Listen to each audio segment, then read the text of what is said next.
There's a curious silence that often accompanies a truly remarkable secret, a stillness that makes one lean in closer, hoping to catch a whispered truth. For young Leo, his grandfather, Mr. Henderson, was the very embodiment of quiet routine. Every morning, Mr. Henderson, a retired librarian, would water his small patch of petunias, then settle into his armchair with a cup of tea and the local newspaper. His days unfolded like the pages of a well-ordered book, predictable and comforting. Yet, one crisp autumn morning, a peculiar postcard arrived, unlike any other mail, depicting a vivid, unfamiliar landscape and signed only with a single, elegant initial. Who was sending these intriguing glimpses of a distant, vibrant world to his quiet, book-loving grandfather? And what story did they quietly tell? The postcard was a splash of vibrant color amidst the usual brown envelopes. It showed a bustling market square in what looked like a Moroccan city, alive with the bright hues of spices and textiles, and the distant minarets of a mosque piercing a clear blue sky. On the back, beneath a stamp from a faraway land, was a short, neatly written message in elegant cursive. Thinking of you. The spice markets here are a symphony of scents. Wishing you peace. E. Leo, who often helped his grandfather sort the mail, looked at it with a puzzled frown. "Grandpa," he asked, holding up the card. "Who is E?"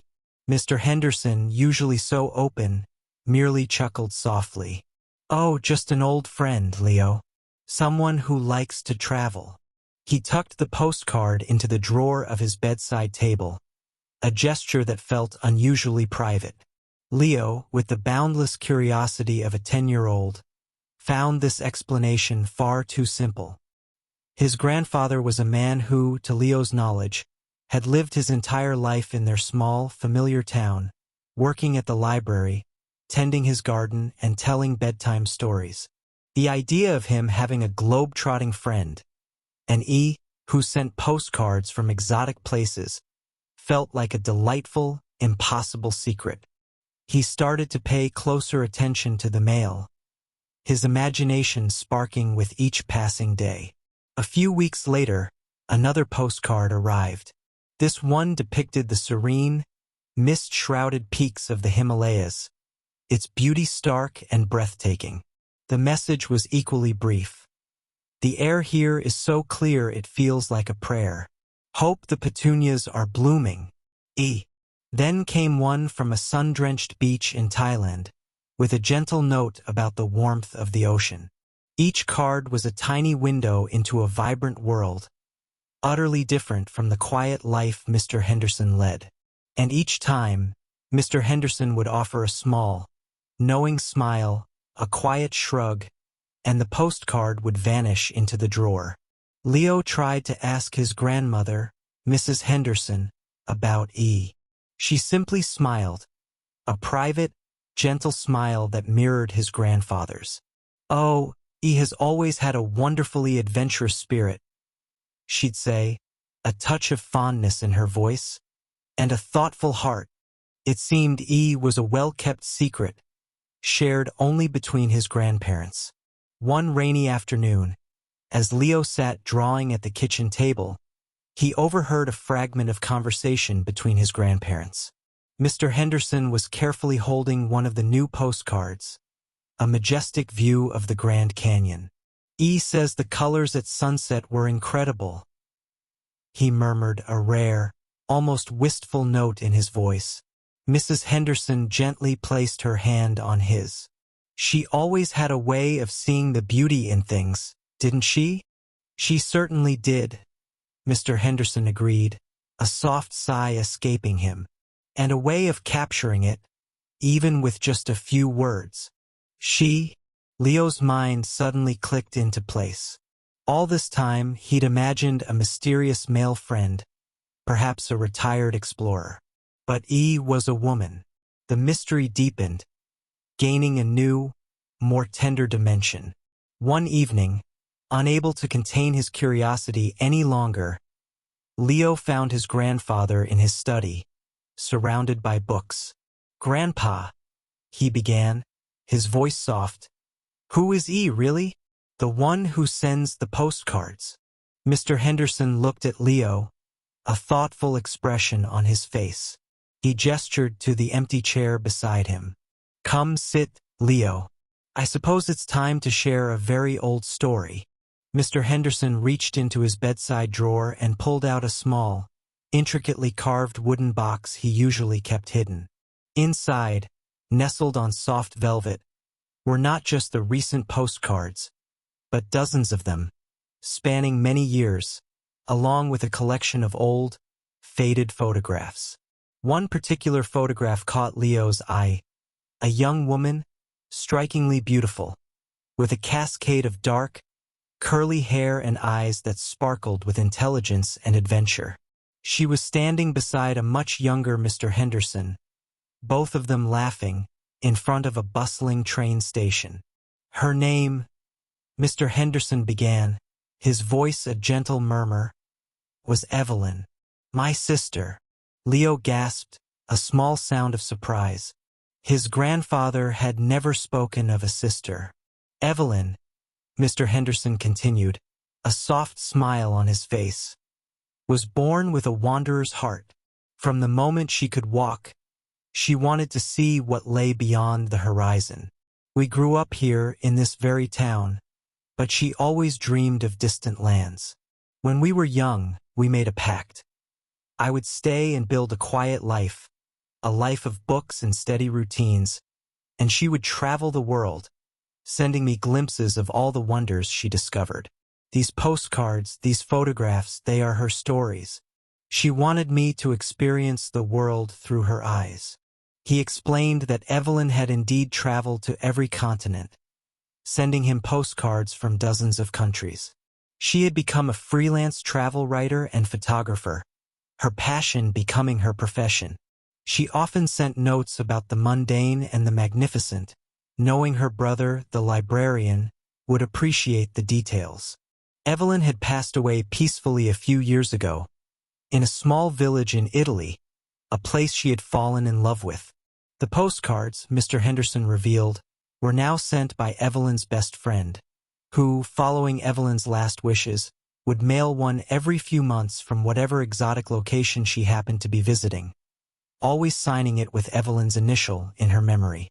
It was a beautiful, continuing tribute to a life lived fully and a bond that transcended distance and even time.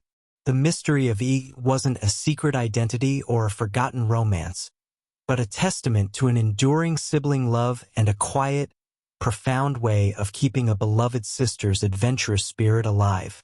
As Leo looked at the collection of postcards and photographs, he saw not just exotic places, but a vibrant thread connecting his quiet grandfather to a boundless world. He now understood that Mr. Henderson's quiet life was not a closed book, but a carefully curated library, filled with the colorful, whispered echoes of a life lived for two, a shared journey across distant shores and boundless dreams. It's a strange thing, how objects sometimes seem to seek us out, or how our dreams can offer glimpses of a reality yet unseen. For young Clara, who lived in a house where the scent of old books mingled with fresh-baked bread, a peculiar dream was a recurring visitor. Night after night, in the soft twilight of her sleeping mind, she would see an old-fashioned clock. It wasn't just any clock.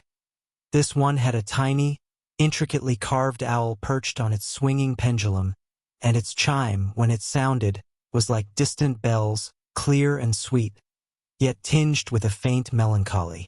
Clara had never encountered such a clock in her waking life, not in any antique shop or museum. Could such a vivid, persistent dream possibly be a whisper from a place she was destined to find, or a memory from a life she had yet to live? Clara was a thoughtful child, often found sketching in her notebook or quietly observing the world around her. The dream about the clock was a comforting presence, a familiar melody in her sleeping mind, yet it always left her with a quiet sense of wonder. She would describe it to her parents over breakfast, the details always precisely the same, the gleam of the polished wood, the knowing eyes of the carved owl, the unique sound of its chime. Her mother, Mrs. Reynolds, would smile gently. "Perhaps it's a clock waiting for you in a story, dear," she'd say, patting Clara's hand.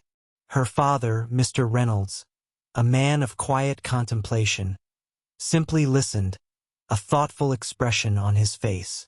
One crisp autumn, a gentle change drifted into their lives. Great-Aunt Beatrice, her grandmother's elder sister, decided to move into the guest cottage behind their house. Great-Aunt Beatrice was a woman of serene dignity, known for her quiet reserve and a gentle, knowing smile that always seemed to hold a hint of unspoken stories. She had lived a solitary life, traveling the world as a cartographer, mapping distant lands, and now sought a peaceful harbor. Clara, with her curious spirit, was delighted to have such an interesting relative nearby. As Great-Aunt Beatrice settled in, Clara often helped her unpack boxes, carefully carrying fragile items and arranging books on shelves. The cottage began to fill with the quiet echoes of a life well lived, exotic fabrics, ancient maps unfurled across walls, and small, intriguing artifacts from faraway places. But amidst these fascinating treasures, Clara never saw anything that resembled her dream clock.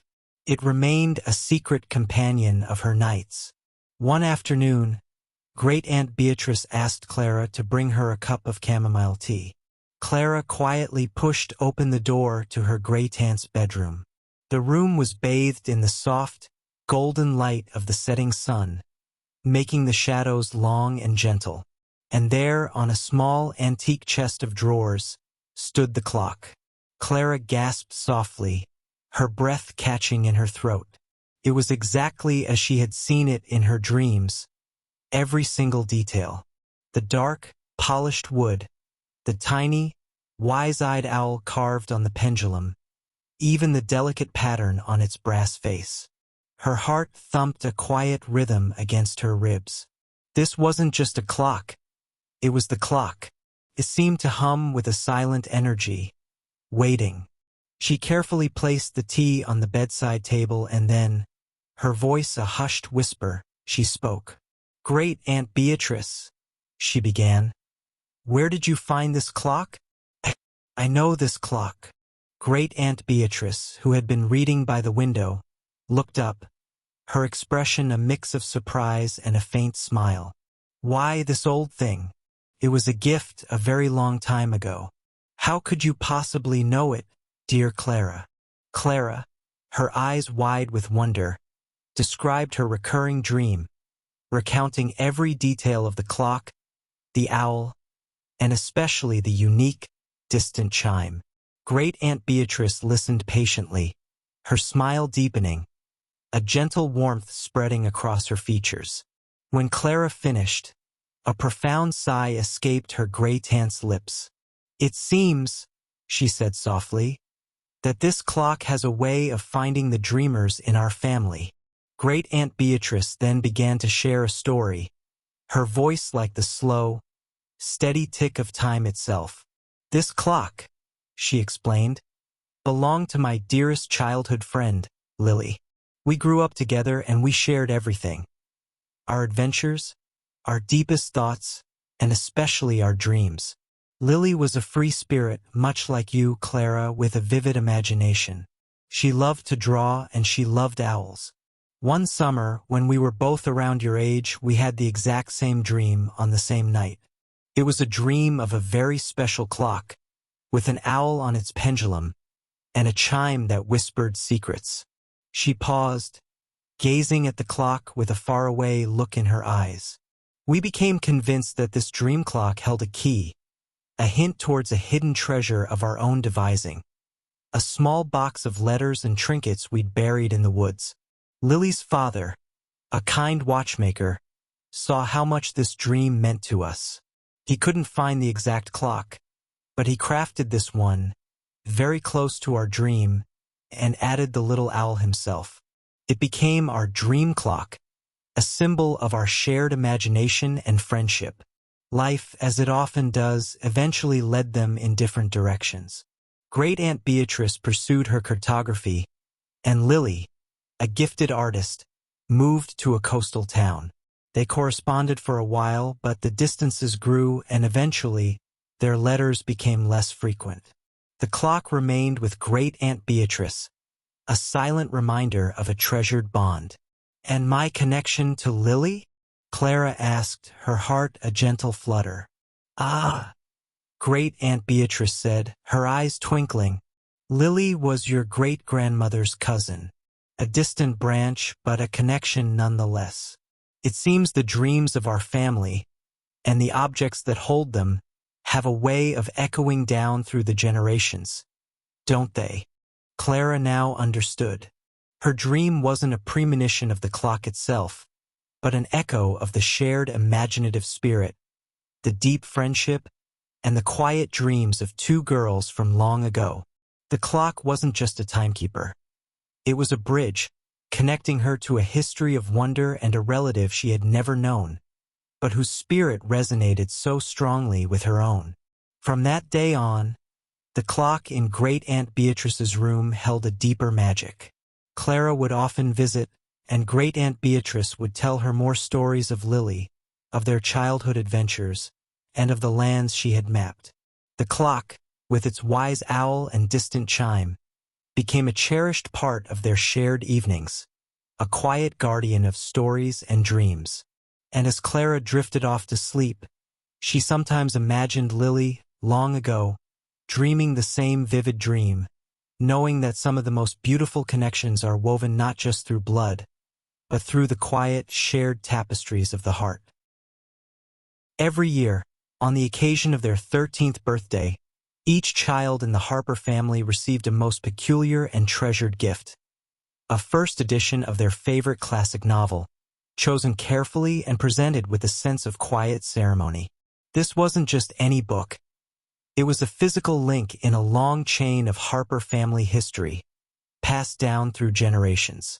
But this year, when young Maya received her copy of The Secret Garden, she discovered something far more intriguing than the charming story within its pages.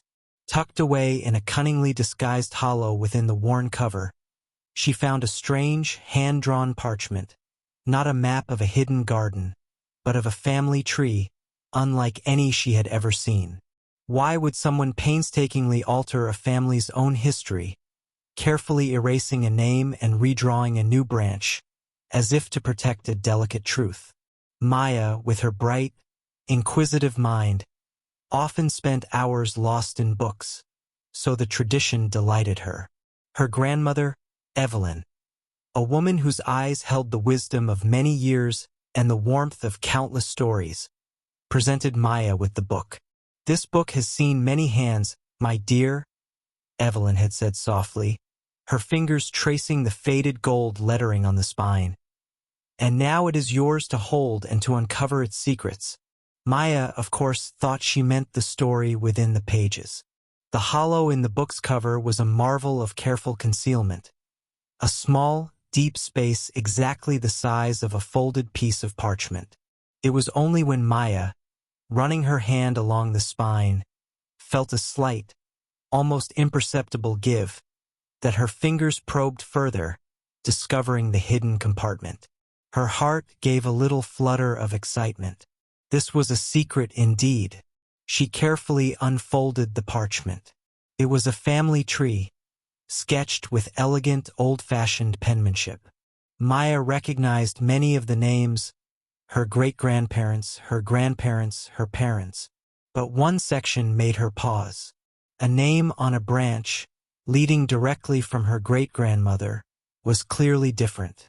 It looked as though an original name had been meticulously erased, then a new, slightly bolder name written over it. It wasn't sloppy. It was precise, deliberate. It was as if someone had wished to change a truth, but not erase all trace of the original. Below the overwritten name, a small, barely visible initial was scribbled, H, her grandmother Evelyn's initials. Maya showed the parchment to her parents, a look of puzzled wonder on her face. Her father, John, glanced at it. "Oh, that old thing?" he chuckled. "Probably just a mistake, or maybe great-grandma decided to change her mind about someone's name. They were quite particular back then."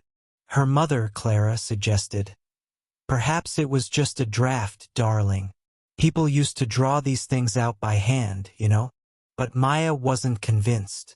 The care taken in the alteration suggested something more meaningful than a simple draft or a whim. A quiet curiosity began to stir within Maya. She started looking at old photo albums, not just flipping through them, but studying the faces, the backgrounds, the subtle interactions. She noticed a recurring theme in some of the older family stories. Her grandmother told a brief, almost wistful mention of a time before, or when things were different. It was always fleeting, always accompanied by a small, distant look in Evelyn's eyes. One afternoon, while helping Evelyn clear out an old attic trunk, Maya came across a small, silver-framed photograph. It was a picture of a much younger Evelyn, perhaps in her late teens, holding a small baby. But it wasn't her father. It was a different baby, with wide, dark eyes, wrapped in a blanket. Evelyn picked up the photograph, her fingers gently tracing the baby's face. "This is a very old picture," she murmured, her voice soft, almost a whisper. "From a long, long time ago." She didn't offer more, but the look in her eyes was one Maya had never seen before, a mixture of tenderness and a profound, quiet sadness.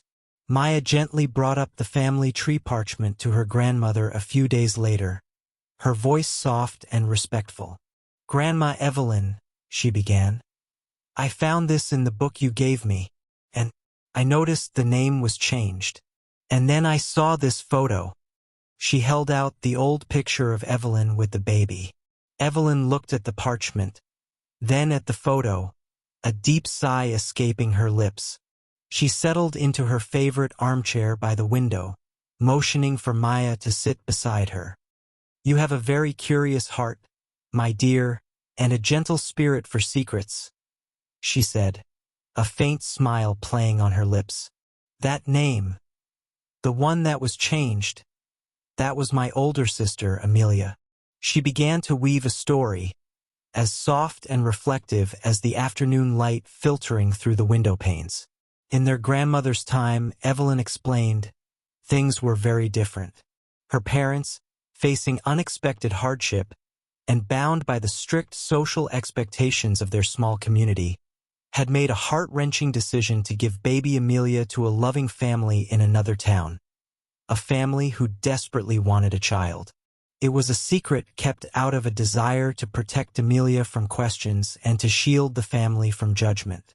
The carefully altered family tree was a subtle, almost yearning acknowledgement, a quiet way for Evelyn's mother to keep Amelia connected, a hidden truth for those who knew where to look.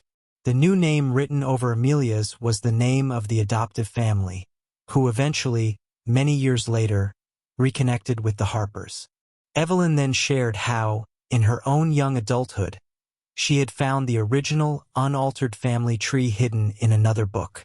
She had sought out Amelia, and after years of careful correspondence and shared memories, the sisters had quietly built a new relationship, a bond rediscovered across the miles and years.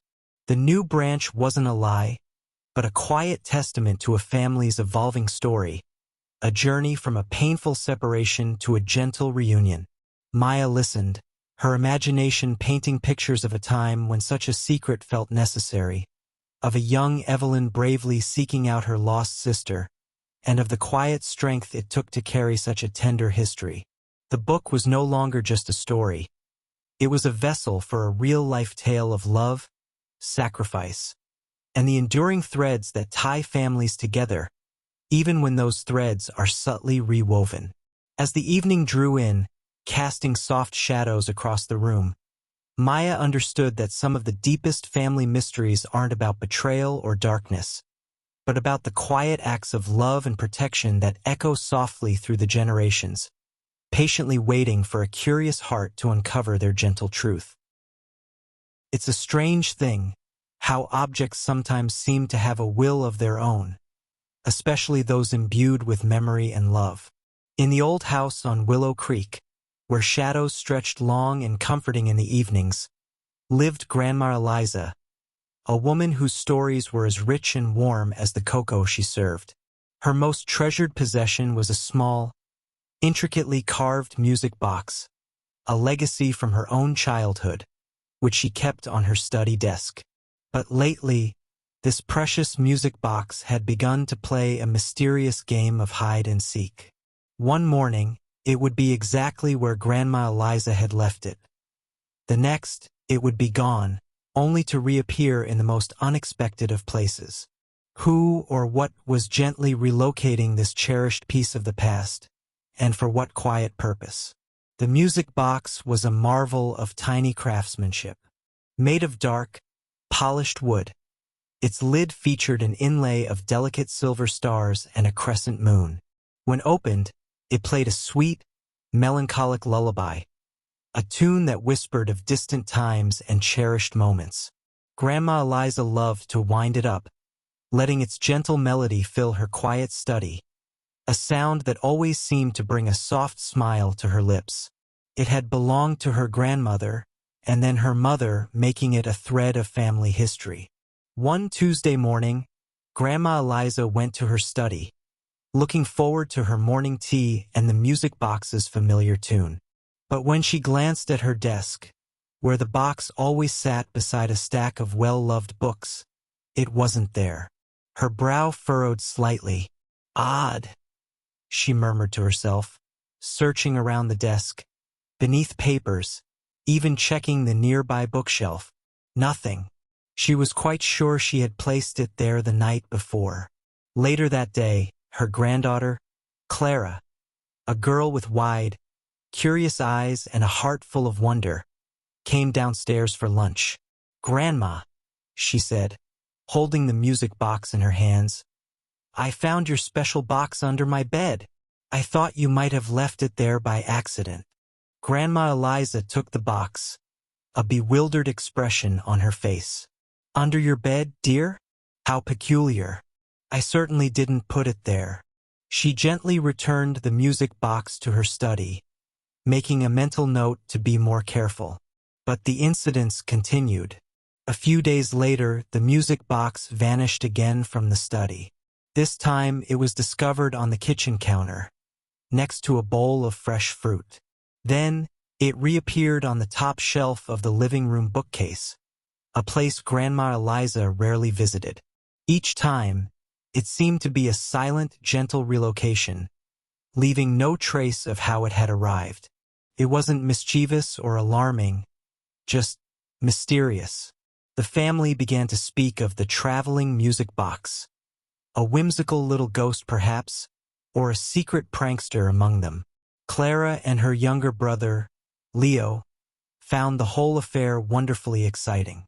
They would often help Grandma Eliza look for it, their laughter echoing through the house when it was eventually found.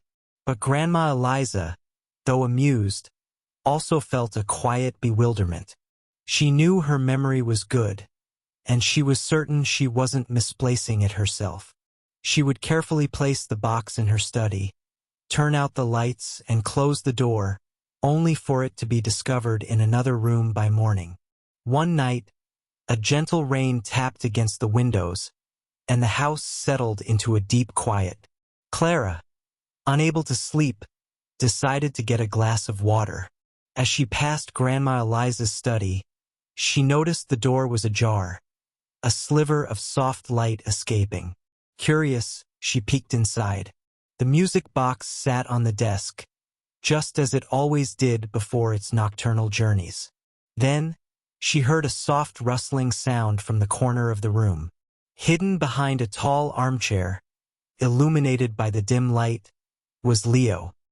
He was gently picking up the music box, his small fingers carefully cradling it. Clara watched, hidden in the shadows of the hallway, as Leo softly made his way out of the study and tiptoed up the stairs, the music box held carefully against his chest. She followed him silently to his room. He placed the music box on his bedside table, wound it up, and its sweet lullaby began to play, filling the quiet room with its gentle melody.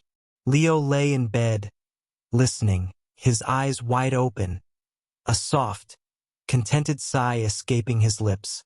Clara realized, with a rush of understanding, that Leo was taking the music box each night, not to be mischievous, but because he loved its song and found comfort in its presence. The next morning, Clara decided to have a quiet word with Leo, not to scold him, but to understand. She found him in the kitchen, munching on cereal. "Leo," she whispered conspiratorially, "about the music box. I saw you last night." Leo's eyes widened, and he looked down at his bowl, a blush creeping up his cheeks. I like the song," he mumbled. "It helps me sleep. And I always put it back, promise." Clara hugged him gently. "I know you do," she said, "but Grandma Eliza misses it." Together, they decided to tell Grandma Eliza the gentle truth. When they explained it to her, Leo looking down at his shoes and Clara gently reassuring him, Grandma Eliza didn't get angry. Instead, a warm, knowing smile spread across her face, one of understanding and affection. She knelt down, bringing her eyes to Leo's level. "Oh, my sweet boy," she said, her voice soft. "You should have just asked. I would have played it for you any time."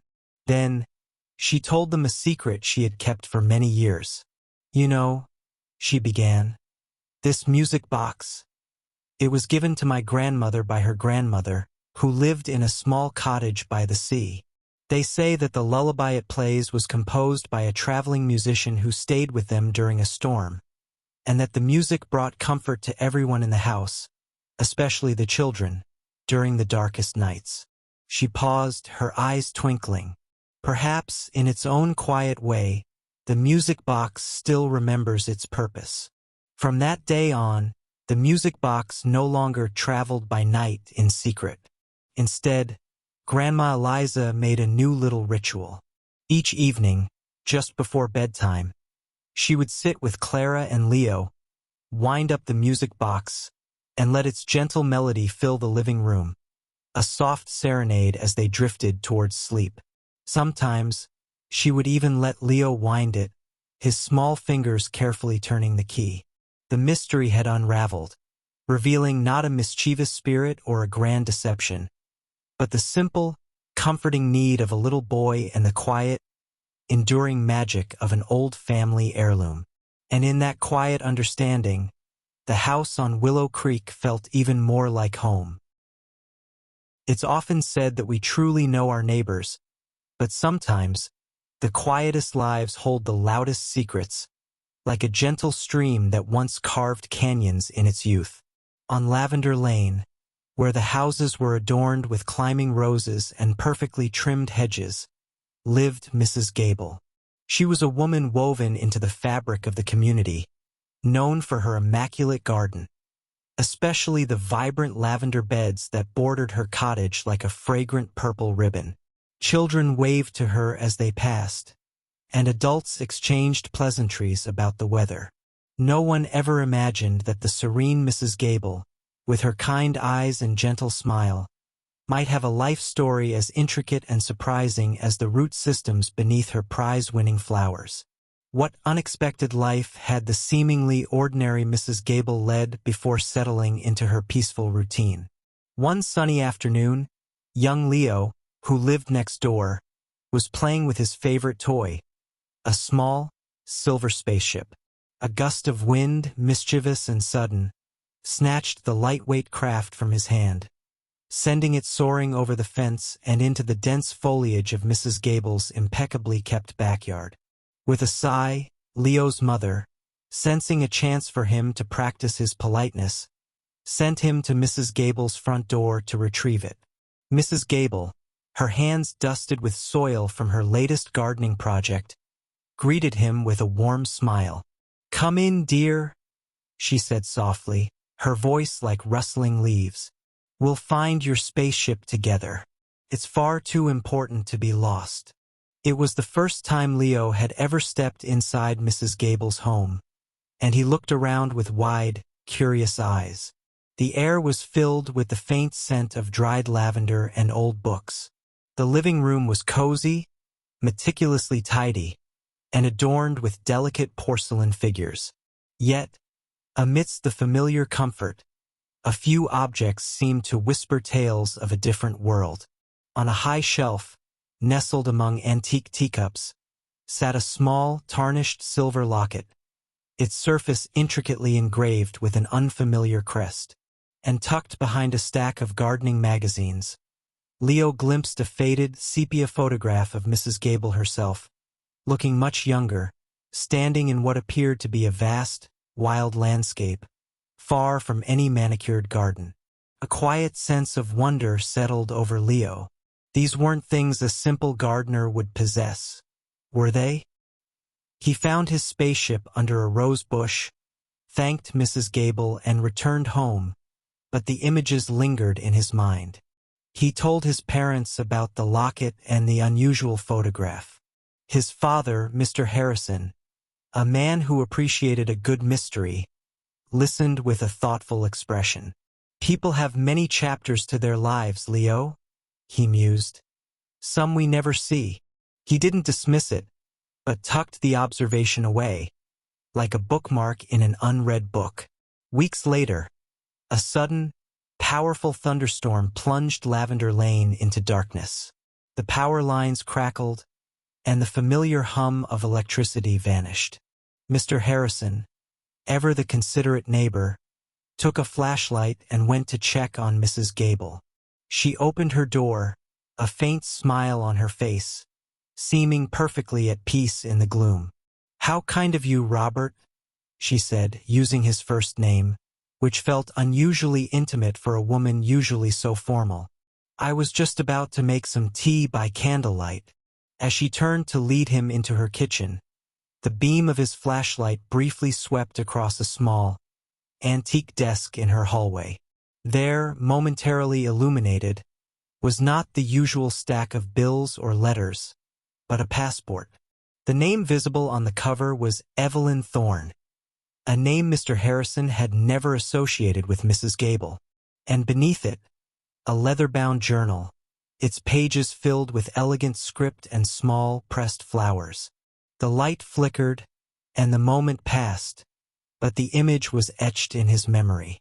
Evelyn Thorne? Who was that? Intrigued, Mr. Harrison, being something of a local history enthusiast, spent an evening quietly browsing old community archives online. He wasn't sure what he was looking for, just a thread, a connection.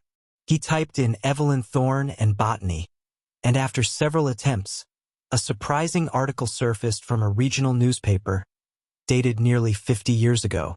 It described a groundbreaking expedition to the remote mountainous regions of South America, led by a small team of botanists, one of whom was a brilliant young Evelyn Thorne. The article spoke of her crucial role in identifying several previously unknown species of high-altitude flora. There was a faded photograph accompanying the article, and though she was much younger, with a determined glint in her eyes, Mr. Harrison recognized the face of Mrs. Gable.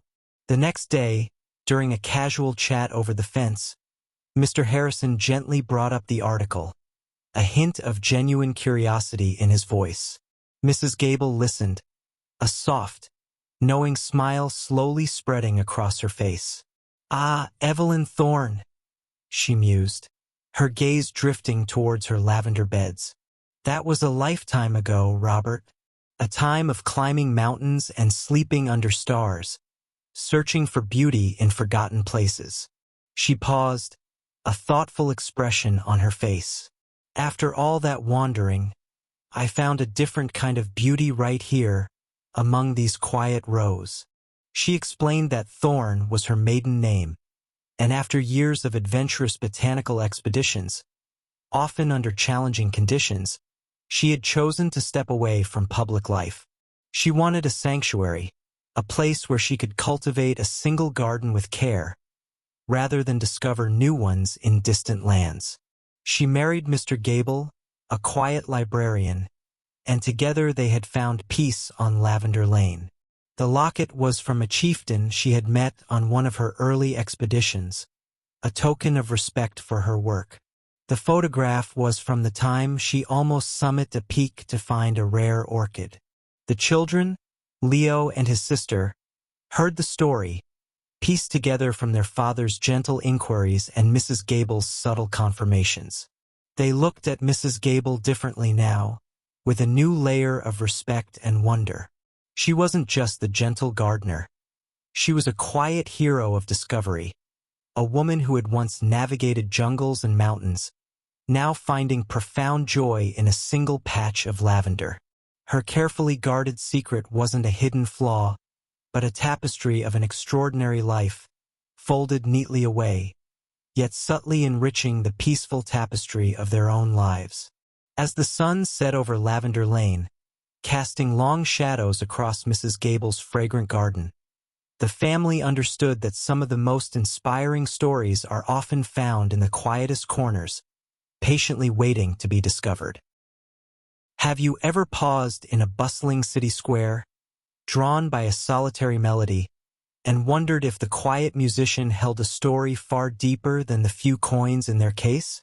For the regulars of Oak Haven's bustling city park, Mr. Silas Thorne was a familiar, almost ethereal presence, his cello's melancholic notes weaving through the urban din. His daily performance was a gentle repetition, yet a single vibrant potted plant placed beside him, adorned with ever-changing wildflowers, hinted at a profound, unspoken dialogue. What quiet, coded message might one dedicated cellist transmit through his music? A silent symphony understood by unseen listeners in the heart of a vibrant city.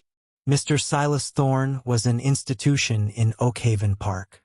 Every afternoon, rain or shine, he would position himself in a secluded alcove beneath a grand old oak tree, his cello resting against his shoulder like an old friend. His music was always the same, a haunting, beautiful piece, slow and resonant, its notes carrying a profound sense of both sorrow and enduring hope. Passers-by often stopped, captivated by the pure emotion in his playing, and many would toss coins into his open cello case. Young Clara, an art student who frequented the park to sketch, found herself deeply moved by Silas's music. She spent many afternoons quietly observing him. She noticed that Silas rarely acknowledged the money in his case. His true focus seemed to be on a small, vibrant potted plant that sat on the ground beside him. It was always a different kind of flower, a single exquisite bloom, sometimes a rare orchid, sometimes a cluster of wild bluebells, sometimes a simple, perfectly formed rose. These weren't flowers he brought. They simply appeared, placed by unseen hands, nestled into the soil of the pot. Clara initially thought it was an unusual form of appreciation from his listeners, but she observed that the flowers weren't always expensive or showy. Sometimes they were humble wildflowers, picked from the edges of the park, yet each was placed with a quiet, almost reverent care. Silas, in turn, would sometimes glance at the flower as he played, and Clara swore his music would shift subtly, a particular passage gaining a new intensity, a deeper resonance, as if he were responding to the silent floral offering. One blustery autumn day, Clara found herself sketching closer to Silas than usual. The wind whipped through the trees, making the park feel desolate. Silas was playing his usual piece, but there was an almost desperate urgency to his bowing. Beside him, nestled amongst the soil of the pot, was a single, fragile edelweiss, a flower that couldn't possibly have grown in Oak Haven. Its presence felt profoundly out of place, almost like a silent alarm. As Silas finished his performance, a small, elderly woman, dressed inconspicuously, approached the pot. She didn't drop a coin. Instead, she gently placed a tiny, folded piece of paper beneath the edelweiss, her movements swift and practiced. She then met Silas's gaze, offered a faint, almost imperceptible nod, and walked away. Silas, with a hand that trembled slightly, continued to gaze at the edelweiss. Clara, her heart pounding with a mixture of fear and profound curiosity, cautiously approached Silas. "Mr. Thorne," she began, her voice soft, "the flowers and the woman."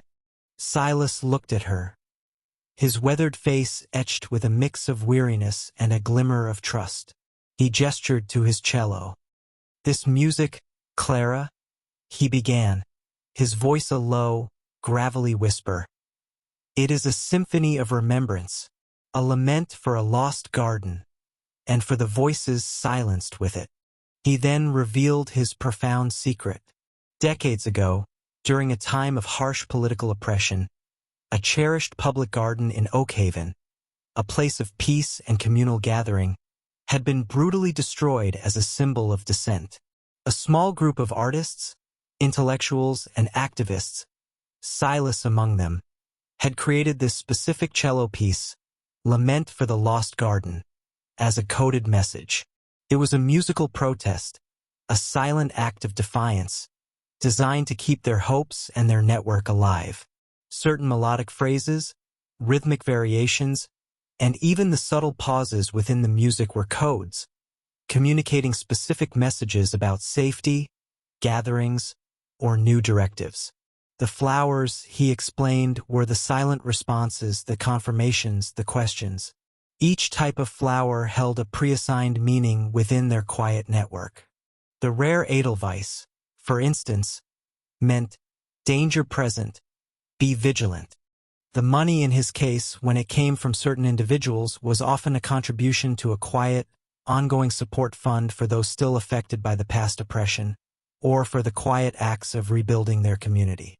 Silas was the last remaining original member of that group, and his daily performance was a lifelong vigil, a silent promise to keep the music and the memory alive. He was a sentinel of unspoken truth, his cello the instrument of a perpetual quiet resistance. Clara looked at Silas, her eyes filled with a profound sense of awe. The melancholic melody, once just a beautiful tune, now resonated with the echoes of a suppressed history, a quiet struggle for freedom and truth. Silas was not just a street musician. He was a living archive, a guardian of memory, his cello strings vibrating with the enduring spirit of defiance and communal solidarity. As the sun began to set, casting long shadows across the park, Clara understood that art, even in its most unassuming forms, could carry the weight of history, the urgency of suppressed truths, and the quiet, unwavering flame of human resilience. The park, once a place of simple recreation, now hummed with a deeper significance, imbued with the silent, enduring symphony of a community's heart. What other quiet, profound acts of courage and remembrance might be unfolding around us, woven into the very fabric of our everyday lives, patiently waiting for us to perceive their silent, enduring power. Have you ever visited a quiet museum, perhaps one filled with the hushed echoes of forgotten eras, and wondered if the solemn artifacts held even deeper, untold narratives beyond their display labels? For the visitors of the Oakhaven Historical Museum, Mr. Arthur Vance, the meticulous curator, was a silent sentinel amidst the relics. His life was a testament to the past, spent carefully preserving fading documents and polishing ancient tools. Yet a single, unassuming wooden box in a dimly lit corner held a profound, unspoken secret, a quiet archive of suppressed truth he meticulously maintained. What profound, personal commitment might one quiet curator uphold, diligently protecting a forgotten history in the silent ritual of daily dusting? Mr. Arthur Vance was as much a part of the Oakhaven Historical Museum as its ancient stone walls. His presence was one of quiet diligence, his tweed jacket and spectacles as timeless as the artifacts he guarded. His days were a precise rhythm of cataloging, cleaning, and arranging, ensuring that every piece of Oakhaven's past was presented with utmost care. He moved through the exhibits like a ghost, his soft footsteps barely disturbing the dust motes dancing in the shafts of sunlight. Visitors respected his profound knowledge, but few ever engaged him beyond a polite nod, finding his quiet reverence for history almost daunting. Young Isabella, a university student interning at the museum for the summer, was fascinated by Mr. Vance. She admired his dedication, his almost mystical connection to the past. She noticed, however, a peculiar ritual he performed every day at precisely the same time. In a rarely visited alcove dedicated to early settler life, there sat a plain, unassuming wooden box. It had no special markings, no prominent display card, simply storage box, circa 1850. Yet, every afternoon, Mr. Vance would carefully remove it, meticulously dust its surface with a soft brush, and then, before returning it, he would subtly rearrange a thin film of dust on its top in a distinct, intricate pattern. Sometimes a spiral, sometimes a series of parallel lines, sometimes a starburst. It was a fleeting, almost imperceptible gesture, but Isabella, with her sharp eye for detail, saw it. She initially dismissed it as an old man's eccentricity, a subconscious habit. But the precision of the patterns, their fleeting nature, and the intense, almost protective way he looked at the box after performing the ritual suggested something more. It was as if he was communicating with the dust itself, or perhaps through it. One slow Tuesday, while Mr. Vance was briefly out for lunch, a sudden draft from an open door caused a stack of old pamphlets to fall, revealing a hidden compartment in the back of the early settler life display case. Inside, nestled on yellowed velvet, was a small, tarnished silver locket. Isabella carefully picked it up. Engraved on its surface was a single, elegant initial, E, and within, a faded miniature portrait of a young woman with striking emerald eyes that seemed eerily familiar. When Mr. Vance returned, Isabella showed him the locket. His calm demeanor faltered for a moment, his eyes widening with surprise. He took the locket, his gaze softening as he looked at the portrait. "Eleanor Vance," he murmured, his voice a low, tender whisper. "My great-great-grandmother, a woman whose true story, and the story of many others, was almost lost to us." He then explained the secret of the wooden box and his daily ritual. The box, he revealed, was a replica of a quiet archive his ancestors had used. Within its seemingly solid construction, it contained a hidden compartment, expertly camouflaged, designed to hold fragile historical documents. These documents, letters, diaries, and ledgers, told a suppressed story of Oakhaven's early days. His great-great-grandmother, Eleanor Vance, and her husband, Alistair Finch, were among a group of visionary early settlers who had championed progressive ideas for the town's development, communal farming, fair trade with indigenous communities, and local democratic governance. However, a powerful, self-serving faction, driven by greed and a desire for control, had systematically undermined them, eventually fabricating charges that led to their quiet exile from the burgeoning settlement. Their contributions were erased, their names tarnished, and their true vision for Oakhaven buried under a fabricated narrative. The wooden box, and the original documents it contained, had been passed down through generations of the Vance family, a silent testament to a suppressed truth. Each generation was tasked with protecting this silent archive, and, when the time was right, slowly, carefully, preparing for its revelation. Arthur's daily dusting ritual was his unique way of maintaining the map to the documents. The dust pattern wasn't just decorative. It was a subtle, coded reminder of which internal mechanism to activate, which sequence of pressure points to press, to access the hidden compartment without damaging its delicate contents. It was a daily act of commitment, a silent re-engagement with his ancestors' legacy. Arthur was slowly transcribing and digitizing the documents, carefully cross-referencing them with other historical records, preparing to present a more accurate, complete history of Oakhaven. A history that honored the true vision of Eleanor Vance and Alastair Finch. The original box, he revealed, was in an even safer, more remote location, but this replica was his daily commitment to the mission. Isabella looked at Mr. Vance, tears welling in her eyes. He wasn't just a curator. He was a silent crusader for truth, a quiet guardian of a suppressed legacy. The museum, once a collection of dusty artifacts, now hummed with the vibrant, almost urgent whispers of untold stories. Arthur's life, seemingly mundane, was in fact a profound, lifelong dedication to correcting historical injustice, one meticulous dust pattern at a time. As the quiet afternoon settled over the museum, Isabella understood that history was not just what was displayed in glass cases, but also what was quietly protected, meticulously reassembled, and patiently brought to light by individuals who believed in the enduring power of truth. What other profound, silent archives might be hidden in plain sight, patiently waiting for a dedicated heart to finally unlock their quiet, enduring truths? Have you ever walked into a place dedicated to the meticulous preservation of the past, perhaps a dusty workshop filled with the quiet aroma of aged materials, and sensed that its stoic artisan harbored a secret, a profound narrative far richer than the items they carefully tended? For young Lena, interning at Arthur's old bookbinding shop, the meticulous craftsman seemed to be an open book. His life revolved around mending worn covers and stitching fragile pages.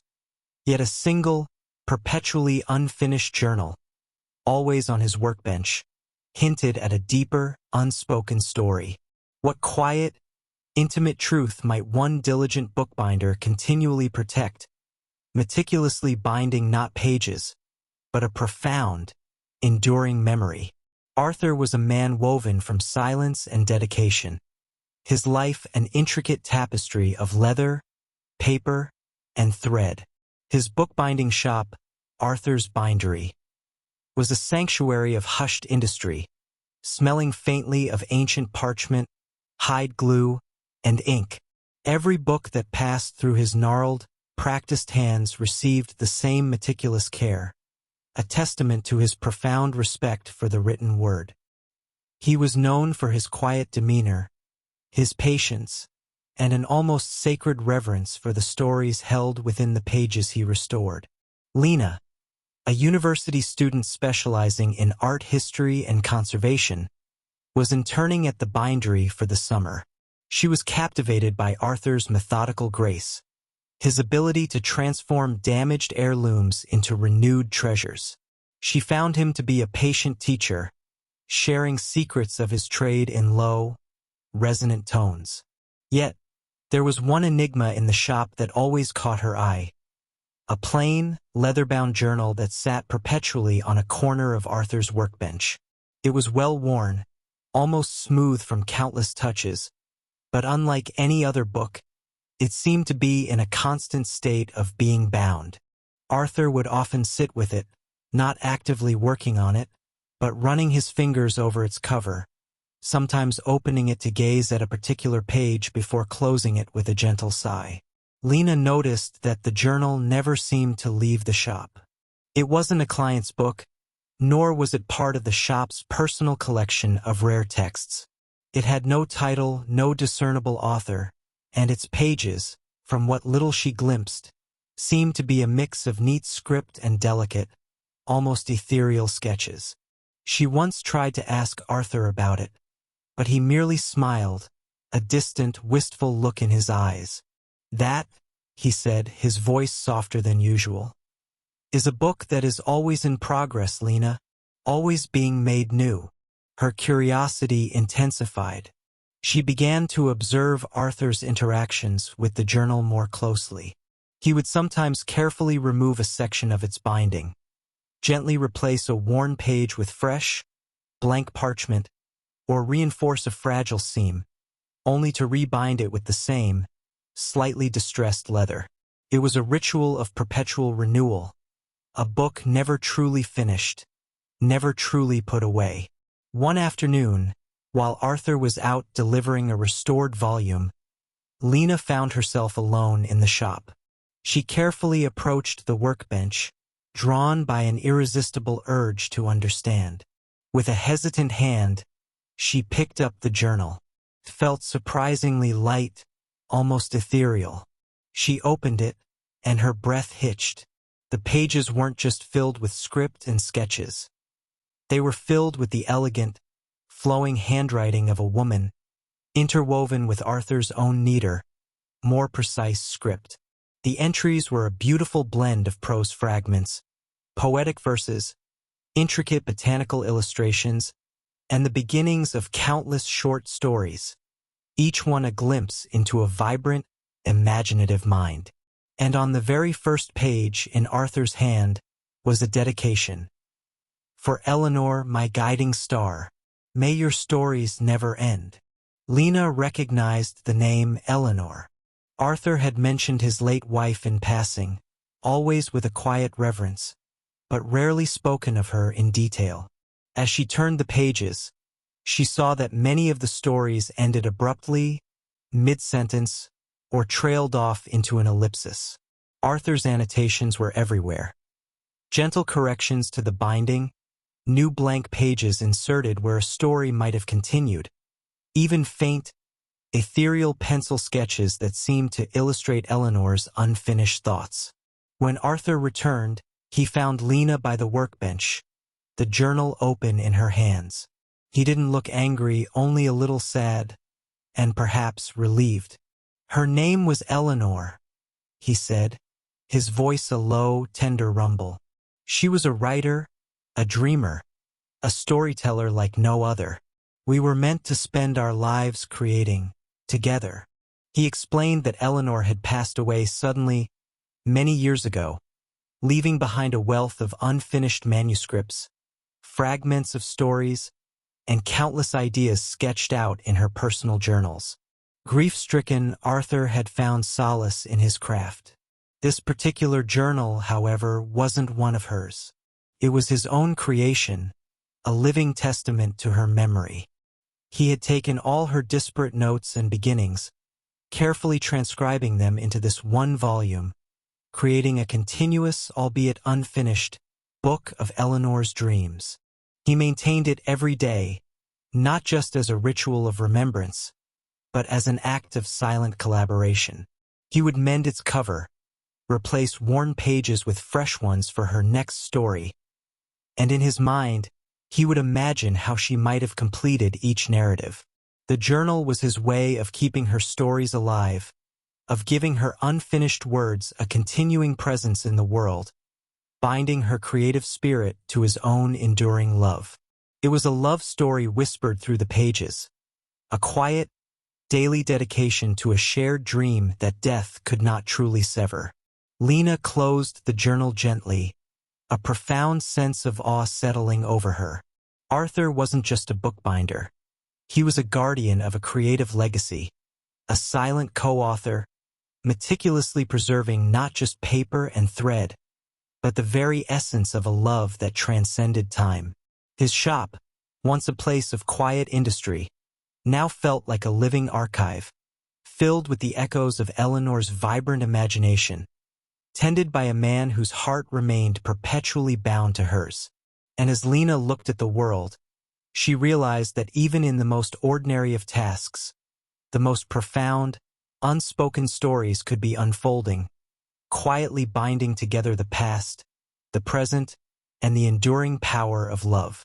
What other quiet, beautiful acts of devotion might be woven into the fabric of our everyday lives, patiently waiting for us to see their profound and silent wisdom? Have you ever walked into a familiar shop, perhaps one filled with comforting aromas and the warmth of routine, and wondered if the quiet artisan behind the counter held a story far richer and more profound than their unassuming demeanor suggested. For the residents of the small town of Everglen, that person was Mr. Elias Henderson, the baker at the Daily Crumb. His shop was a haven of golden-crusted breads and sweet pastries, but every single day, without fail, he baked one particular loaf that was never sold, never touched, and held a quiet, unspoken secret. What deep, personal history might one quiet baker honor, meticulously preserving a forgotten memory in the simple ritual of daily bread? Mr. Elias Henderson was as much a fixture of Everglen as the cobblestone Main Street. His bakery, the Daily Crumb, opened before dawn, filling the morning air with the irresistible scent of fresh sourdough and cinnamon rolls. Elias himself was a man of quiet consistency, his flour-dusted apron and gentle smile as familiar as the chime above his door. He moved with practiced ease amongst the sacks of flour and bubbling starters, his hands, though gnarled with age, still possessing a remarkable dexterity. To young Lily, his apprentice, who dreamt of one day owning her own bakery, Elias was a mentor, a sage of dough and ovens. Lily, however, couldn't help but notice a peculiar ritual. Every morning, after the initial rush of baking the day's fresh assortment, Elias would meticulously prepare a single, distinct loaf. It wasn't fancy, nor was it particularly appealing. It was a dense, somewhat misshapen rye bread, often a little too dark on the crust. He would bake it in a special old iron pan, and once cooled, he would place it carefully on the highest, dustiest shelf in the back corner of the bakery, a shelf reserved for nothing else. It was never offered for sale, never tasted, simply placed there, a silent sentinel overlooking the bustling activity below. Lily initially assumed it was a forgotten recipe, a test loaf, or perhaps a superstitious habit. She tried asking him about it once, casually, but Elias had merely offered a brief, enigmatic smile and said, "Every loaf has its story, Lily. Some are simply quieter than others." His gentle evasion only deepened her curiosity. The loaf became a silent question mark, a daily riddle in the heart of the bakery. One slow afternoon, while tidying an old, rarely used storage cupboard, Lily discovered a small, faded photograph tucked behind a stack of ancient recipe cards. It showed a much younger Elias, his face gaunt, standing beside a stern-faced woman with kind eyes, her arms cradling a loaf of bread that was unmistakably the very same misshapen rye bread he baked every day. The background was stark, a bombed-out building, clearly from a time of war or great hardship. On the back, scrawled in faint pencil, were two words, "Hope, 1947. Lily brought the photograph to Elias, her hands trembling slightly. She looked from the old photo to the silent loaf on the high shelf, then back to the kind, weathered face of her mentor. "Mr. Henderson," she began softly. "What is this?" Elias took the photograph, his eyes clouding with a distant memory. He sat down heavily on a flour sack, and in a voice barely above a whisper, began to tell his story. The year was 1947, and his small village had just emerged from a devastating war, ravaged by famine and scarcity. Bread was a luxury, and hunger was a constant companion. The woman in the photograph was his mother, a resilient and resourceful woman who, despite the odds, managed to procure a meager ration of rye flour. With it, she baked this very loaf, a dense, nourishing bread she called hope bread. It wasn't perfect, often misshapen and overly crusty due to the poor ingredients and makeshift oven, but it sustained them. It was a symbol of their survival, a testament to her strength, and a daily reminder that even in the darkest times, hope could be found in the simplest, most essential things. When Elias finally opened his own bakery, He made a silent promise to himself, and to his mother's memory, that he would bake that loaf every single day. It was his daily act of gratitude, a quiet offering to the past, a silent vow to never forget the hunger, the hardship, or the quiet strength of the woman who had kept hope alive. It wasn't meant for sale. It was a personal sacrament, a silent anchor to his beginnings. The high shelf was its place of honor, above the daily commerce, a symbol of memory elevated. Lily listened, a profound sense of understanding settling over her. The bakery, once just a place of delicious smells and busy work, was now imbued with a deeper, more poignant history. Elias wasn't just a baker. He was a silent historian, preserving a personal narrative of resilience, love, and quiet gratitude in the daily act of baking. The silent loaf was not just bread.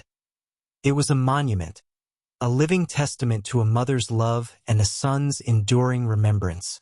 As the late afternoon sun streamed through the bakery window, illuminating the dust motes dancing around the humble loaf on the high shelf, Lily realized that the most profound stories weren't always shouted from the rooftops.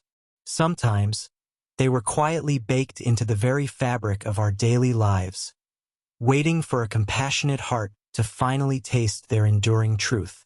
What other quiet, cherished memories might be hidden in plain sight, patiently waiting for us to see their profound and silent wisdom? Have you ever considered that the most ordinary places, those we frequent without a second thought, might harbor the most extraordinary secrets, quietly preserved within their unassuming walls? For the regular patrons of the Old Town Library, Mrs. Albright, the quiet, meticulous librarian, was simply a diligent custodian of books. Her life seemed to unfold in predictable, measured silence amidst the dusty shelves.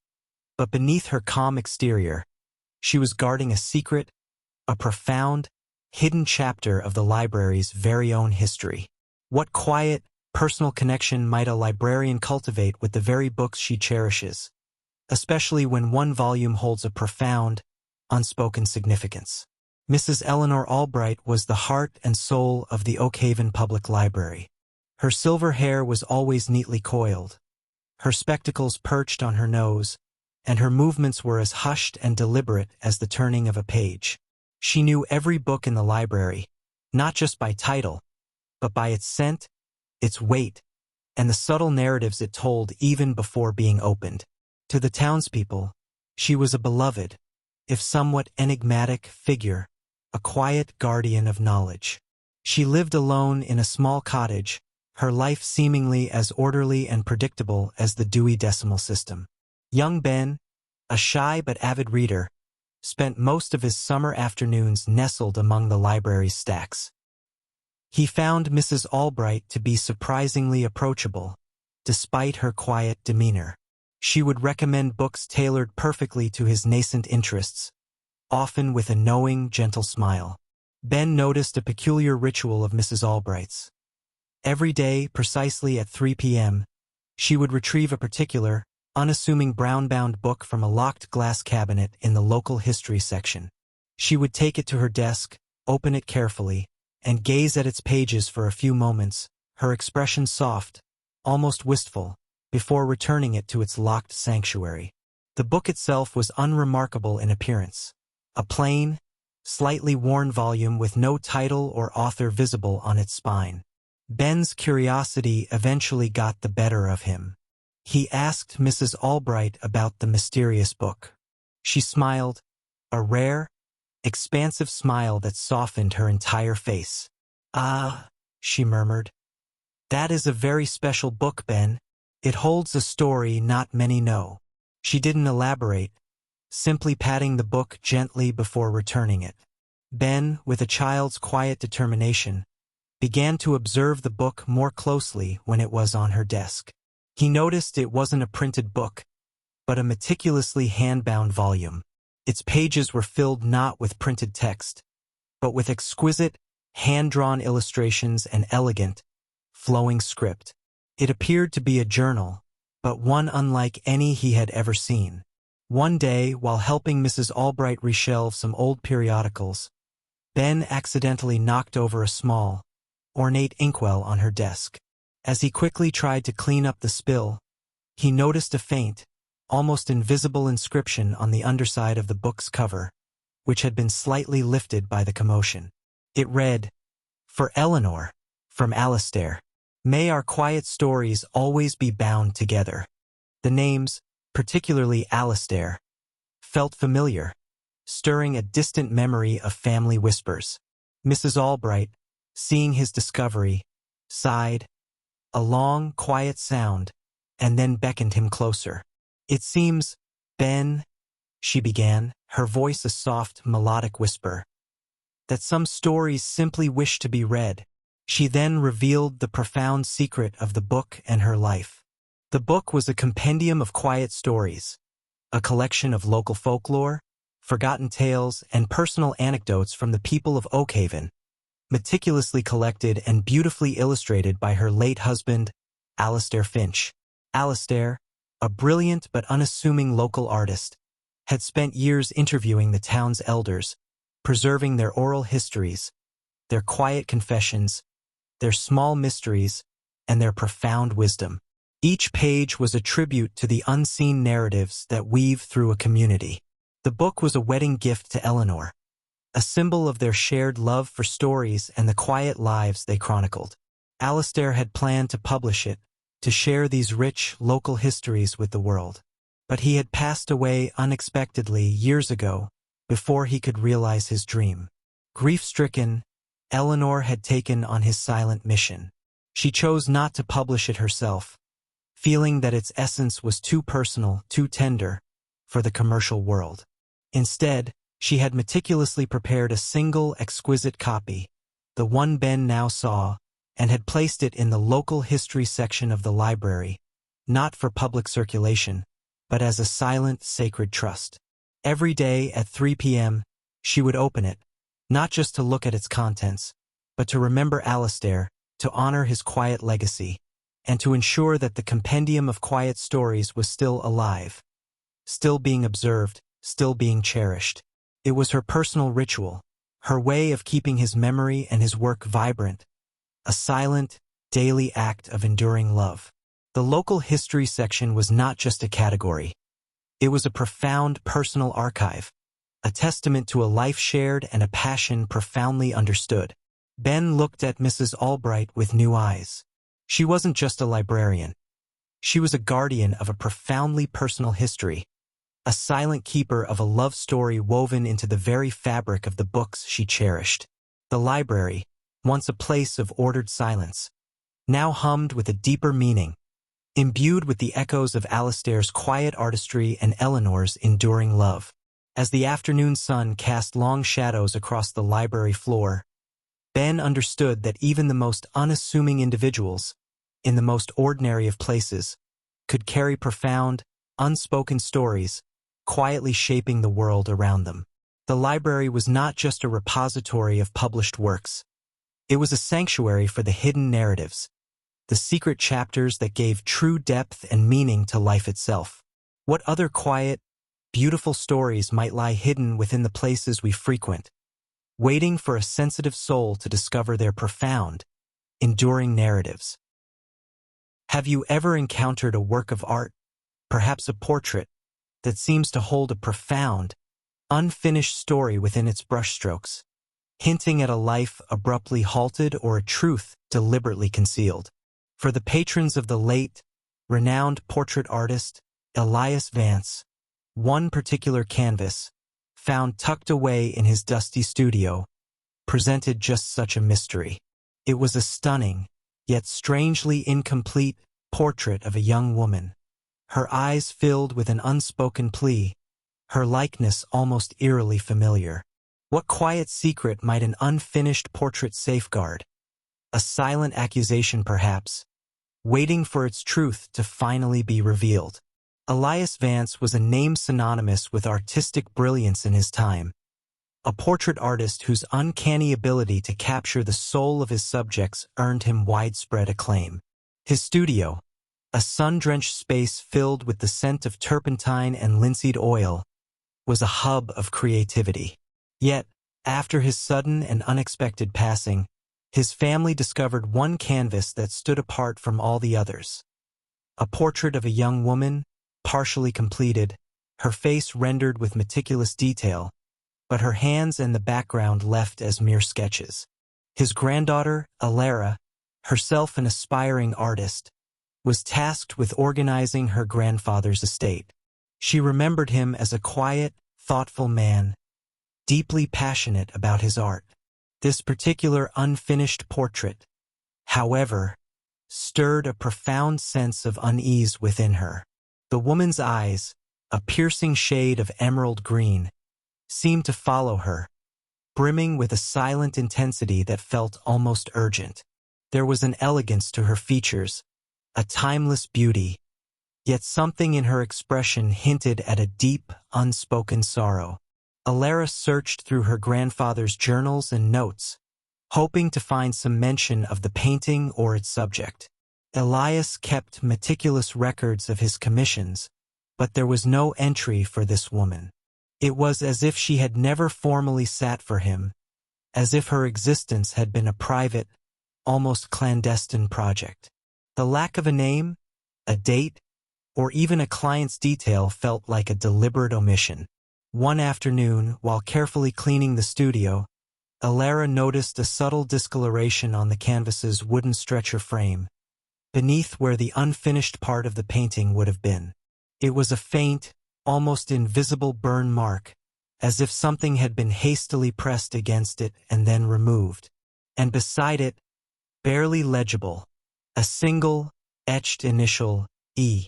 Alara remembered hearing stories of her great-great-aunt, Eleanor Finch, a distant relative from a past generation, who had lived a life shrouded in family silence after an unknown period away from home. The family rarely spoke of her, and no known portraits of her existed. Yet, the woman in the painting bore a striking resemblance to an old, faded photograph Alara had once seen of a young Eleanor, tucked away in an old family album. Could this be her? Driven by a growing sense of revelation, Alara decided to consult her grandmother, Clara, who, though older, possessed a sharp memory and a quiet wisdom. Alara showed her the unfinished portrait. Clara's eyes, usually so gentle, widened with a shock of recognition. A gasp escaped her lips, and a tremor ran through her hands. "Eleanor," she whispered, her voice barely audible. "Grandfather painted her in secret." Clara explained the tragic, unspoken truth. Eleanor Finch, a beautiful and spirited young woman, had indeed run away with the penniless landscape painter she loved, defying her family's wishes. Elias Vance, her cousin, admired her courage and her artistic spirit. He had painted this portrait of her before she left, a celebration of her freedom, her defiant hope. It was a personal project, a silent tribute to her brave decision. However, the burn mark and the etchta told a different, darker story. Clara revealed that Eleanor had returned years later, alone and heartbroken, her painter having passed away. Her family, rigid and unyielding, had refused to accept her, seeing her as a fallen woman. They demanded that Elias destroy the portrait, which they considered a symbol of her disgrace. Unable to destroy his beloved cousin's image, or betray her memory, Elias had devised a quiet act of defiance. He feigned its destruction, burning a small piece of wood from the frame to create the illusion of fire damage, and then he secretly tucked the portrait away, unfinished, in the deepest recesses of his studio. The etchd was his subtle, private signature, a quiet message that this was Eleanor, kept safe, kept remembered. He never finished the portrait because, for him, Eleanor's story itself was unfinished, tragically cut short by societal judgment and personal heartbreak. The incomplete canvas represented her unfulfilled life, her truncated dreams. He had protected her image, and by extension, her truth, in a quiet, almost poetic act of artistic loyalty. The family's silence was not due to her disappearance, but to her ostracization upon her return, a sorrow that Elias could not bear to make public. Alara looked at the portrait anew, tears welling in her eyes. The unspoken sorrow in Eleanor's emerald eyes now made perfect sense. The unfinished canvas was not a flaw. It was a powerful statement, a silent testament to a life denied its full expression. Her grandfather, the quiet artist, had not only captured a likeness, but had also safeguarded a painful truth, weaving it into the very fabric of his art. It was a quiet rebellion, a profound act of love and remembrance that had waited decades to be seen and understood. As Alara carefully returned the portrait to a place of honor, she realized that art could hold not just beauty, but profound, unspoken stories, silent accusations, and quiet acts of enduring love. Her grandfather's studio, once just a workspace, now felt like a sacred archive, filled with the whispers of hidden truths, waiting for a sensitive eye and an open heart to finally complete their narratives. What other profound, silent truths might the unfinished works of the past hold, patiently waiting for us to finally hear their quiet, enduring pleas? Have you ever gazed at a solitary figure, perhaps someone dedicated to a quiet, seemingly isolated life, and wondered what profound connections they might secretly maintain with the wider world? For the inhabitants of the coastal town of Seahaven, the lighthouse keeper, a stoic and venerable man named Old Man Hemlock, was a figure of unwavering constancy. His days were spent tending to the powerful beam that cut through the darkness, but his nights held a secret, a quiet, almost poetic dialogue he maintained with the vast, murmuring ocean. What silent, enduring message might a lonely lighthouse keeper transmit to the world? A code understood by unseen recipients across the waves. Old Man Hemlock had been the lighthouse keeper at Seahaven for as long as anyone could remember. His face was a roadmap of weathered lines, etched by salt and sun, and his eyes held the distant, knowing gaze of someone who spent more time with horizons than with people. He lived in the sturdy stone lighthouse at the tip of a rugged promontory, a solitary guardian of the coast. His only companions were the gulls and the rhythmic crash of waves against the rocks. The townspeople respected him, but few dared to engage him in conversation, finding his silence as profound as the deep ocean itself. Young Liam, a curious and imaginative boy who often visited his grandmother in Seahaven during the summers, found himself fascinated by Old Man Hemlock. He would spend hours sitting on the rocks below the lighthouse, watching the old man perform his duties, polishing the brass, checking the intricate mechanism of the lamp, and sweeping the wind-battered balcony. Liam noticed a peculiar pattern, however, that went beyond the regular maintenance. Every night, after the main beam had begun its sweeping arc, Old Man Hemlock would emerge onto the balcony, not to simply observe, but to perform a series of intricate, almost dance-like movements with a smaller, handheld lantern. He would flash it in specific sequences, a rapid series of blinks and pauses, sometimes pointing it out to sea, sometimes towards the distant, hazy horizon. It wasn't Morse code, at least not any Liam recognized, nor was it a distress signal. It was too regular, too rhythmic, almost conversational. Liam, intrigued, asked his grandmother about it. She, a woman steeped in the quiet folklore of the coast, simply smiled. "Old Man Hemlock," she said, her voice a low murmur. "He speaks to the sea. Some say he speaks to the stars. He has his own language, that one."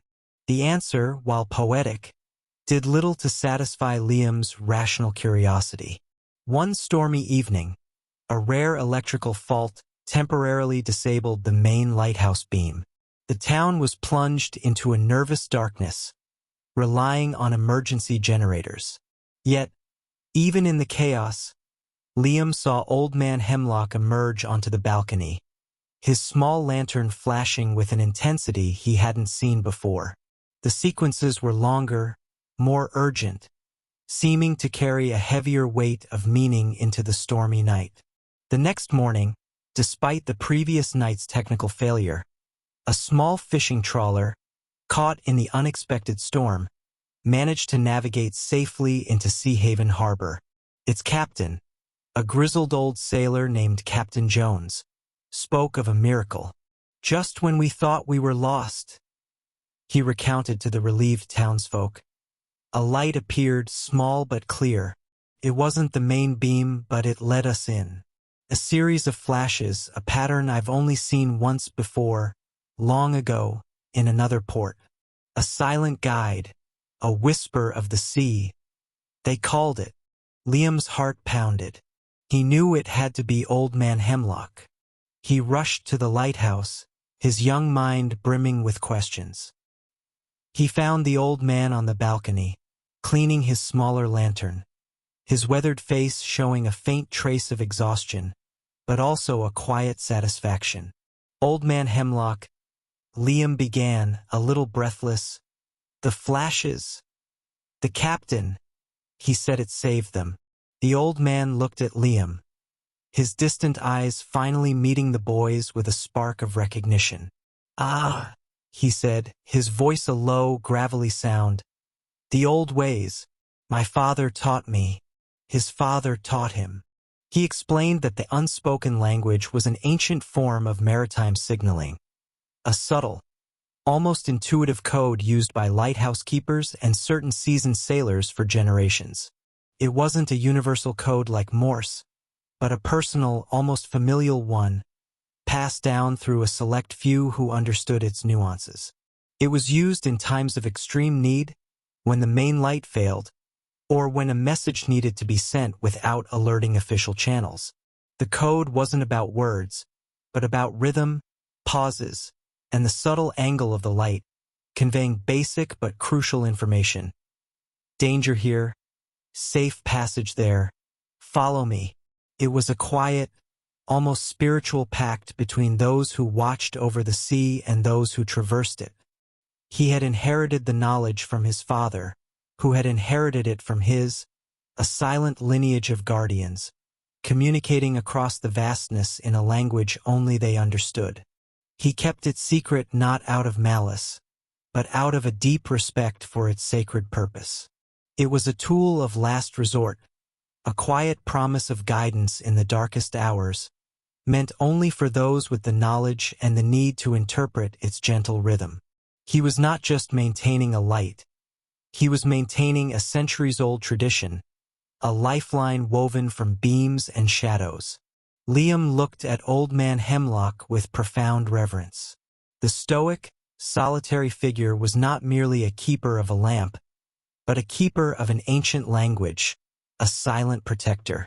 His life, seemingly isolated, was in fact deeply interconnected with the lives of those on the sea, a profound, unseen web of care and quiet vigilance. And as Liam watched the light begin its steady sweep that evening, he understood that the ocean held not just visible waves, but also invisible currents of communication, guided by the silent, enduring wisdom of those who truly understood its depths.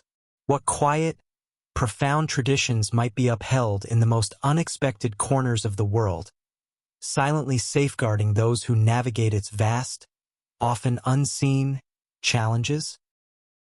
Have you ever walked through a seemingly ordinary place, perhaps a well-tended garden, and sensed that its careful design held a deeper purpose, a subtle hint of a hidden world just beyond your immediate view?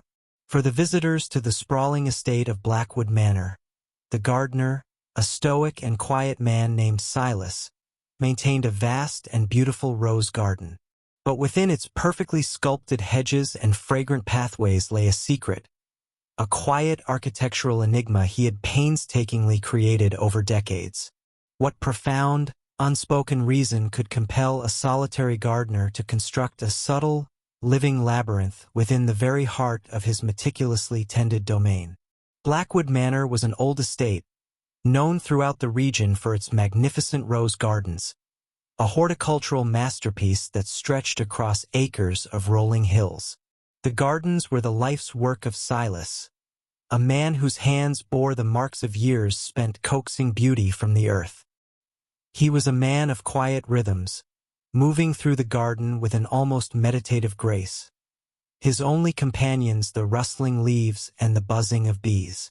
Visitors admired his work, but few ever spoke to him, intimidated perhaps by his reserved nature and the almost solemn intensity of his gaze. Young Maya, a frequent visitor to the manor with her grandmother, found herself drawn to Silas. She would watch him from a distance, fascinated by the quiet dedication he poured into his work. She noticed small, unusual details in the garden's design. Certain paths that seemed to lead nowhere, hedges that curved in unexpected ways, a small, circular clearing hidden behind a particularly dense thicket of climbing roses. It was too precise, too deliberate to be mere chance. It felt almost like a puzzle, quietly waiting to be solved. One crisp autumn afternoon, Maya was exploring a rarely visited section of the garden, a quiet expanse near the old stone wall that bordered the estate. She found herself at the edge of a particularly tall, dense hedge, one she had always assumed was merely a boundary. But as she peered closer, she noticed a faint, almost invisible gap, cleverly disguised by climbing ivy. Curious, she pushed through. She found herself in a small, enclosed clearing she had never known existed. In its center stood a weathered stone sundial, surrounded by a ring of low, meticulously pruned lavender. But it was the intricate pattern of paths leading away from the clearing that truly captured her attention. They were a series of concentric circles, interwoven with radiating lines, forming a complex, living maze. It was a labyrinth, expertly crafted from the very hedges of the garden, completely invisible from the outside. As Maya walked through the quiet turns of the labyrinth, a strange sense of peace settled over her. The air within was still, hushed, as if the outside world had ceased to exist. At the very heart of the maze, she found not a treasure, but a simple wooden bench, and beside it, a small, polished stone tablet. Engraved on the tablet were a few lines of elegant script. In stillness, find your way. In silence, hear what truths may say. For those who seek beyond the bloom, a quiet journey, banishing all gloom. Maya sat on the bench, her young mind trying to comprehend the depth of this hidden space. Who had built it? Why? And what was its true purpose? Later, she cautiously approached Silas, the stone tablet carefully clutched in her hand. She showed him the tablet and, in a hushed voice, spoke of the labyrinth. Silas, usually so stoic, showed a flicker of surprise, then a gentle, almost melancholic smile. "Ah," he murmured, his gaze distant. "You found my quiet place." He explained that the labyrinth was his secret, his life's quiet dedication beyond simply maintaining the beauty of Blackwood Manor. Many years ago, he had lost his young daughter in a tragic accident, a loss that had plunged him into profound grief. He had found solace in the methodical, repetitive work of gardening, but his soul remained adrift. He started building the labyrinth, a living monument, a physical representation of his own inner journey through sorrow and confusion, seeking a path back to peace. Each hedge, each curve, each turn of the labyrinth was carefully planned, a silent meditation on life's complexities and the search for inner calm. He would walk it every day, slowly, deliberately, allowing the quiet solitude to guide him. The inscription on the tablet was his own philosophy, born from his deep personal experience. A reminder that sometimes, to find clarity, one must navigate the quiet complexities of the self. He had created the labyrinth not for recognition, but as a private sanctuary, a therapeutic ritual, a way to process his grief and to find a renewed sense of purpose. It was his solace, his quiet testament to resilience. He chose to keep it hidden, not out of secrecy, but because its meaning was so deeply personal, so intrinsically linked to his own quiet healing. He knew that those who truly needed it, those whose hearts were ready to walk a silent path, would eventually find its subtle entrance. He was the guardian of not just a garden, but a silent testament to human endurance, a living metaphor for navigating life's most challenging landscapes. As Maya stood in the garden now, looking at the seemingly ordinary hedges, she saw them with new eyes. The garden was not just a collection of beautiful plants. It was a profound, living artwork, a silent guide, tended by a man who had transformed his personal sorrow into a source of quiet wisdom. She realized that even in the most familiar settings, profound truths could be quietly unfolding, woven into the very fabric of the world around us. What quiet, transformative journeys might others be undertaking, hidden within the patterns of their everyday lives, waiting for us to perceive their silent, enduring wisdom? Have you ever met someone whose entire life seemed to hum with an unspoken precision, a quiet dedication to a craft that felt almost magical in its intricacy? For the residents of the charming village of Oakhaven, that person was Mr. Alastair Finch, the unassuming watchmaker. His small shop was a haven of ticking clocks and gleaming brass, but it was his own life that held the most intricate, unseen gears. A quiet dedication to a secret, personal mission that stretched back decades. What profound, silent commitment might one quiet man uphold, meticulously maintaining an unseen mechanism that no one else in his world even knew existed? Mr. Alastair Finch was a fixture in Oakhaven, a man as reliable and precise as the tiny cogs and springs he mended daily. His shop, Finch and Time, smelled faintly of oil and old metal, a comforting aroma that blended with the quiet tick-tock-tick of countless timepieces. He was a man of few words, always impeccably dressed in a tweed waistcoat, his spectacles perched on his nose, his hands nimble and steady. People brought him their most cherished watches and clocks, trusting his meticulous skill, but few knew anything of Alastair's life beyond his workbench. Young Clara, a budding journalist on summer break from university, was new to Oakhaven, researching a piece on traditional crafts. She was captivated by Mr. Finch's quiet intensity. She'd spend hours in his shop, observing his delicate work, and occasionally asking him questions about the history of timekeeping. He would answer patiently, his voice a soft rumble, but always deflected any inquiries about his personal life. He was an enigma, a man whose presence was as quiet and constant as the passage of time itself. Clara noticed a peculiar ritual of Mr. Finch's. Every evening, just before closing, he would carefully wind a very old, unadorned pocket watch that he kept locked in a small, velvet-lined box beneath the counter. It wasn't particularly valuable, nor did it seem to hold any special aesthetic charm, yet he handled it with an reverence that transcended mere sentimentality. He would hold it to his ear, listening intently to its soft rhythm, a faint, almost private smile playing on his lips. One particularly warm afternoon, a fierce thunderstorm rattled the windows of Finch and Time, causing a sudden power outage. The digital clocks in the village went dark, but Alastair's shop remained a sanctuary of quiet, rhythmic ticking. As the rain hammered down, and the dim light filtered through the dusty windows, Clara noticed Mr. Finch making a rare misstep. He accidentally dropped a small, wooden panel from the back of an old grandfather clock he was repairing. Behind the panel, Clara glimpsed not just the clock's intricate workings, but a tiny, hidden compartment. Before Mr. Finch could retrieve it, Clara saw what lay inside.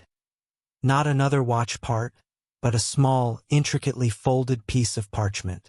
It was a map, hand-drawn and faded, depicting the quiet, winding lanes of Oakhaven, but with several unusual markings and small, delicate symbols that resembled tiny gears. And at the very bottom, a single elegant script: to be observed, to be remembered, to be protected. Mr. Finch, seeing Clara's accidental discovery, sighed, a long, weary sound, but without anger. He took the parchment, his eyes holding a depth of quiet emotion Clara had never seen before. "It seems," he said, his voice softer than usual, "some secrets are meant to be shared, even if only with a chosen few." He revealed his remarkable story. Decades ago, during a time of great upheaval, Oakhaven had been a refuge for a small, clandestine network of individuals who sought to preserve certain invaluable cultural artifacts and documents, protecting them from destruction. Alistair's father, also a watchmaker, had been a key member of this network. The map was a coded guide, using the layout of Oakhaven and symbols inspired by watch mechanisms to mark the locations of these hidden treasures. But they weren't buried gold. They were books, letters, artworks, and historical records, fragile pieces of human history. When his father passed away unexpectedly, young Alistair inherited not just the watch shop, but also this silent, profound mission. He was given the final clue, the specific rhythm of the old pocket watch he wound every night. Its unique beat was the final key, a sort of temporal password, to decode the full map and reveal the precise hiding spots. He had spent his entire life quietly and meticulously, like a guardian of time itself, visiting each hidden cache, ensuring the artifacts were safe, properly maintained, and occasionally moving them to new, more secure locations as the village changed. He was the invisible gear, the silent hand, preserving a heritage no one knew was at risk. The phrase "to be observed," "to be remembered," "to be protected" wasn't just a motto. It was his life's quiet creed. The legacy the earth will keep in his ancestral journal referred not to gold, but to the enduring legacy of human knowledge and art. He wasn't just repairing watches. He was a custodian of history, a silent guardian against the erosion of time and memory. Clara listened, awestruck. The gentle tick of the clocks in the shop now seemed to resonate with a deeper purpose, a quiet hum of preservation. Mr. Finch, the unassuming watchmaker, was in fact the architect of a silent historical mission, his life interwoven with the very fabric of Oakhaven's hidden past. He was not just mending mechanisms. He was carefully tending to the invisible gears of human memory, ensuring that valuable stories would not be lost to the silent onward march of time. What quiet, profound responsibilities might the most unassuming individuals carry, ensuring that the precious, often invisible, threads of history remain unbroken and silently protected. Imagine inheriting a seemingly ordinary object, something familiar from your childhood, only to discover it holds a secret, a quiet riddle patiently waiting to be solved. For the Harrison family, it was an old wooden chess set, a beloved but unremarkable relic from their grandfather's study. But within its polished squares and finely carved pieces lay a hidden map, a cryptic invitation to a puzzle that had spanned generations. What quiet treasure, or perhaps an even more profound discovery, could such a silent, unassuming map ultimately reveal? The old wooden chess set had always occupied a place of honor in the Harrison household. It sat on a small, ornate table in the den, a testament to their late grandfather Arthur's passion for the game. Its pieces, carved from dark and light wood, were well worn from countless battles of strategy. 12-year-old Sam and his older sister, Clara, had spent many hours attempting to master the game, often losing spectacularly to their father, Robert, who, like Arthur, had a quiet, tactical mind. One rainy Saturday, as Sam and Clara were engaged in a particularly fierce game, a rook slipped from Sam's grasp and hit the floor with a gentle thud. To their surprise, it didn't just fall. It split open slightly along an almost invisible seam. Inside, nestled in a tiny hollow, was a minuscule scroll of aged, brittle parchment. Sam carefully extracted it with tweezers. Unfurled, it revealed not words, but a series of cryptic symbols and an incomplete, hand-drawn map. The map depicted a simplified layout of their own property, but with curious markings and an X over a spot that didn't correspond to any known feature. Robert, upon seeing the parchment, recognized grandfather Arthur's distinctive, neat handwriting in the symbols. Arthur had been an engineer by profession, a man who loved puzzles and riddles. This was clearly one of his creations. The family gathered around the chess set, their curiosity piqued. Robert remembered Arthur often remarking, with a twinkle in his eye, that the game holds more than meets the eye. They had always assumed he meant the strategic depth of chess itself. The map showed a series of interconnected lines and symbols, each corresponding to a square on the chessboard. As they carefully placed each piece back into its specific square, they noticed that some pieces felt slightly different, perhaps a touch lighter or heavier than their counterparts. They meticulously examined each piece. To their astonishment, beneath the base of the White King, they found another tiny, rolled parchment. This one contained a short, enigmatic poem, "Where the sun at noon doth gleam, and shadows dance a silent dream, a whispered secret, soft and deep, a legacy the earth will keep." The poem felt like a clue, but to what? The sun at noon suggested a specific time, perhaps for shadows to align. The whispered secret hinted at something hidden, a quiet discovery. The legacy was tantalizing. Over the next few days, the Harrison family embarked on a quiet quest. They spent hours studying the map and the poem, trying to decipher Arthur's puzzle. Sam, with his keen spatial reasoning, realized that the map on the first scroll wasn't just a layout of their property. It had a specific orientation, aligning with true north. The X marked a spot near the ancient willow tree at the edge of their garden, a place their grandfather had always seemed particularly fond of. Clara, remembering her grandfather's love for gardening, looked for any unusual patterns in the garden itself. She remembered him mentioning planting secrets. She carefully examined the area around the willow tree. There was a small, almost perfectly circular patch of unusually vibrant moss, slightly raised, that she had always dismissed as just another natural eccentricity of the old garden. On a sunny afternoon, exactly at noon, the family gathered by the willow tree. The sun, high in the sky, cast the tree's shadow across the garden. The X on the map aligned precisely with the center of the vibrant moss patch. Robert, with a small spade, carefully began to dig. The earth there was soft, almost as if it had been prepared for this moment decades ago. After a few inches, his spade hit something solid.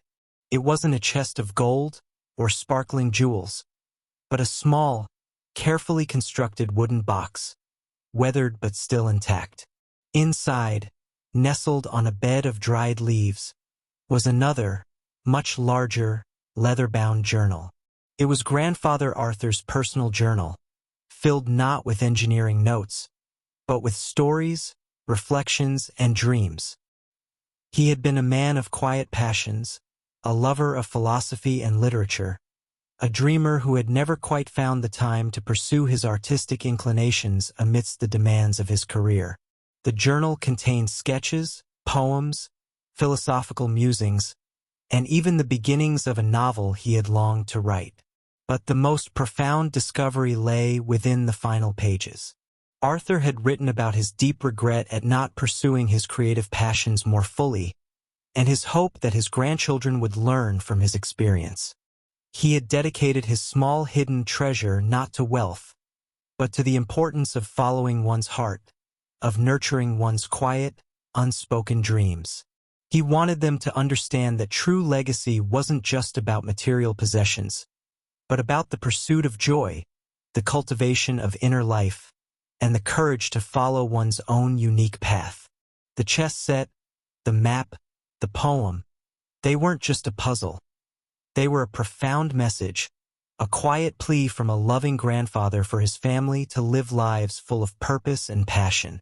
The treasure was the journal itself, a gateway to understanding the inner world of a man they thought they knew so well, and a gentle reminder to seek their own quiet passions.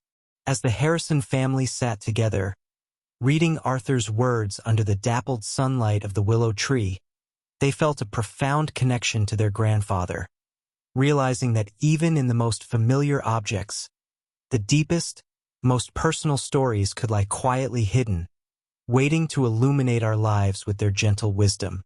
What quiet legacies might be waiting, hidden in plain sight, to gently guide us towards our own true paths?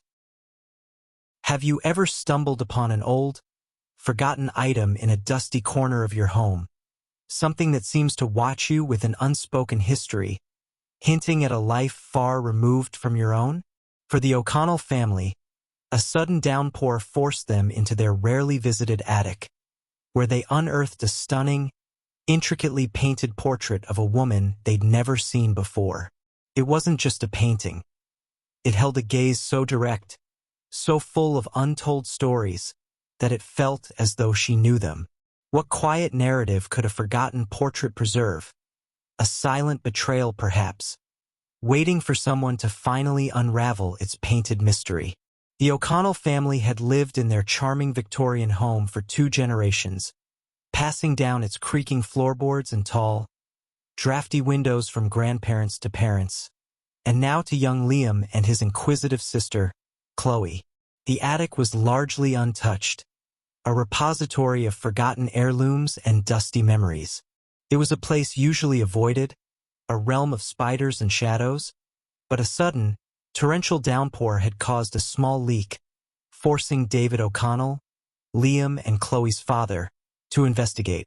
As David carefully navigated the labyrinth of boxes and old furniture, he noticed something tucked behind an ancient armoire, a large, canvas-wrapped object. Pulling it out, he wiped away decades of dust to reveal a breathtaking portrait.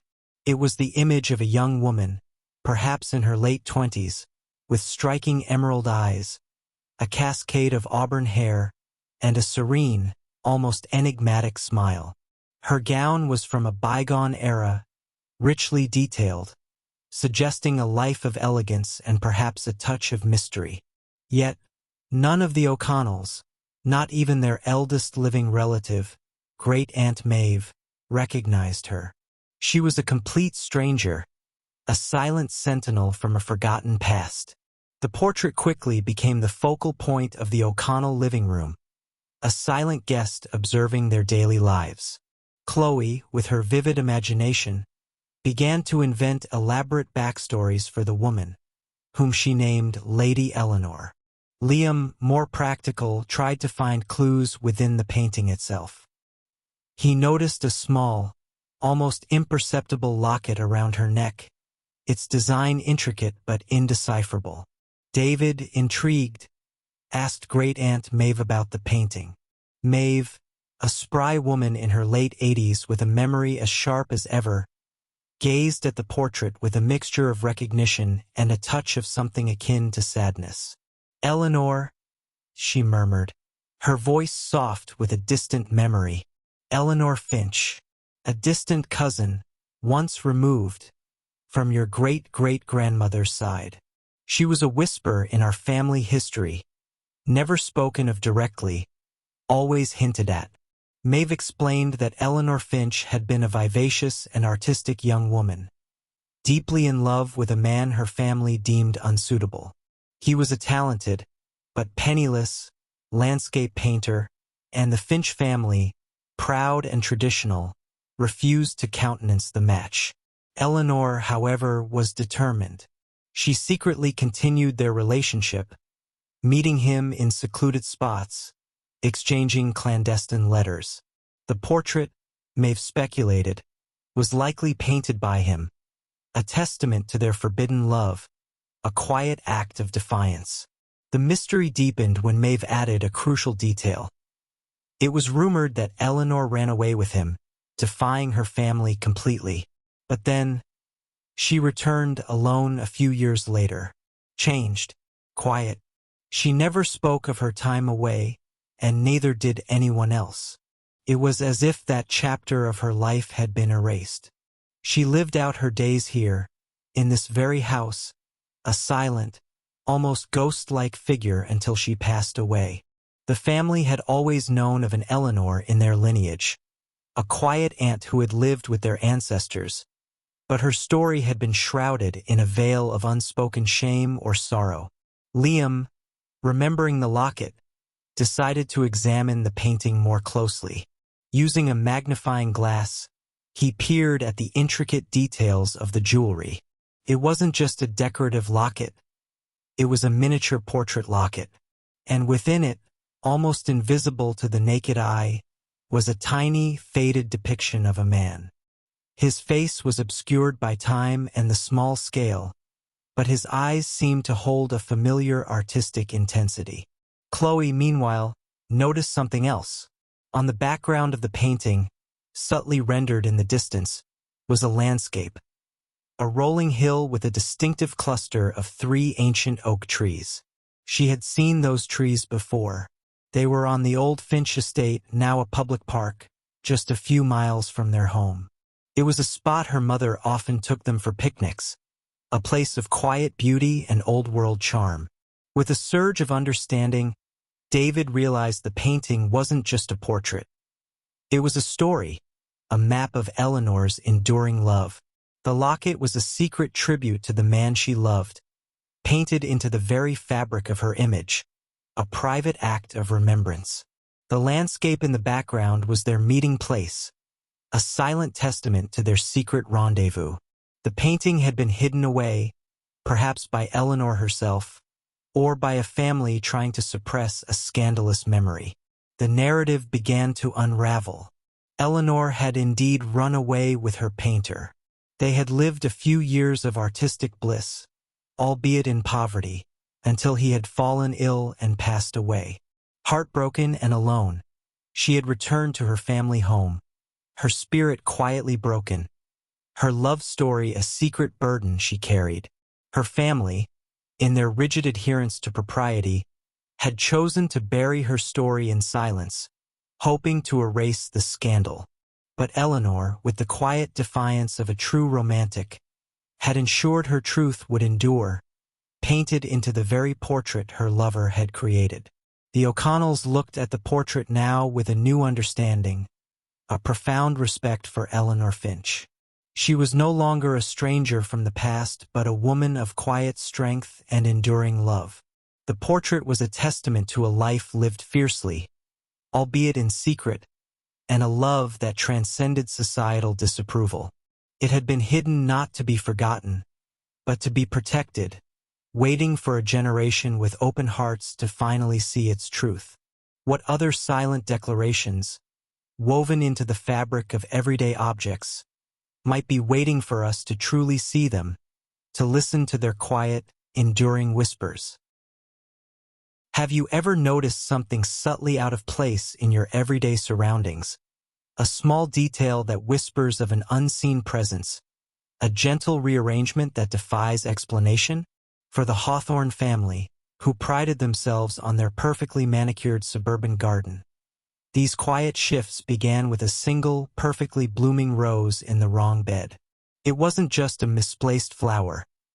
It was a deliberate, almost artistic touch that spoke of an anonymous, benevolent hand at work. Who was this quiet, nocturnal gardener, and what silent message were they tending to with such careful, artful precision? The Hawthorne residence was a picture of suburban bliss, especially their garden. Eleanor Hawthorne, with her meticulous eye and green thumb, maintained a landscape worthy of a magazine spread. Every shrub was precisely trimmed, every flower bed a riot of perfectly arranged color, and the lawn was an emerald carpet. Her husband, Richard, and their two children, Mia and Finn, enjoyed the beauty of it. But it was Eleanor's passion, her quiet pride. The first strange occurrence was a single, flawless yellow rose, found blooming vibrantly among a bed of crimson petunias. Eleanor was certain she had never planted a yellow rose there. She had a strict color scheme for that particular bed, and yellow was emphatically not part of it. She attributed it to a stray seed, perhaps carried by a bird, and simply moved the rose to a more appropriate spot in her yellow-themed bed. A minor anomaly easily dismissed, but then other subtle changes began. A small, exquisite collection of pebbles, arranged in a spiral pattern, appeared beneath their ancient oak tree, a place where Finn often played. Mia's fairy garden, usually a charming but somewhat chaotic assembly of miniatures, found itself tidied and augmented with tiny, moss-covered stones and delicate, dried wildflowers she'd never seen before. These weren't acts of vandalism or mischievous pranks. They were acts of quiet, artistic enhancement, always leaving the garden more beautiful, more harmonious than before. Eleanor began to feel a strange blend of admiration and perplexity. Who could be doing this? She considered neighbors, but none of them had a reputation for such nocturnal, anonymous artistry. She and Richard even installed a discreet motion-activated camera, hoping to catch their silent helper. But night after night, the footage showed nothing but the rustling leaves and the gentle sway of branches in the moonlight. Yet, in the morning, a new detail would often appear. A perfectly pruned branch, a weed meticulously removed from a hidden corner, a new, interesting plant subtly introduced.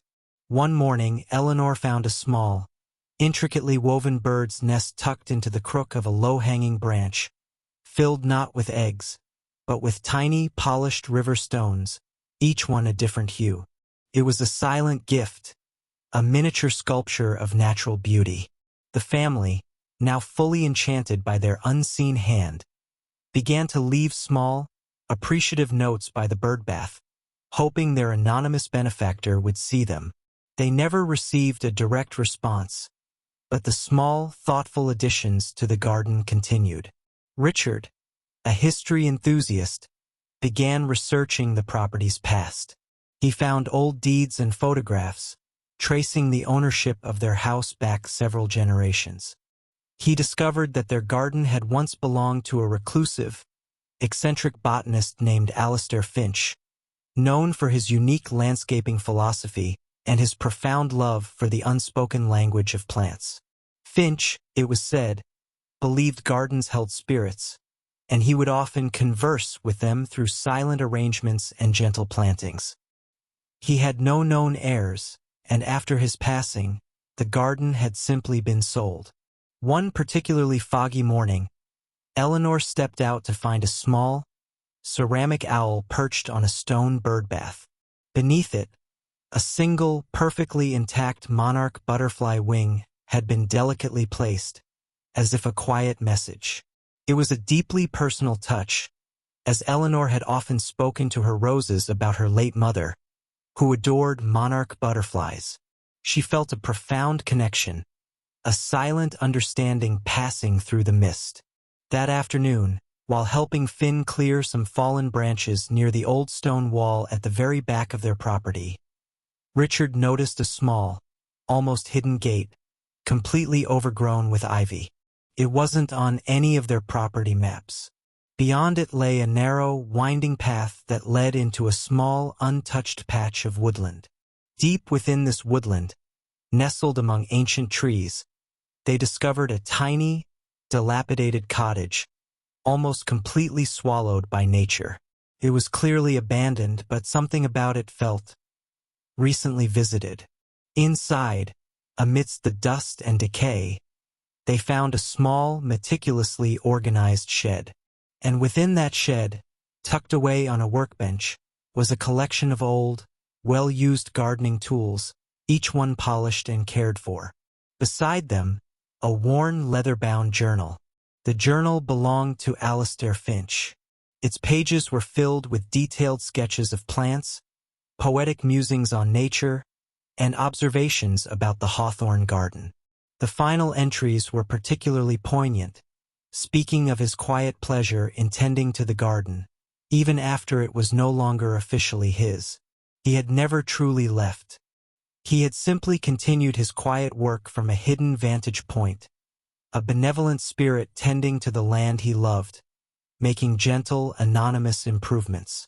He had lived out his last years in the secluded cottage, a secret haven, continuing his passion for gardening, sharing his quiet artistry with the world through the subtle beauty of a well-placed flower or a perfectly arranged stone. The unseen hand was not a ghost, but the enduring spirit of a man who found his deepest joy in nurturing nature. The hawthorns felt a quiet awe. Their garden was not just a beautiful space. It was a living testament to a hidden devotion, a silent dialogue between generations of gardeners. And as they looked at the familiar landscape, they realized that every perfect bloom, every thoughtful arrangement, was imbued with a deeper story, a quiet legacy of love for the earth. What other quiet, beautiful legacies might lie hidden in the landscapes we walk through every day, waiting for us to appreciate their silent, enduring beauty? Have you ever met someone whose life seemed to be an open book, transparent and unassuming, only to find that beneath the surface, they harbored a remarkable, almost fantastical secret? For the residents of the sleepy coastal town of Seabrook, Mrs. Gable was just such a person. She was known for her quiet demeanor, her meticulously kept cottage, and her impressive collection of antique teacups. But it wasn't porcelain she truly collected. It was something far more ephemeral, far more precious, a quiet tapestry woven from the untold tales of others. What profound, unspoken stories might one gentle soul quietly gather, holding them safe as if they were fragile, precious glass. Mrs. Eleanor Gable lived in a small, charming cottage perched on the cliffs overlooking the churning gray expanse of the North Sea. Her days were a study in gentle routine, watering her vibrant fuchsias, baking aromatic apple pies that scented the salty air, and, of course, polishing her exquisite collection of antique teacups, each one a delicate masterpiece of ceramic and paint. She was a fixture in Seabrook, a kind, unassuming woman who offered warm smiles and comforting words to anyone she met. Children loved her for her soft voice and the homemade biscuits she often offered, and adults respected her quiet dignity. No one in Seabrook, however, knew of her true, extraordinary passion. Eliza, a young artist who had recently moved to Seabrook for its tranquil beauty, found herself drawn to Mrs. Gable. Eliza was captivated by the elderly woman's serene presence, a quiet wisdom that seemed to emanate from her. She would often sit with Mrs. Gable in her sun-drenched parlor, sipping tea from a delicate cup, listening to the gentle clinking of the porcelain. Mrs. Gable, in turn, seemed to enjoy Eliza's youthful energy and thoughtful questions about art and life. One blustery afternoon, as the wind howled around the cottage, Mrs. Gable shared a story with Eliza about a particular teacup, an unassuming, plain white cup with a tiny chip on its rim. "This one," she began, her voice a low murmur, "belonged to a young seamstress who once dreamed of designing gowns for queens. She never did, but every stitch she made, every delicate bead she sewed, was infused with that dream." Mrs. Gable spoke with such conviction, such intimate detail, that Eliza felt as though she could almost see the seamstress, hear the gentle hum of her needle. It was more than a story.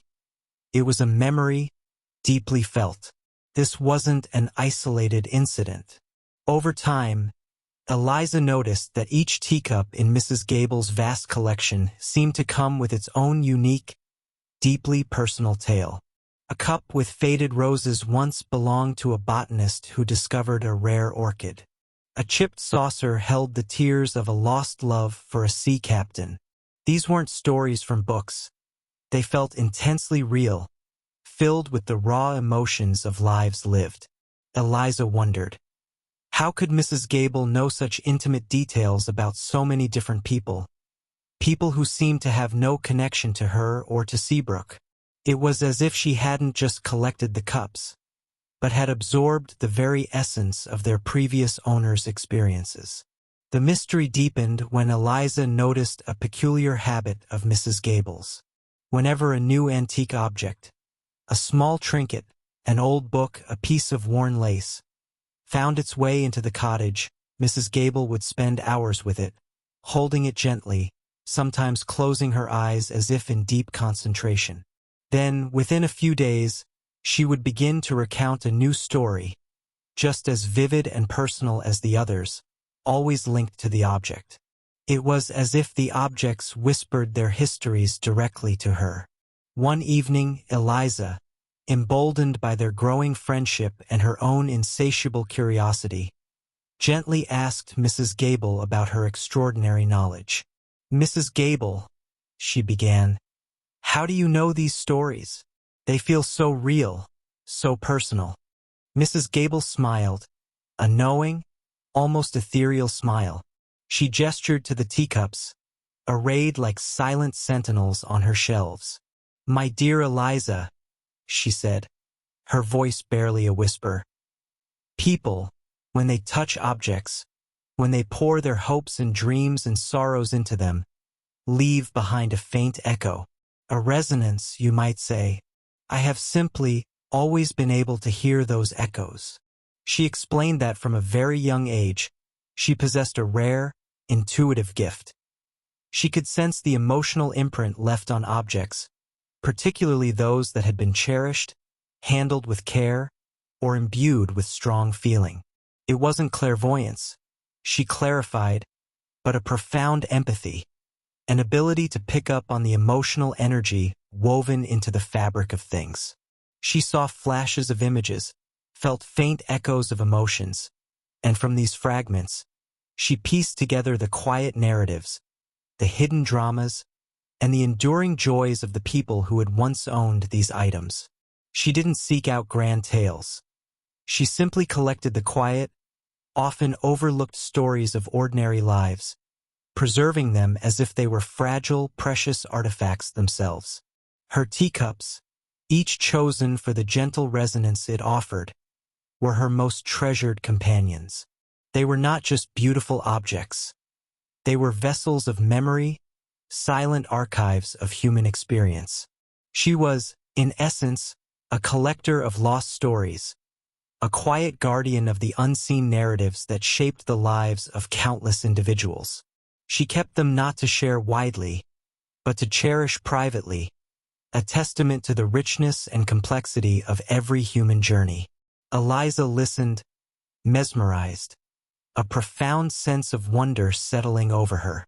She realized that Mrs. Gable's quiet life was, in fact, an extraordinary one, filled with the echoes of 1,000 untold tales. She wasn't just observing life. She was deeply, intrinsically connected to the silent heartbeats of history. As a painter, Eliza had always sought to capture the unseen beauty in the world. Now, she understood that Mrs. Gable, with her unique gift, was doing something similar, painting portraits of souls with the gentle brushstrokes of empathy and memory. The world, Eliza realized, was far richer, far more mysterious than she had ever imagined, filled with a silent symphony of stories waiting to be heard. What other gentle, extraordinary secrets might lie hidden within the everyday, waiting for a sensitive heart to perceive their quiet magic? Have you ever arrived somewhere new, perhaps a charming, old-fashioned place, and felt an immediate, unshakable sense that its cheerful facade hid a story, a quiet undercurrent of something deeply mysterious? This was the feeling that settled upon the Miller family when they checked into the quaint lakeside lodge for their summer vacation. The lodge, with its rustic charm and welcoming smiles, seemed idyllic, yet a recurring, almost spectral whisper, barely audible to the human ear, hinted at a deeper, unspoken history. What hidden narrative might the very walls of an old lodge preserve, waiting for a sensitive ear to finally perceive its ghostly echoes? The lakeside lodge stood on the tranquil shores of Lake Serenity, a picturesque wooden structure with a long history. Its weathered facade, adorned with blooming window boxes, exuded an inviting warmth. Inside, antique furniture, crackling fireplaces, and the faint scent of pine needles created an atmosphere of timeless comfort. The Miller family, father David, mother Emily, and their two children, 10-year-old Lily and 12-year-old Ben, had booked a week stay, eager for a peaceful retreat from city life. From the moment they settled into their spacious suite on the second floor, a subtle strangeness began to unfold. It started with Lily, a sensitive and observant child, who claimed to hear faint whispers emanating from the empty hallway outside their room, especially after dusk. Emily and David initially dismissed it as the creaks and groans of an old building settling, or perhaps the wind whistling through unseen gaps. But Lily insisted the sounds were distinct, like hushed conversations, just beyond the edge of audibility, always fading before she could quite discern any words. Ben, ever the skeptic, found it amusing, teasing his sister about ghostly gossip. Yet, even he couldn't deny the oddness of certain occurrences. A chess piece left precisely in a certain square would sometimes be found moved. A book, placed on the nightstand, would mysteriously reappear on the armchair. These were small things, easily explained away as absent-mindedness or the innocent mischief of an old building, but their cumulative effect slowly began to weave a tapestry of quiet unease. One afternoon, while exploring the lodge's small, dimly lit library, Emily stumbled upon an old, leather-bound guest book from the 1930s. Its pages, fragile with age, held faded signatures and brief, polite comments. As she turned the pages, a particular entry caught her eye. A beautiful, flowing script from a Mrs. Eleanor Vance, who had written, "The lodge holds many secrets, but none as dear as the one I leave behind. May it always be cared for." The name Vance rang a faint bell, but Emily couldn't place it. That evening, as the family gathered for dinner in the lodge's dining room, David struck up a conversation with Martha, the lodge's kindly, elderly owner, who had inherited the establishment from her grandparents. He mentioned the guestbook entry and the name Eleanor Vance. Martha's eyes, usually bright with warmth, clouded with a touch of melancholy. "Ah, Eleanor," she began, her voice soft. "A very long time ago, she was a young woman, a guest here, who disappeared quite suddenly one summer. Never found.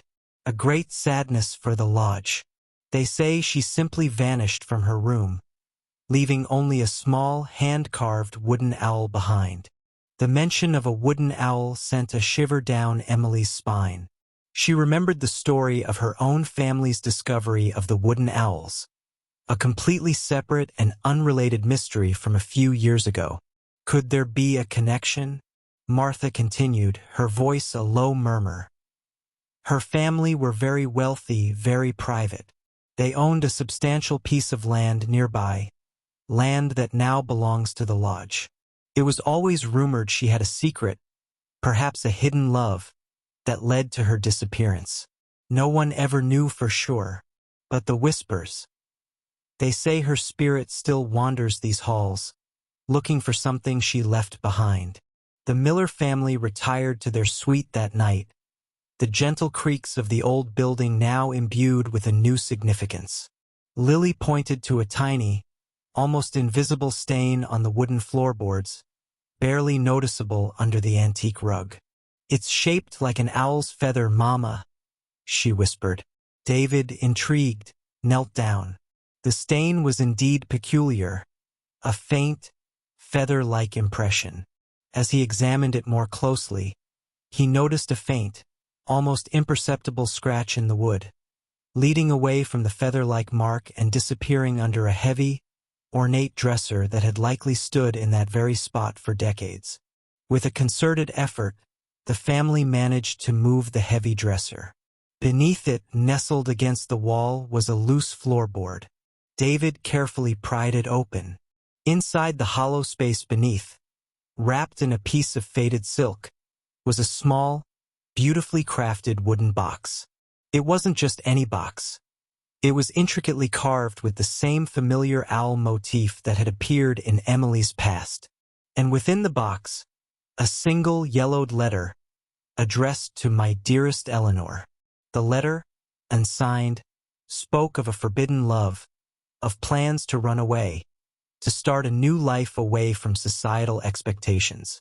It mentioned a secret meeting place by the lake, near a large willow tree.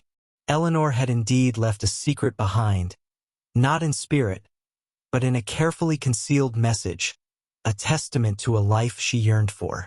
The whispers weren't ghostly pleas, but echoes of anticipation, of a hidden promise. The wooden owl she left in her room wasn't just a carving. It was a symbol, perhaps a coded message, of her longing for freedom and a new life. The family realized that Eleanor hadn't vanished due to tragedy, but had chosen a different path, a path of quiet rebellion. The lodge hadn't held her trapped, but had served as her discreet departure point. Martha, upon hearing their discovery, shed tears of quiet understanding. The lodge, she realized, hadn't been haunted by a ghost, but by a beautiful untold story of love and defiance. The whispers weren't sorrowful, but imbued with the silent courage of a young woman breaking free. And as the Millers looked out over the calm waters of Lake Serenity, they understood that even in the most serene places, untold stories of quiet strength and hidden dreams could lie just beneath the surface, waiting for a moment to reveal themselves. What other silent narratives might an old place hold, waiting for someone to listen with an open heart? Have you ever looked at a familiar face, a person you've known your whole life, and suddenly wondered if there was an entire world of experiences, unspoken and unseen, hidden just beneath their gentle smile?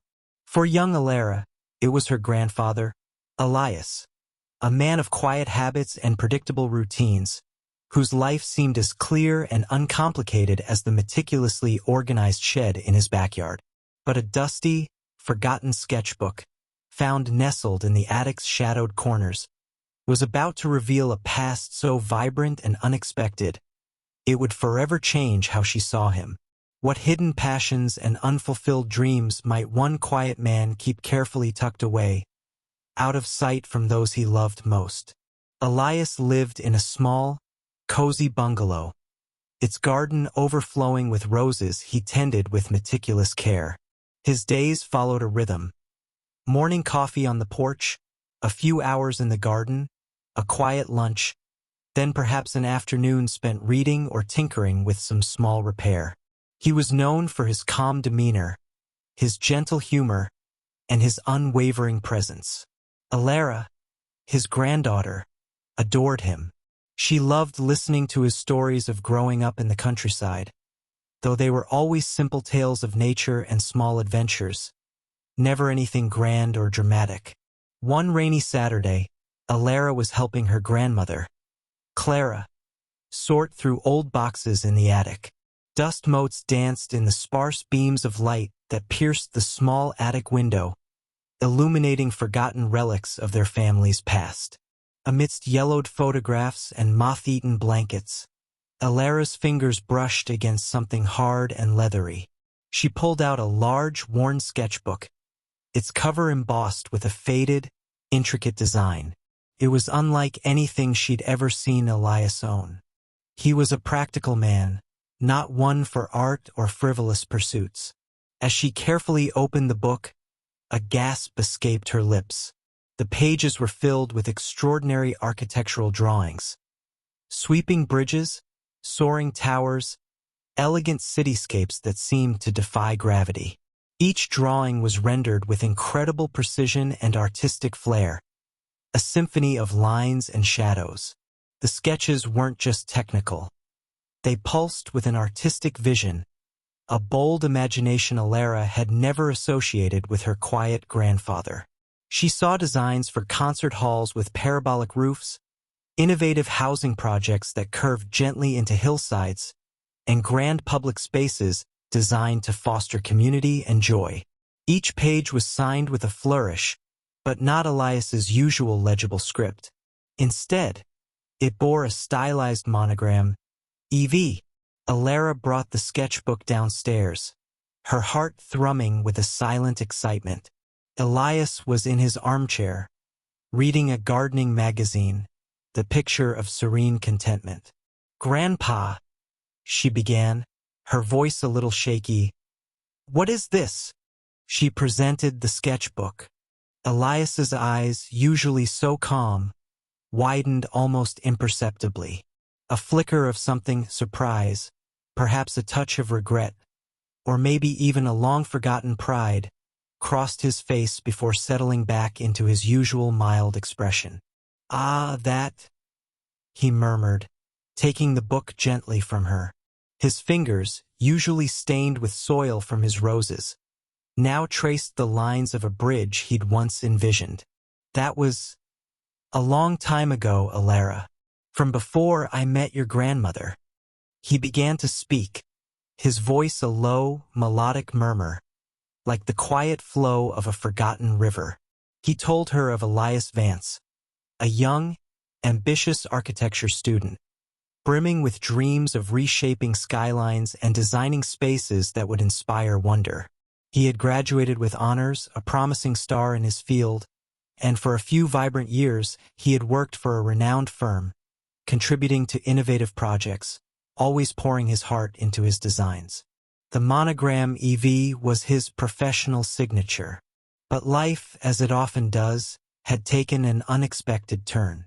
A project he had dedicated years to, a grand civic center, was suddenly abandoned due to funding issues. The disappointment had been profound, a deep disillusionment with the sometimes harsh realities of the professional world. He felt his creative spirit dimming, caught in the endless cycle of proposals, budgets, and compromises. It was around that time he met Clara, Alara's grandmother, a woman whose calm spirit and love for the simple beauty of nature offered a different kind of fulfillment. He chose a different path, one that led him away from soaring skyscrapers and into the quiet embrace of a small town, a loving family, and the satisfying labor of a flourishing garden. He found a new kind of architecture in the structure of a rose bush, a new kind of design in the arrangement of perennials. He never regretted his decision, he assured Alara, his gaze soft as he looked at Clara, who was now listening from the doorway, a gentle smile playing on her lips. But he had kept the sketchbook, a silent testament to the young man he once was, the architect of forgotten dreams. He hadn't hidden it out of shame, but out of a quiet understanding that that chapter of his life was complete. A beautiful memory, perhaps, but not one he felt the need to relive or discuss. He had built a new life, a life rich with love and simple joys, and found his contentment there.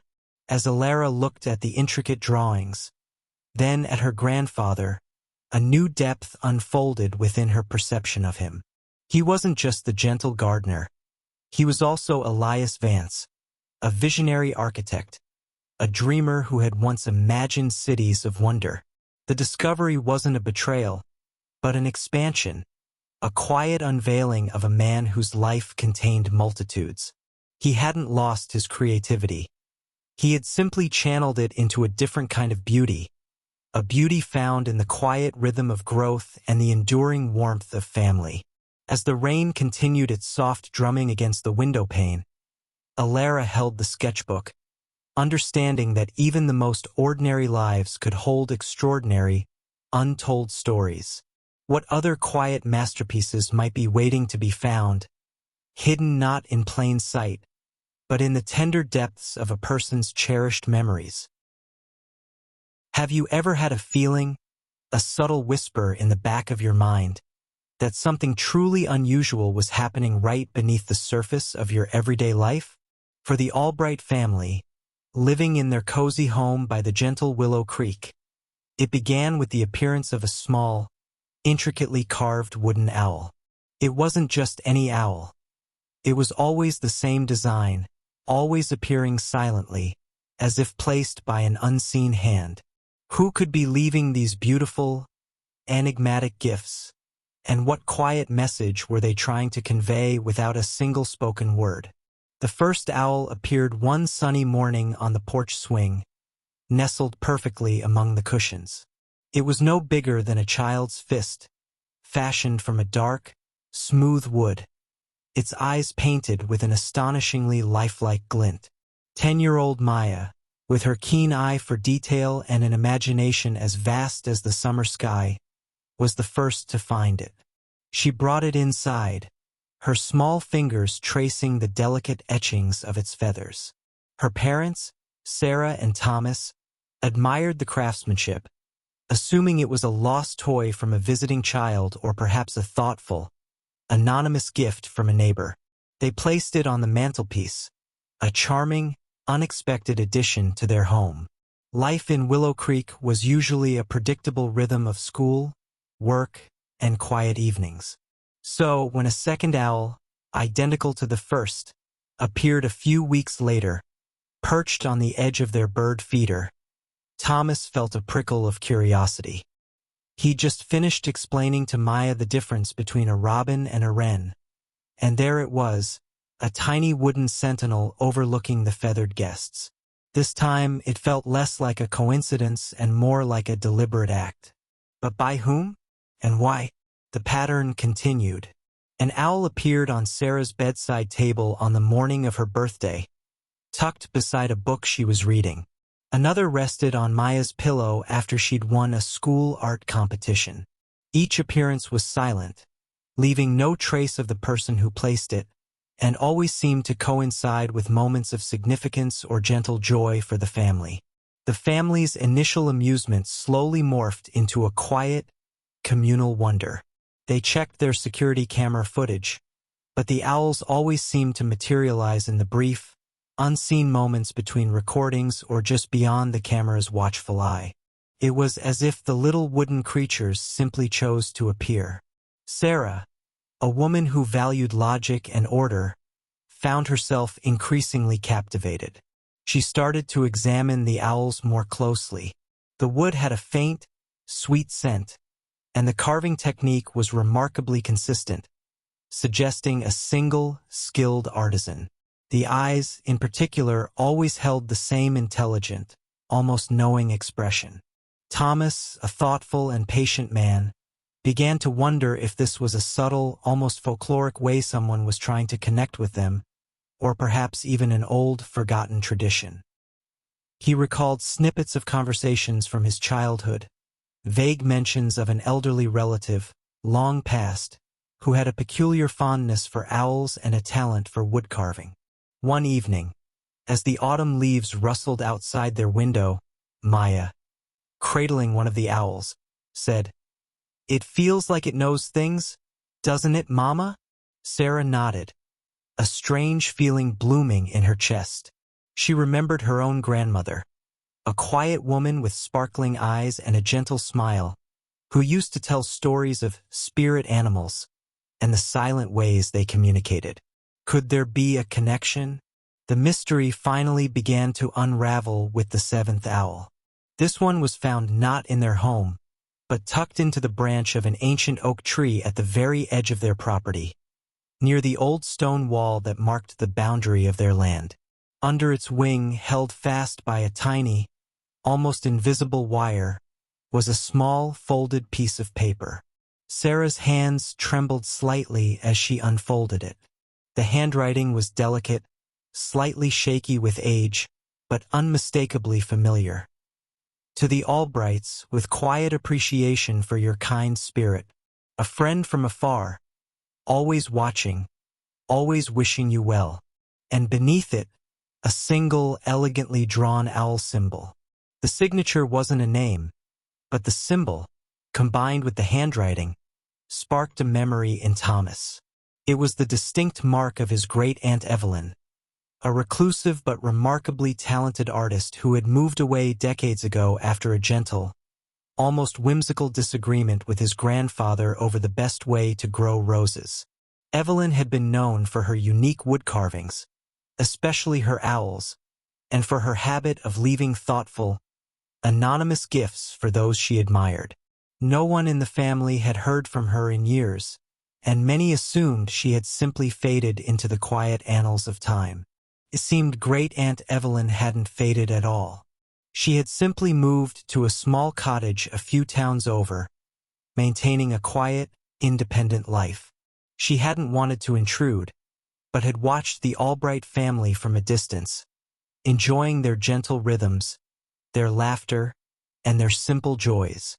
The owls were her way of being present, of sharing a silent affection, a gentle reminder that even when unseen, love and connection can persist. The family decided then that they would try to find her, not with a grand gesture, but with a quiet knock on her door, perhaps with a small gift of their own. For the silent owls of Willow Creek had not just brought a mystery to their home. They had brought a quiet, enduring reminder of the unseen threads that connect us all, even across the years and the miles. What other gentle secrets might be waiting, just beyond our immediate sight, ready to be quietly discovered? Imagine discovering a part of your own home, a space that has always been there, yet no one in your family has ever known existed. It sounds like something from a dream, doesn't it? But for the quiet inhabitants of the old Elmwood house, this was precisely the strange reality that began to unfold one crisp autumn afternoon. What quiet secret could a forgotten room hold, tucked away in the very fabric of their family home for generations? The Elmwood house was a venerable structure, its timbers creaking with stories only the wind seemed to remember. It stood on a gentle hill, surrounded by ancient oaks, their branches like gnarled fingers against the perpetually soft sky. Inside, the house was a labyrinth of familiar hallways and sun-drenched rooms, each adorned with a comfortable, lived-in feel. Yet it held one profound, overlooked mystery. For years, the family had noticed a peculiar discrepancy. The blueprint of their home, found tucked away in an old deed box, showed an extra room on the second floor, a space that simply did not seem to exist from within the house itself. No window overlooked it, no door led to it, no wall felt thin enough to betray its presence. It was an architectural ghost, a forgotten whisper on a faded page. Young Leo, a boy with an insatiable curiosity and a quiet, observant nature, was the first to truly dwell on this anomaly. He would lie in bed, gazing at the ceiling, wondering about the space between his room and his parents', a seemingly solid stretch of wall. It wasn't until a particularly blustery afternoon, when a storm rattled the old house with unusual fervor, that a faint, almost imperceptible tremor ran through one of the walls in the upstairs hallway. It was a tremor unlike any other, a subtle vibration that felt hollow. Later that evening, after the storm had retreated to a distant rumble, Leo found himself drawn back to that spot. He pressed his ear against the wall, listening to the quiet sighs of the settling house. There it was again, a faint echo, as if a gentle breath moved behind the plaster. He called his father, a practical man named Arthur, who at first dismissed it as the house's usual antics. But Leo's persistent gaze, his unshakable conviction, finally swayed him. Arthur, intrigued despite himself, tapped the wall. The sound was distinctively different there, a hollow thud where solid plaster should have been. A few days later, armed with a careful hand and a small saw, Arthur meticulously began to cut into the wallpaper and plaster. Each whisper of the saw blade seemed to heighten the quiet suspense that filled the hallway. With every piece that fell away, a deeper shadow emerged. Finally, a section of the wall gave way, revealing not another room, but a small, narrow opening leading into an abyss of darkness. It wasn't a standard doorframe, but rather a hidden panel, cleverly disguised and seamlessly integrated into the wall. It was a secret entrance, waiting patiently for generations. A flashlight beam cut through the gloom, revealing a small, unassuming room, cloaked in a thick layer of dust that had accumulated over what must have been decades. The air was still and cool, carrying the faint scent of old paper and forgotten wood. It was an attic space, perhaps, or a storage room, but unlike any other in the house. There was a single, small window boarded up from the outside, explaining why no one had ever seen it. And within this dusty sanctuary, a single, humble wooden chest sat in the center of the room, as if awaiting discovery. The chest was surprisingly light, its hinges stiff with age. As Arthur carefully lifted the lid, a collective gasp, soft and hushed, escaped the family. Inside, nestled amongst yellowed linens, were not treasures of gold or jewels, but something far more precious. A collection of old letters, tied with faded ribbons, a child's worn wooden toy horse, and a small, leather-bound journal. The journal, its pages brittle, detailed the life of a young girl named Eleanor, who had lived in the house over 100 years ago. It spoke of her joys, her dreams, and her quiet heartbreak. She had been a delicate child, often ill, and this room, it seemed, had been her refuge, her quiet sanctuary away from the bustling world. She had kept her most treasured possessions here, her deepest thoughts confided to the journal, a silent companion in her solitude. The final entry in the journal was poignant, speaking of hope for recovery, of dreams of exploring the world beyond her window. It was clear she had passed away young, and her family, in their grief, had sealed off her room, perhaps as a way to preserve her memory, or perhaps to simply avoid the pain of seeing it empty. The toy horse, the letters from a loving mother, and the journal filled with a young girl's tender thoughts were all that remained of Eleanor's gentle life. The Elmwood family carefully placed the items back in the chest, deciding to keep the room as it was, a quiet memorial to a life once lived within their walls. They realized then that their home wasn't just a collection of bricks and mortar, but a living repository of time, holding the echoes of those who had come before. What other quiet whispers might an old house keep, waiting for a curious ear to finally listen? Imagine a small, picturesque town where every house, every shop, every park bench seems to have been untouched by time, precisely as it was decades ago, almost as if no one has ever truly moved away. What quiet, profound reason could bind an entire community to such an unyielding stasis? And what gentle, unsettling truth lies beneath the surface of its unchanging facade? The small town of Oakhaven was a postcard come to life. Cobblestone streets, meticulously kept Victorian houses with vibrant flower boxes, and a bustling town square that felt plucked from a bygone era. Tourists flocked to its charming shops and quaint tea houses, admiring its pristine, almost museum-like quality. But for Amelia, a young historian visiting for a research project on enduring communities, something about Oakhaven felt subtly, profoundly off. It wasn't just old-fashioned. It felt frozen. Every local she spoke to, from the cheerful baker to the quiet librarian, seemed to have lived in Oakhaven their entire lives, as had their parents and their grandparents. There were no stories of moving away for college and then returning, no tales of family members settling in distant cities. Everyone simply stayed. It was as if the town held its residents in a gentle, yet unbreakable embrace. What invisible force could keep an entire community in such perfect, unchanging stasis year after year, decade after decade? Amelia, with her keen eye for detail, began to notice the subtle inconsistencies. While the buildings were perfectly maintained, there was a peculiar lack of modern renovations. Homes that should have been updated with new kitchens or bathrooms still retained original, decades-old fixtures, albeit immaculately preserved. There were no for sale signs, ever. New families occasionally arrived, but they seemed to assimilate seamlessly, quickly adopting the Oakhaven way of life, and then they too simply stayed. The town's history, as recounted in the local archives, was strangely uneventful.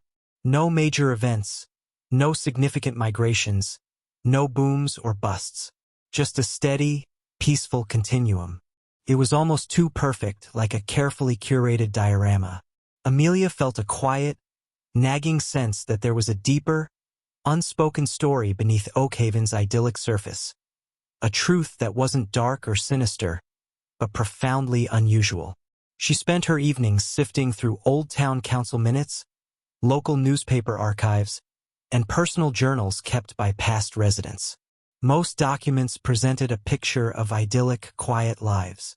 But then, she found a series of cryptic entries in the diary of a former mayor from the 1930s, a man named Thomas Blackwood. His entry spoke of a great promise, a sacred trust, and a guardian of the hearth. He wrote, "The agreement binds us, not in chains, but in purpose. Our roots run deep, our branches wide, but never beyond the veil." The language was poetic, almost ritualistic, hinting at a pact, a communal decision that transcended generations.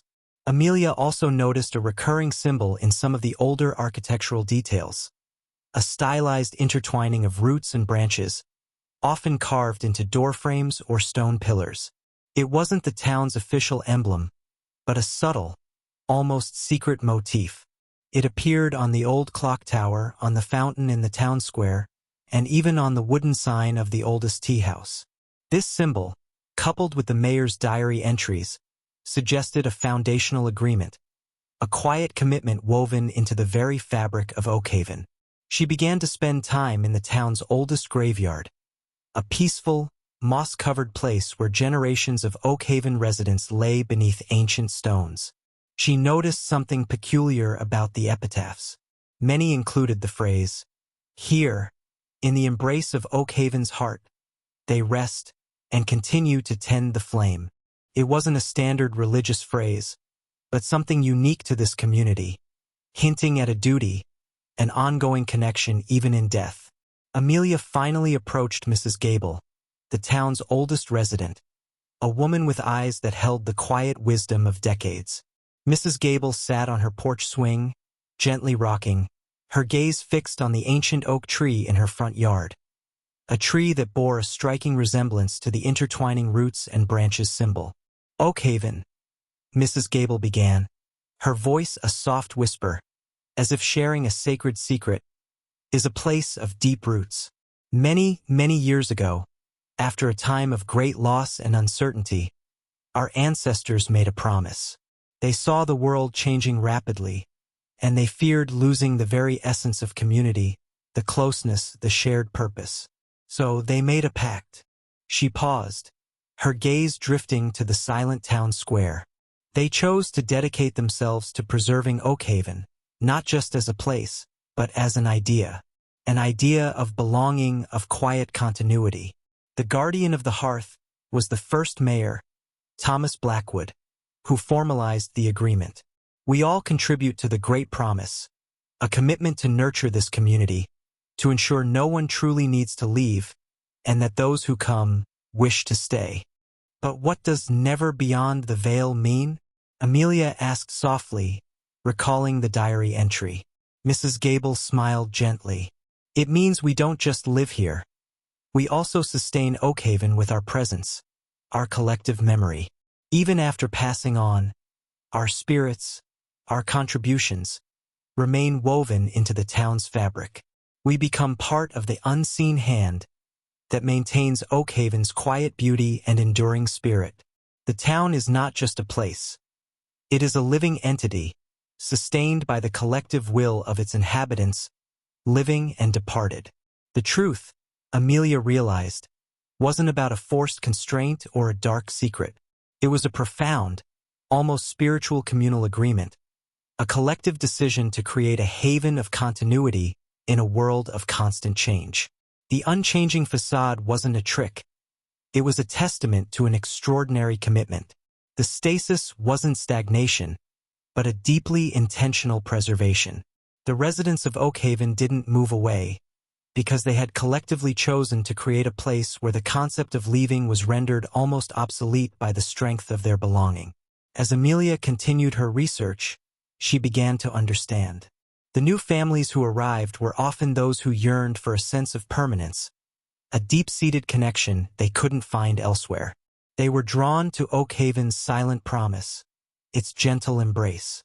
The town was a living, breathing testament to the power of shared intention, a quiet experiment in creating an enduring community where every person, living or in memory, played a vital role in tending the eternal flame of belonging.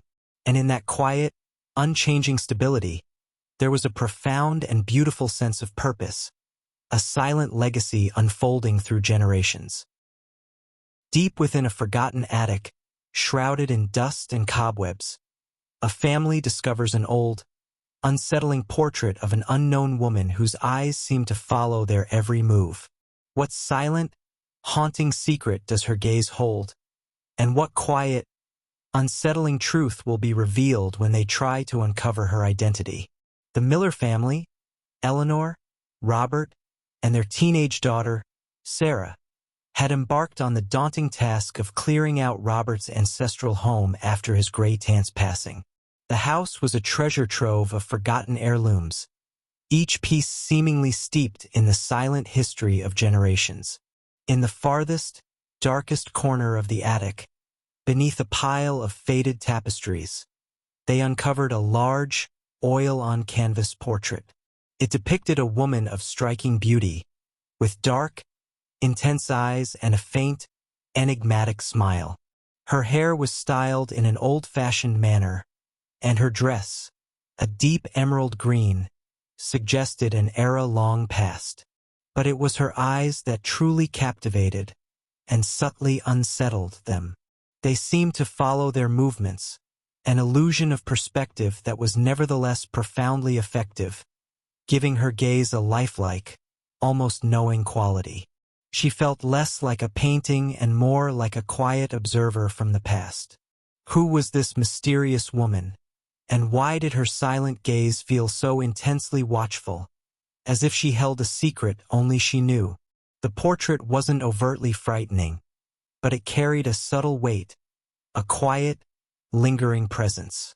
Sarah, initially fascinated, found herself avoiding eye contact with the painted woman, feeling a soft, almost imperceptible whisper of unease. "Her eyes just follow you everywhere," she murmured, a shiver running down her spine. Eleanor, more pragmatic, suggested it was merely clever artistry. Yet, even she couldn't deny the peculiar intensity of the woman's gaze. They searched the rest of the attic, hoping to find a name, a date, anything that would identify the subject. But the portrait was unmarked, without any artist's signature or plaque.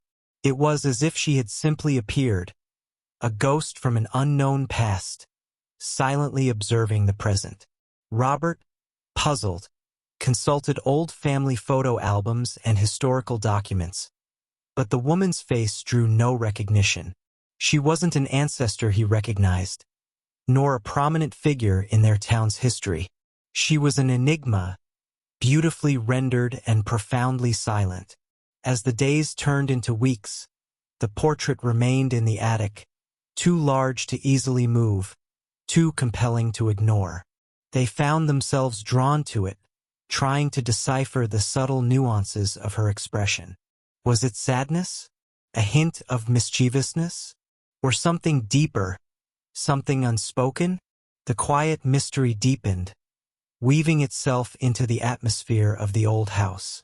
One evening, while researching the house's history online, Robert stumbled upon an obscure local legend, a quiet tale whispered through generations. It spoke of a woman named Alara, a gifted artist who had lived in their house over a century ago. She was known for her exceptional portraits, particularly for capturing the hidden soul of her subjects. The legend also hinted at a secret tragedy, a love lost, and a final, self-portrait, painted not for others, but as a silent testament to an unspoken truth. This sparked a new line of thought. Could this mysterious woman be Alara, the artist herself? The intense, knowing gaze would then make perfect sense. She was looking out, not as a stranger, but as the creator, the keeper of her own story. They returned to the attic, examining the portrait with fresh eyes. This time, Eleanor noticed something subtle. Along the bottom edge of the canvas, almost invisible against the dark background, was a faint, almost transparent signature, partially obscured by the aged frame. It was a single, elegant initial, an E, and beside it, a tiny, almost imperceptible symbol, a small stylized brush stroke. This was the clue they needed. Alara, the artist. The portrait was indeed a self-portrait. But what was the unspoken truth the legend hinted at? And why was it hidden, tucked away in the attic, rather than proudly displayed? Delving deeper into local archives, they uncovered fragmented information about Alara's life. She was a woman ahead of her time, an independent spirit who had passionately pursued her art. She had been secretly engaged to a man from a prominent family, but he had tragically died before their marriage. The local rumors suggested it was an accidental drowning. However, an old cryptic letter from Alara to a friend, discovered among some legal documents, spoke of a different kind of drowning. A drowning of truth, a deliberate suppression of something important. The true, unsettling secret, they slowly realized, wasn't about Alara's death, but about the circumstances surrounding her fiancés. He had not drowned accidentally. He had been a whistleblower, on the verge of exposing a quiet corruption involving influential figures in the town. A subtle fraud that had quietly devastated many local families. His accident was likely a deliberate act to silence him. Alara, devastated and fearful for her own safety, and perhaps for the reputation of her beloved, had chosen to remain silent, burying the truth deep within her heart, a silent witness to a quiet injustice. The self-portrait was her silent confession, her way of capturing the weight of that unspoken truth, the burden of a secret she carried alone. Her eyes, following the viewer, were not just a trick of perspective. They were the vigilant gaze of someone who had seen too much, who understood the dangerous undercurrents beneath a tranquil surface. The faint, enigmatic smile was not one of happiness, but of resilience, of a quiet defiance in the face of immense sorrow and the knowledge of a hidden betrayal. The portrait became more than just a painting. It was a profound testament to a woman's courage, her hidden sorrow, and her silent promise to a lost love. She had not chosen silence out of weakness, but out of a fierce, protective love, preserving the memory of an injustice through her art, waiting for someone to finally see and understand.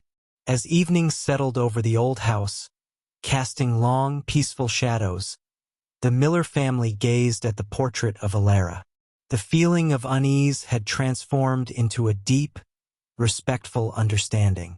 The whispering portrait now spoke volumes, not of ghosts, but of the quiet, enduring strength of the human spirit, the hidden battles fought in the stillness of the past, and the silent narratives that continue to resonate through the generations, waiting patiently to be heard.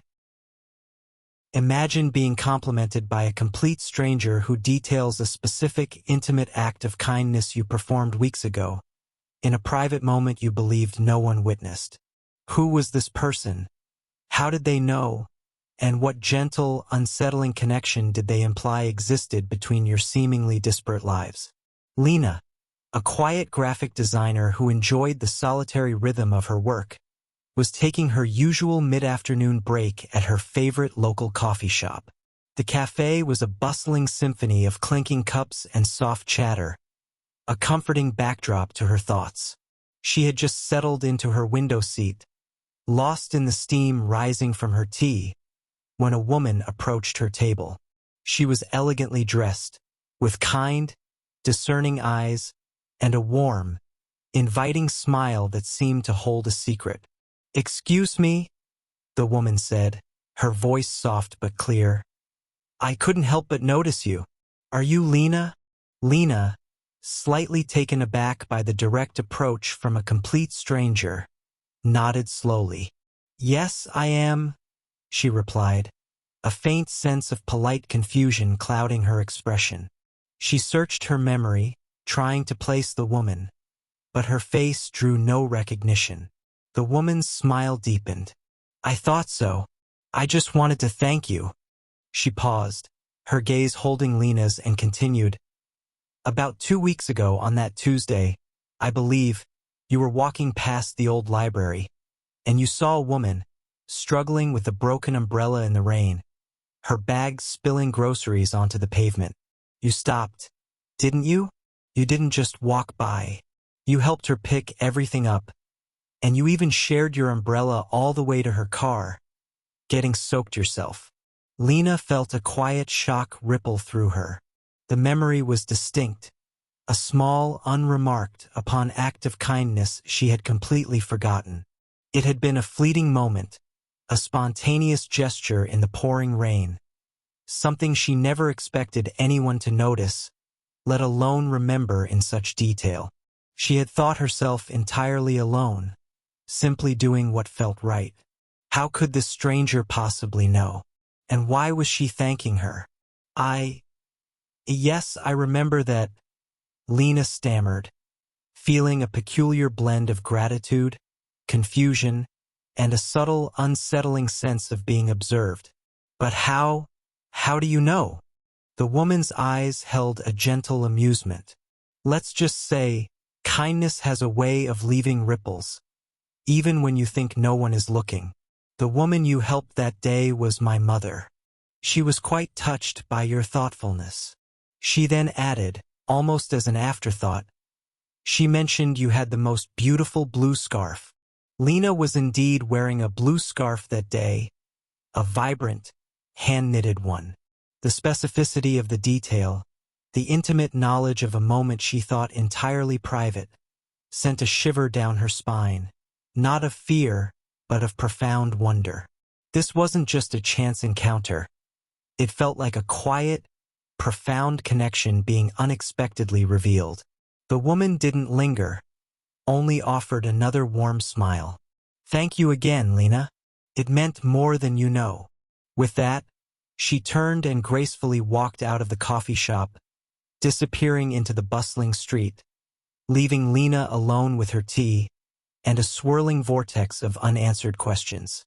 The encounter left a quiet, lingering echo in her mind, a subtle reevaluation of the unseen threads that connected people. Over the next few days, Lena couldn't shake the encounter. It felt like a gentle unraveling of her perception of anonymity. She found herself scanning faces in crowds, wondering if other quiet observers were noticing the small, everyday acts of life. The experience hadn't been threatening, but it had subtly reshaped her understanding of privacy and connection, suggesting a world where kindness had a silent, watchful audience. She told her husband, Ben, about it, and he was equally perplexed.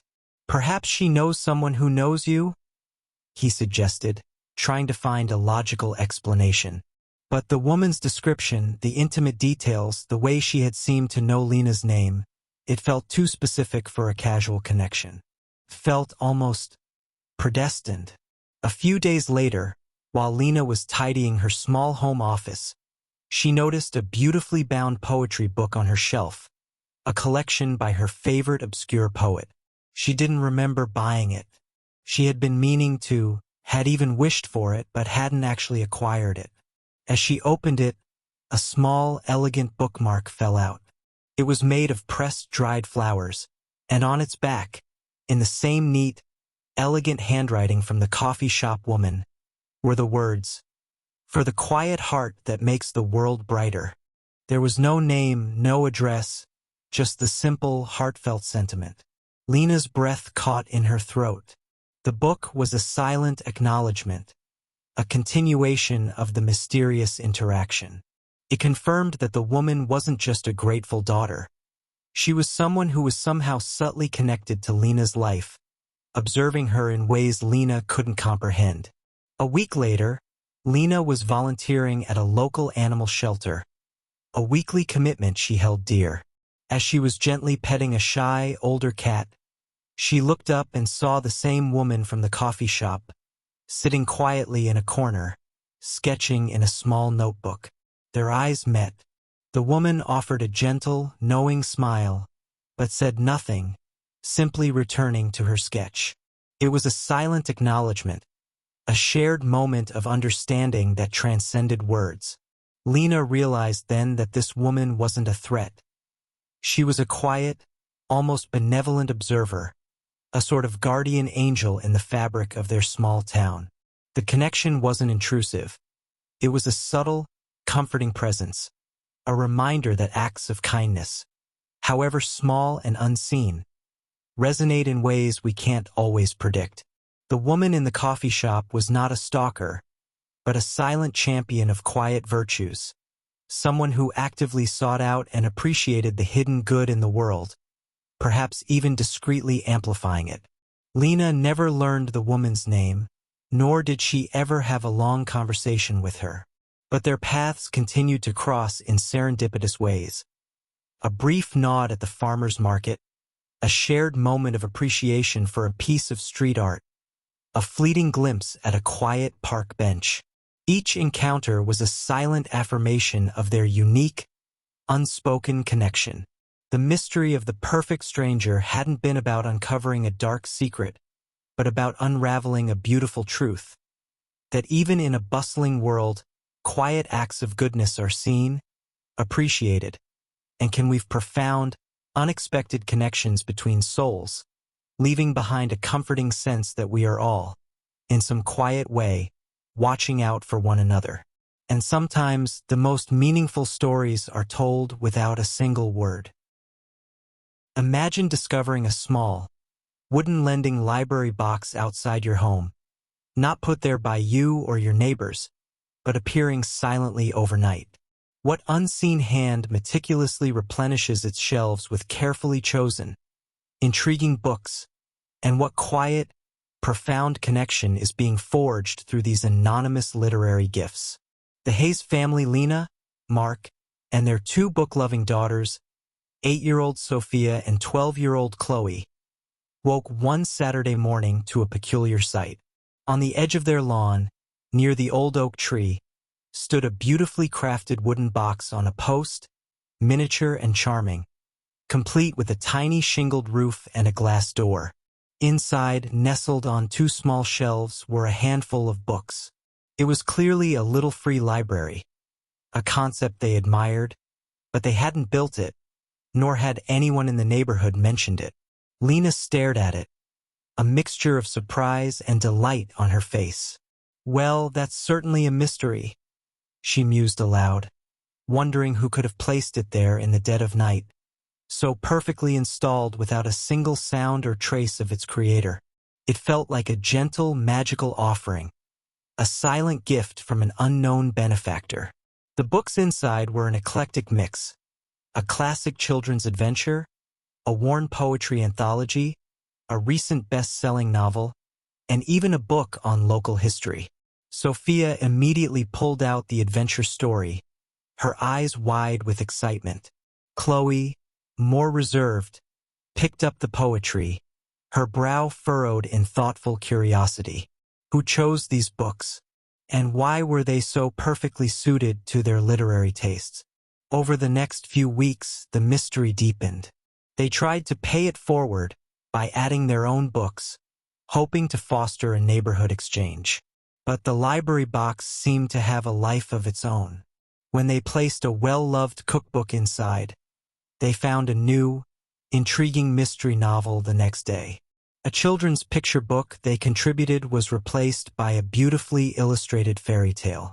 It was as if an unseen hand was curating the collection, subtly guiding the exchange, always ensuring there was something fresh and interesting, often tailored to their unspoken interests.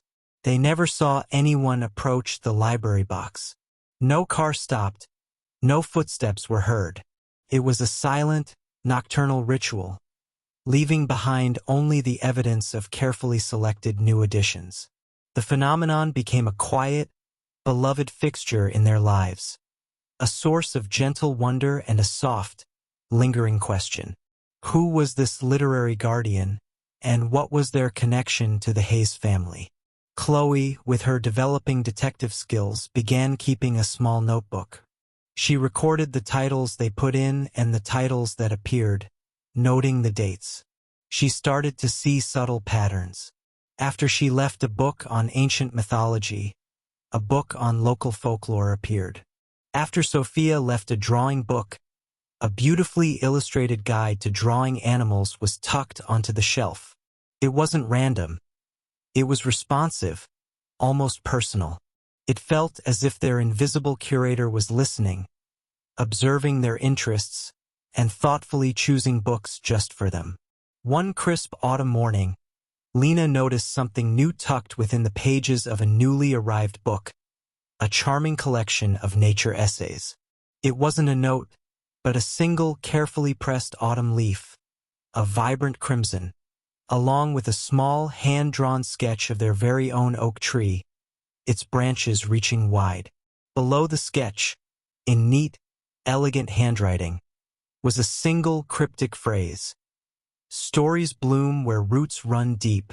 This was the first direct communication, a silent, poetic message from their mysterious book fairy. It connected the exchange directly to their home, to their oak tree, and hinted at a deeper, unspoken meaning. Lena felt a profound sense of warmth and curiosity.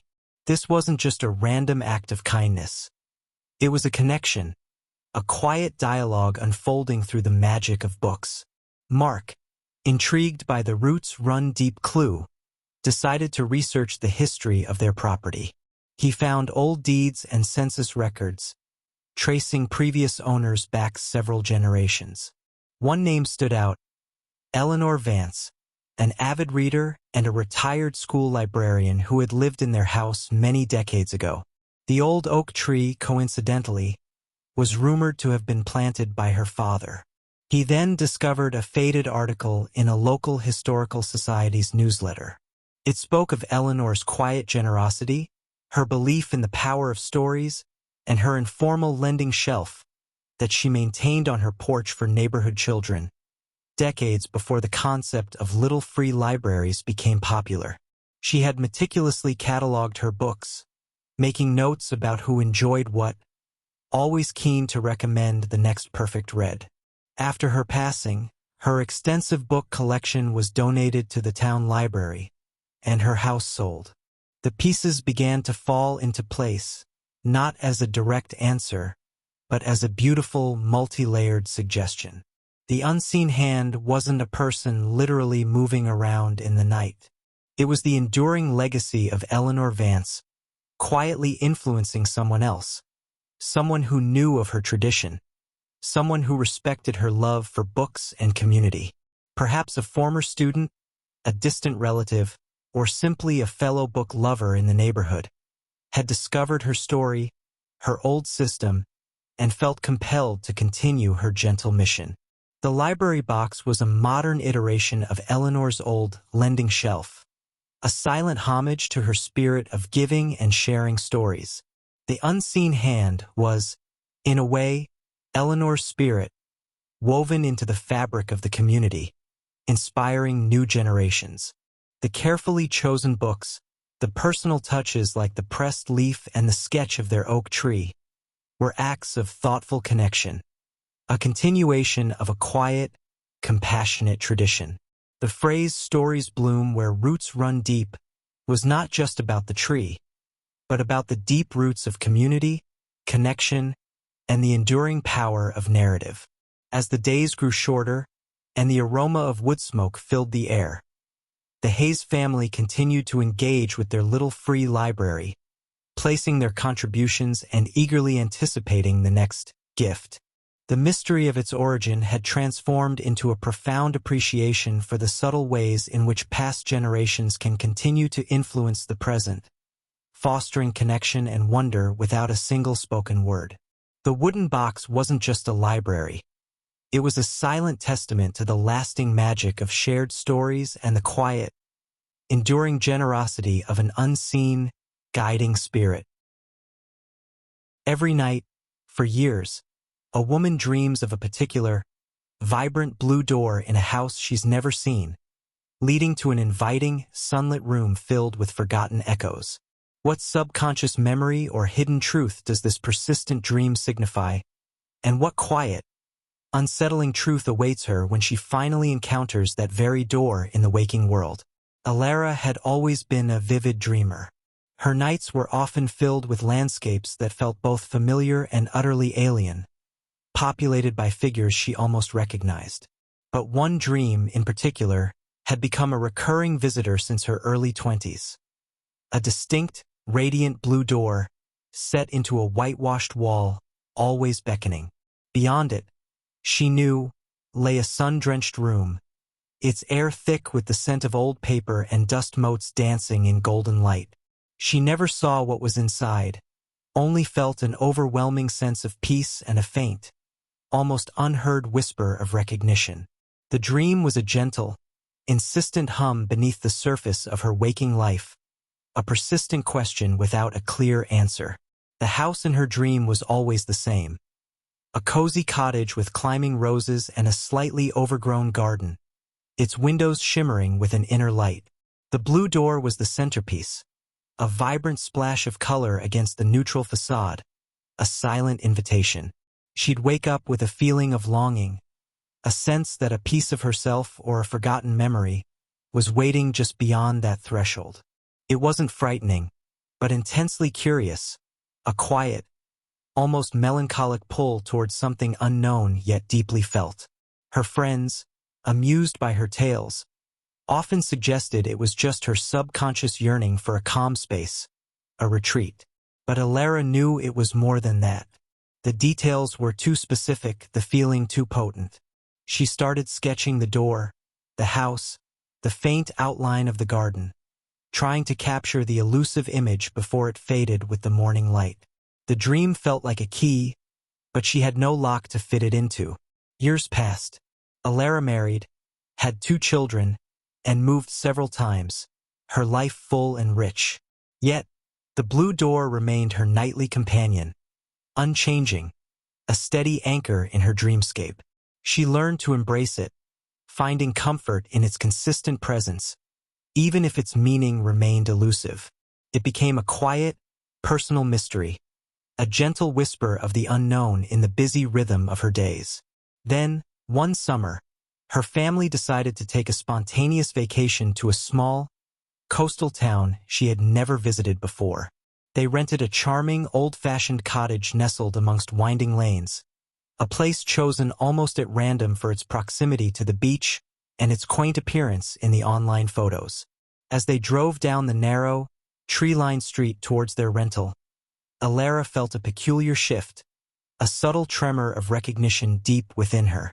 The air seemed to thicken, the sunlight took on a familiar golden hue, and the scent of salt and ancient roses began to weave a delicate spell. Her heart began to beat a little faster, a quiet drum against her ribs. And then she saw it. Nestled behind a thick tangle of vibrant fuchsia bushes, partially hidden from the road, was a cottage. Its whitewashed walls gleamed in the afternoon sun. Climbing roses trailed elegantly across its facade, and its windows, just as in her dream, seemed to shimmer with an inner light. And there, stark and undeniably real, was the vivid blue door, the exact door, the one that had haunted her dreams for decades. Alara felt a dizzying blend of awe and disbelief. It was an uncanny, almost surreal moment, as if a piece of her dreamscape had materialized into the waking world. She stopped the car, her hands trembling slightly on the wheel, unable to look away. Her husband, sensing her profound stillness, asked, "Everything all right, Alara? You look like you've seen a ghost." "No," she whispered, her voice barely audible. I think I've seen a dream. They parked and Alara, almost drawn by an invisible thread, walked towards the cottage, her children trailing behind her, sensing the quiet intensity of the moment. It wasn't their rental, that was a few houses down. This house, however, felt overwhelmingly familiar, a forgotten piece of her own narrative. The blue door, exactly as she had pictured it, beckoned. Cautiously, Alara approached the porch. There was no doorbell, just an old-fashioned knocker shaped like a seashell. She hesitated, her mind racing, a whirlwind of possibility and apprehension. Who lived here? Why had this particular house, this particular door, embedded itself so deeply in her subconscious? As she stood on the porch, a small, elderly woman, with kind eyes and a gentle smile, opened the blue door. She seemed unsurprised to see Alara, as if she had been expecting her. "Hello, dear," the woman said, her voice soft. "Can I help you?" Alara, feeling an inexplicable connection, found herself speaking without thinking. I've dreamt of this door. For years." A knowing smile touched the old woman's lips. "Ah, the blue door," she murmured. "Many people do. It's a color of peace, you see, and sometimes of memory." She paused, her gaze thoughtful. "You look so much like my sister when she was your age." Her name was Clara. She visited this house often many years ago. It was her favorite place to escape, to read, to dream. She used to say this blue door was where her imagination felt most free. Alara's mind reeled. Clara, her own grandmother's name, a grandmother she had only known briefly as a child, before her passing, a woman whose early life remained largely a mystery to her. Could this be it? A subconscious connection, a shared memory woven through generations? The old woman, sensing Alara's unspoken questions, gently invited her inside. "Come," she said. "You might find something familiar here." The room was exactly as Alara had seen it in her dreams. Sun-drenched, filled with the scent of old paper and dust motes dancing in golden light. Bookshelves lined the walls, and a comfortable armchair sat by a window overlooking a vibrant garden. On a small, antique writing desk, among faded photographs and pressed flowers, lay a small, leather-bound journal. The old woman gestured towards it. "My sister Clara used to write in this," she said. She always believed that memories, like dreams, could be passed down, even across time. With trembling hands, Alara opened the journal. The first page contained a delicate sketch, a vibrant blue door, set into a whitewashed wall, with climbing roses. Beneath it, in a familiar, elegant script, were the words, "My sanctuary, my quiet room of dreams. May its peace find those who need it, always." It was her grandmother's handwriting. The recurring dream wasn't a premonition, but a profound, inherited memory, a silent echo of her grandmother's beloved sanctuary, a place of peace and imagination. Alara felt a powerful surge of connection, a gentle unraveling of a lifelong mystery. The dream wasn't a warning, but a legacy, a comforting whisper from her grandmother, guiding her to a place where her own imagination could feel free, just as Clara's had. The blue door was not just a symbol of a dream, but a testament to the enduring, unspoken bonds that weave through generations, gently calling us home to where our deepest selves reside. Imagine discovering a beautifully inlaid wooden chessboard, passed down through generations, not in a dusty attic, but beneath a loose floorboard in your childhood bedroom. What quiet, cryptic secret could be hidden within such a seemingly innocuous family heirloom? And what intricate game was its original owner truly playing? Liam had inherited his grandmother's house, a place steeped in memories, from the scent of her lavender sachets to the faint creak of the porch swing. After years of living elsewhere, he had decided to move back, hoping to reconnect with the quiet comfort of his childhood. One afternoon, while contemplating new flooring for his old bedroom, he noticed a subtle unevenness in one of the floorboards near the fireplace. With a gentle pry, it lifted, revealing not dust or darkness, but a shallow, hidden compartment. Inside, nestled on a bed of faded velvet, was an antique wooden chessboard. It was exquisite, crafted from alternating squares of dark walnut and pale maple, with delicate mother-of-pearl inlays around the edges. Liam remembered it vaguely from his childhood, thinking it had been sold at an estate sale years ago. But this one was different. It felt heavier, somehow more substantial. As he turned it over, he noticed a small, almost invisible seam along one edge. With a soft click, a narrow drawer, flush with the board's frame, slid open. Inside the drawer were no chess pieces, but a tightly rolled parchment scroll, brittle with age. Liam carefully unrolled it to reveal a hand-drawn map. It wasn't a map of a fantastical kingdom or a pirate's treasure island. It was a highly detailed, surprisingly accurate map of their very own small town. Circa the 1940s, complete with old street names, forgotten landmarks, and faint, almost microscopic notations. A sense of quiet intrigue settled over him. What purpose could such a map serve, hidden within a chessboard, and why had his grandmother, a woman who rarely spoke of the past, kept it so carefully concealed? The map was a puzzle in itself. Certain buildings were circled in faded red ink. Small, cryptic symbols, a tiny stylized raven, a single open eye, a coiled serpent, were marked beside various locations. It was clearly a code, a silent language waiting to be deciphered. Liam's grandmother, Evelyn, had been a woman of quiet strength and a keen intellect, but he had never known her to engage in any kind of clandestine activities. The chessboard, the hidden compartment, the coded map, it all pointed to a secret life he knew nothing about. He spent the next few evenings poring over the map, comparing it to old town records and faded photographs he found in the attic. He quickly recognized the old town library, the clock tower, the covered bridge, and even the bakery where Evelyn had worked as a young woman.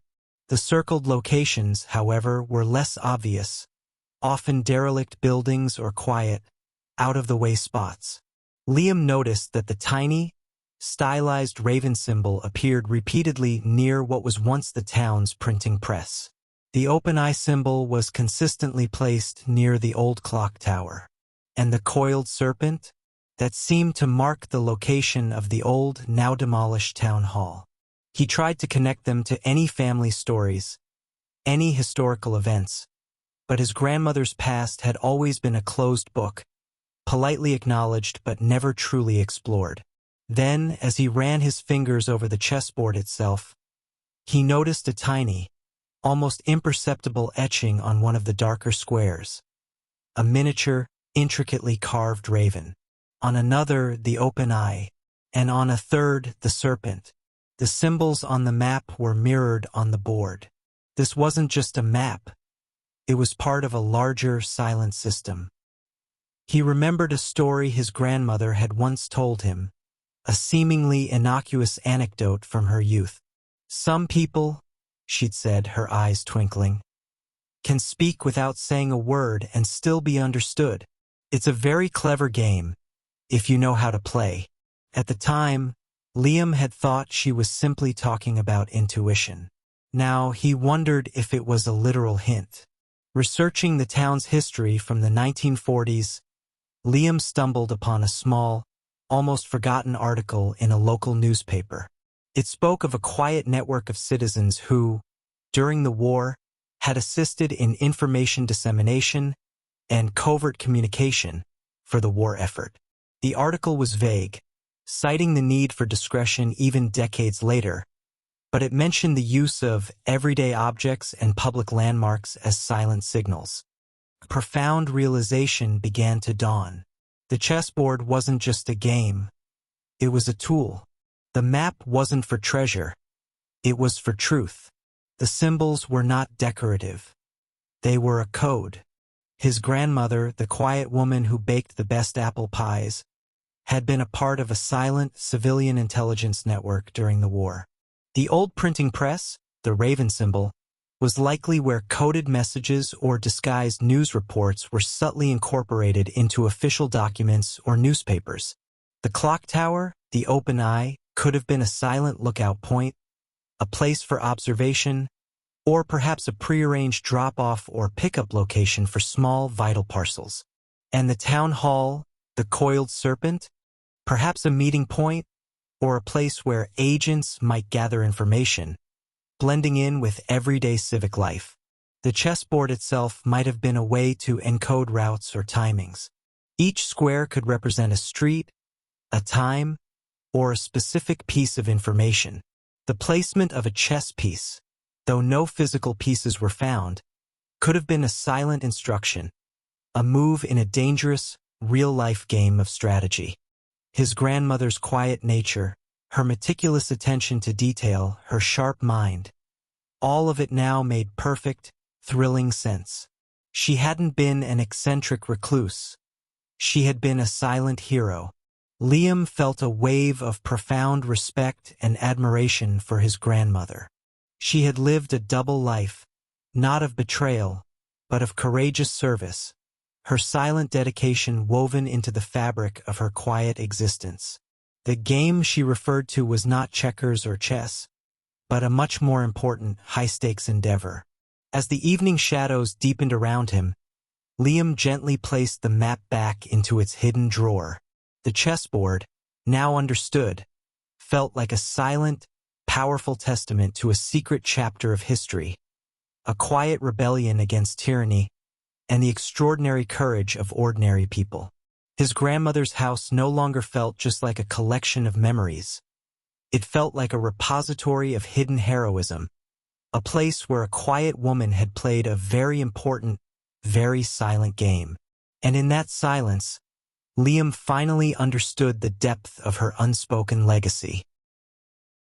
A new family discovers a meticulously maintained, peculiar garden, not of vibrant flowers or edible greens, but of small, ordinary lost objects. Single gloves, lone buttons, mismatched keys, each carefully placed and tended as if precious. What deep, unspoken sentiment connects someone to these fragments of forgotten lives? And what quiet story do these misplaced treasures collectively tell?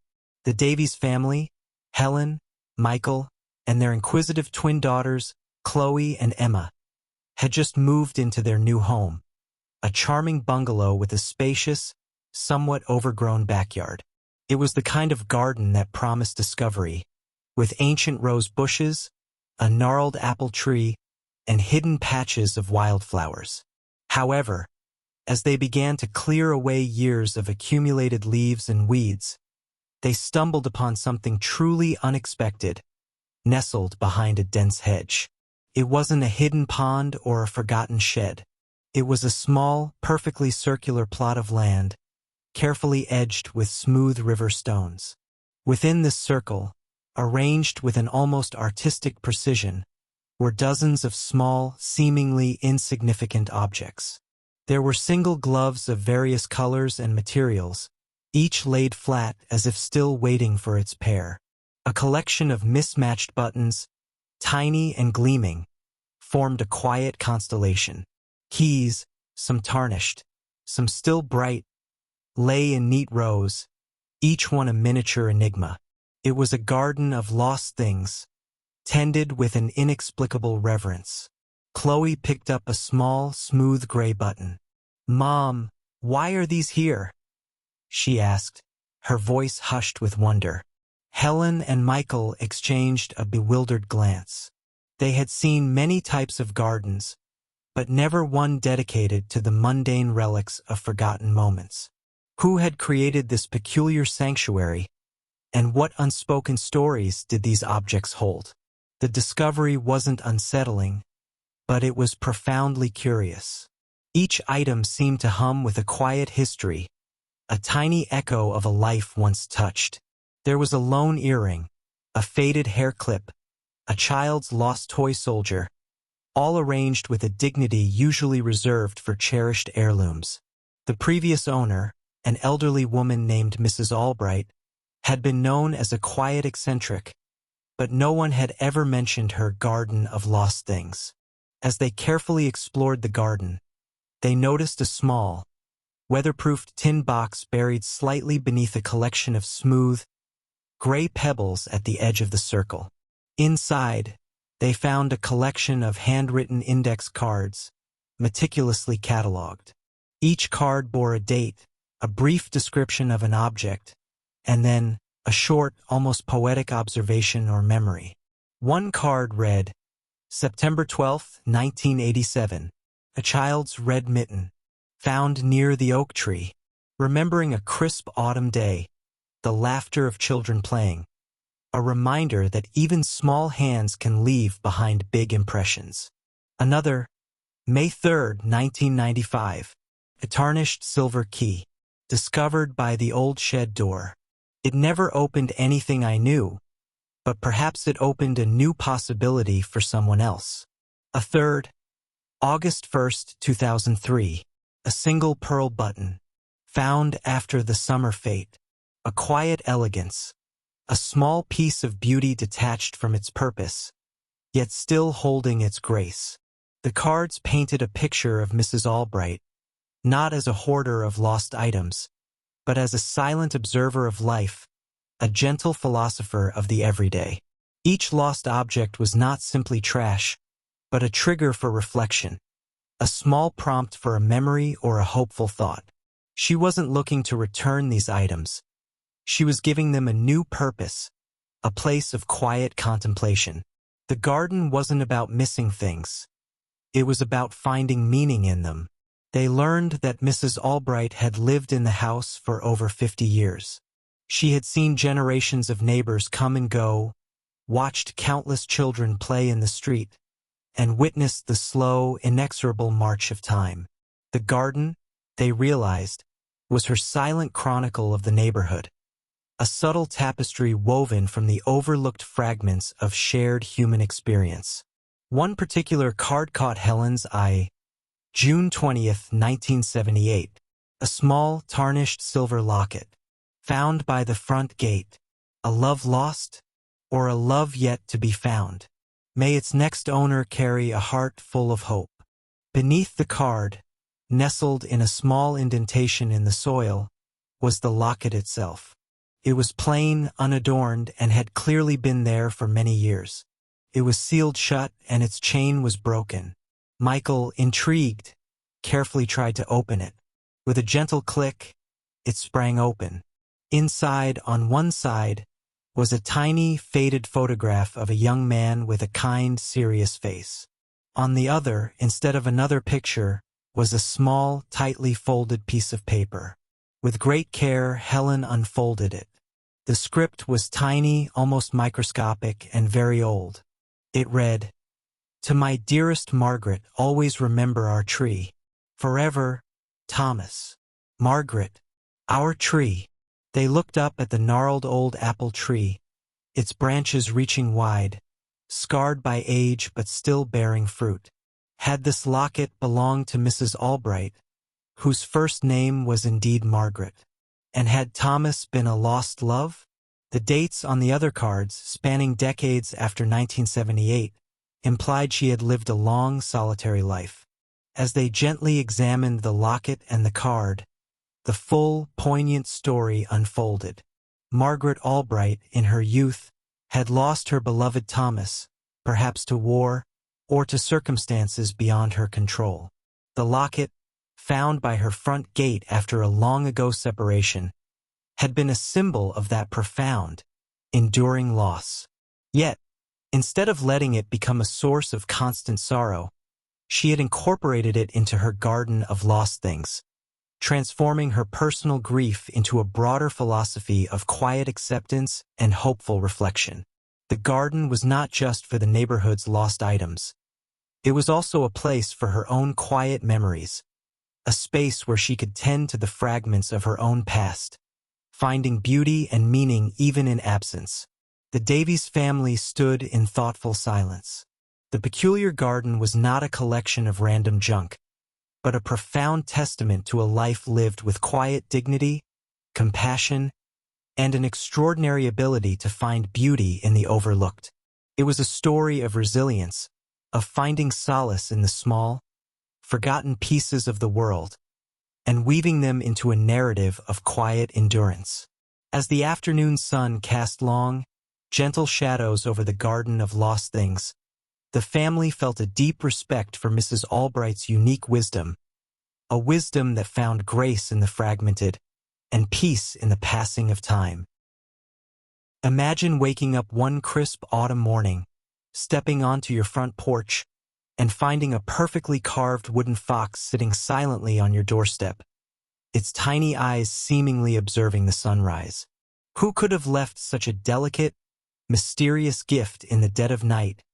And what quiet message did they intend to convey without a single word? The Peterson family, Clara, Ben, and their curious 7-year-old son, Sam, had only recently moved into their new home, a charming cottage nestled at the edge of a small, tranquil woods. They adored the peaceful atmosphere, the scent of pine, and the soft rustle of leaves that seemed to lull the house to sleep each night. So, when the first carving appeared, a beautifully rendered wooden fox, its fur textured with careful detail, it felt like a delightful, if puzzling, welcome.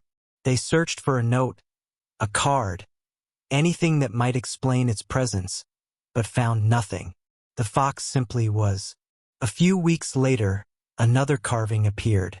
This time, it was a miniature owl, perched on an invisible branch, its wide eyes seeming to hold ancient secrets. Then, a graceful deer, always at dawn, always perfectly crafted, and always without any trace of the giver. It was as if these tiny woodland creatures simply materialized from the forest mist, leaving behind a subtle, lingering question. Sam, with the vivid imagination of a child, was enchanted. He began to whisper stories about a forest spirit who watched over their home, leaving gifts as blessings. Clara and Ben, while amused by his tales, felt a growing sense of intrigue, laced with a gentle bewilderment. They weren't alarmed. The carvings were too lovely, too exquisitely made, to suggest anything sinister. But the sheer mystery of it all, the consistent, silent appearance of these thoughtful gifts, felt like a secret being gently shared, or perhaps a puzzle waiting to be solved. They discreetly asked their new neighbors if they knew anything about a local tradition of leaving carvings, or if anyone in the area was known for such intricate work. Everyone offered pleasant smiles and shook their heads, equally charmed and perplexed by the tale of the phantom carver. The general consensus was a shrug and a soft, "Well, isn't that sweet?" No one had seen anyone, heard anything, or had any explanation to offer. It was as if their quiet street held a unique, whimsical secret just for them. Ben, ever the detective, began to notice subtle patterns. The animals seemed to be native to their local woods: the fox, the owl, the deer, a badger, a squirrel. Each carving, though small, bore a distinct personality, a hint of life breathed into the wood. He also noticed a tiny, almost invisible symbol etched onto the base of the badger carving. A small, delicate swirl, like a miniature whirlwind. It was so faint one could easily miss it. He felt a soft tug of recognition, as if he had seen something similar before, perhaps in an old book. One rainy afternoon, while browsing through a collection of antique regional history books he'd bought at a local charity shop, something clicked. Tucked away in a chapter about local crafts and folklore, he found a faded photograph of an elderly woman, her hands gnarled but her eyes sparkling with warmth, surrounded by a menagerie of wooden animals. The caption identified her as Agnes Willow, a reclusive woodcarver known for her exceptional skill and her unusual habit of leaving her smaller creations in unexpected places around the village decades ago, believing they carried quiet blessings. And there, faintly visible in the photograph, Carved into the wooden table beside her was that same tiny swirl symbol. The text spoke of Agnes as a gentle soul, almost a local legend, who had lived in a small, forgotten cabin deep in the woods that bordered their property. She believed that each animal held a specific spirit or message, and by leaving them, she was offering protection or comfort. After her passing, the cabin was said to have fallen into disrepair, lost to time and the encroaching forest. The Petersons decided to explore the edge of their property, following an old, overgrown pathway that snaked into the woods. The air grew cooler, the sunlight dappled through the dense canopy, creating an almost enchanted atmosphere. As they ventured deeper, guided by a sense of quiet anticipation, they stumbled upon it. A tiny, weathered cabin, almost swallowed by ivy and moss, barely visible amidst the ancient trees. It looked exactly as described in the old book, a place untouched by time, yet somehow still alive with a subtle, watchful presence. No smoke curled from its chimney, and the windows were dark, felt abandoned yet remarkably preserved. As they peered through a dusty pane, they saw shelves filled with small, unfinished wooden blocks, and a workbench littered with carving tools. The space exuded a quiet, creative energy, a sense of patient artistry. Then, Sam pointed to a small, almost hidden alcove near the cabin's front door. Tucked away, amidst a bed of dried leaves, was a small, beautifully carved bird, identical in style to those found on their porch, but this one was still rough, incomplete. A hush fell over the family. The realization was gentle yet profound. It wasn't Agnes Willow herself, for she had passed many years ago. It was something else entirely, a continuation of her quiet legacy, perhaps an echo of her spirit or, more likely, a reclusive descendant who had continued her tradition. The gifts weren't from a forest spirit in the fantastical sense, but from a spirit of generosity and quiet observation that had endured for generations, woven into the very fabric of the woods and the community. The mystery resolved into something more beautiful than they could have imagined. The unsettling feeling of being watched transformed into the comforting thought of a hidden, benevolent presence. They understood now that the small wooden animals were not just carvings. They were silent stories, passed from the hand of an unseen artist, connecting their new home to a rich tapestry of local history and quiet, enduring kindness. As the sun dipped below the trees, casting long, peaceful shadows, the Petersons walked home, carrying not just the memory of the cabin, but a new appreciation for the silent, watchful magic that truly lived at the edge of their woods. Deep in the dusty silence of a forgotten attic, a family uncovers a half-written letter, addressed to no one they know. Its ink faded and its sentences abruptly cut short. What unspoken words were meant to fill those blank spaces, and what deep, enduring secret was too heavy for its author to ever fully commit to paper. The Maxwells, Sarah and Tom, and their young son, Ben, had recently inherited their eccentric Uncle Arthur's sprawling, albeit slightly dilapidated, Victorian home. Uncle Arthur had been a recluse, a scholar of forgotten histories, and a man who preferred the company of ancient texts to living people. His house was a labyrinth of dusty bookshelves, curious artifacts, and rooms that felt as though time had simply paused within their walls. Their immediate task was to organize his vast collection, a project that promised months of quiet exploration. One blustery Saturday afternoon, while sorting through a mountainous pile of old papers in the attic, Sarah's fingers brushed against something stiff tucked inside a worn copy of a 19th century atlas. She pulled it out. A single sheet of creamy, thick paper, brittle with age, covered in elegant, looping script. It was a letter, but unlike any she had seen before.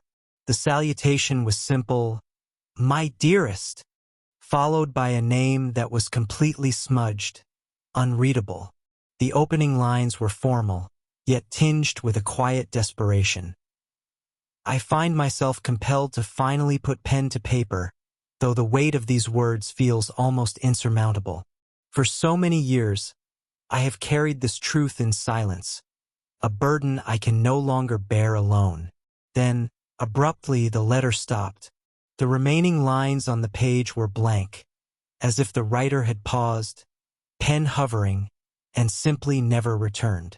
Tom peered over her shoulder, a puzzled frown on his face. Who do you think it's for? And what truth could be so heavy? The ink, a deep sepia, had faded in places, but the intensity of the unfinished sentences was palpable, creating a powerful, unspoken void. It was as if a voice had been cut off mid-sentence, leaving an echo of untold secrets. They searched the surrounding boxes for other pages, for an envelope, for anything that might complete the narrative. But there was nothing, just that one singular, haunting fragment. The mystery of the unfinished letter began to weave its way into their thoughts. A gentle, persistent question. Was it Uncle Arthur's hand? He had no known close confidants. Or perhaps it belonged to an earlier inhabitant of the house, a ghost of a voice from the past? Ben, with the innocent insight of a child, suggested, maybe it was too scary to finish. His words, though simple, resonated with the quiet unease the letter evoked. The tone wasn't menacing, but it spoke of profound emotional weight, of a confession yearning to be made. Sarah and Tom began to look at the house differently. Every shadow seemed to hold a hint, every creaking floorboard a whisper of untold stories.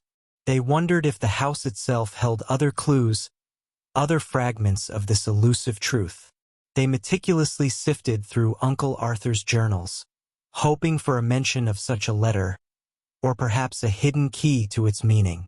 His journals, however, were filled with obscure historical facts and philosophical musings, offering no direct answers.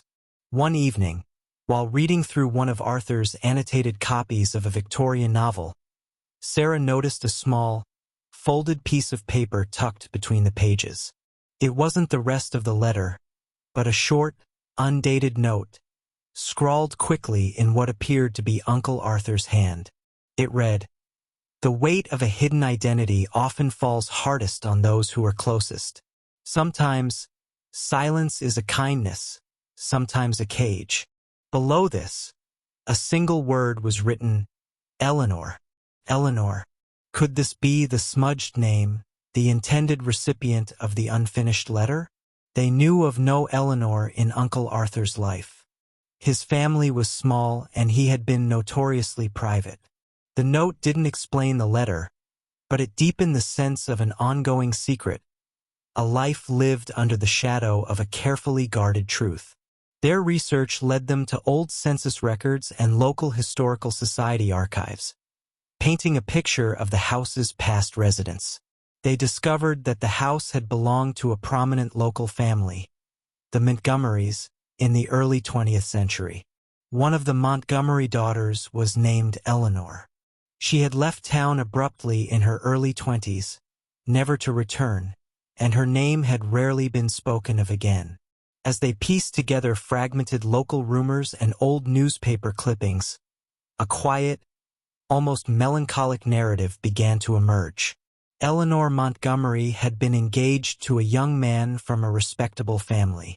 However, shortly before their wedding, a scandal had quietly unfolded, hinting at a hidden past, a secret identity, or perhaps a different parentage than what was publicly known.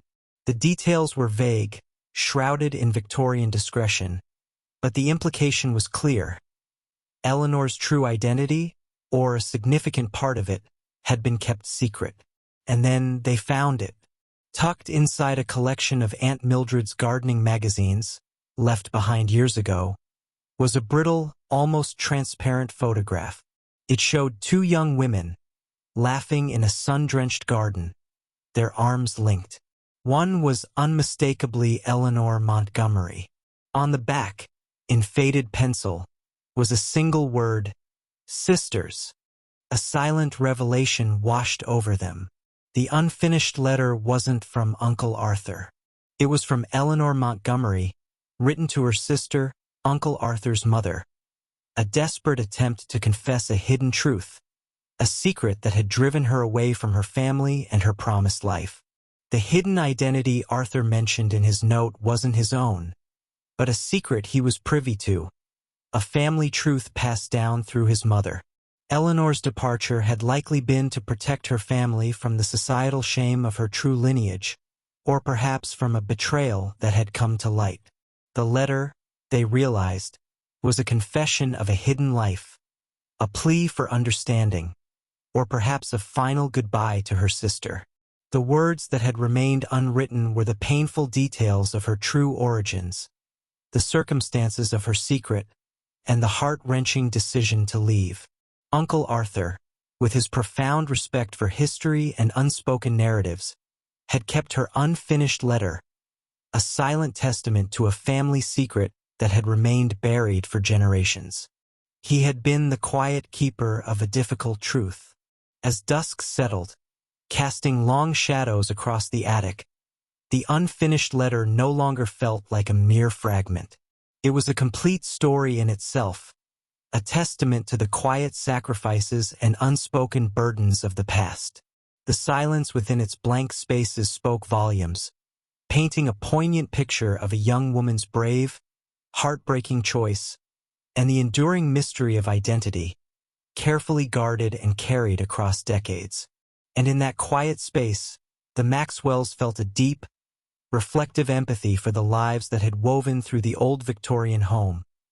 Their secrets now gently acknowledged, understood, and finally, silently, laid to rest. Imagine finding a forgotten box in your attic, not filled with typical heirlooms, but with dozens of photographs, all of the exact same ancient oak tree, captured through countless seasons, year after year, stretching back decades. What deep, silent secret could connect a solitary person to a single, unmoving sentinel of nature? And why did they meticulously document its unchanging presence for so long?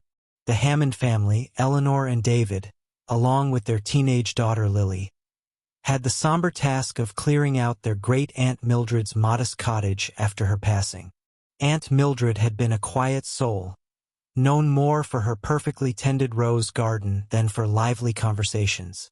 She lived a life of gentle routine, her days marked by the rising and setting sun, and her rare visits to family always accompanied by a homemade jam or a hand-knitted scarf. Now, as they carefully sorted through her belongings, her quiet life felt even more enigmatic.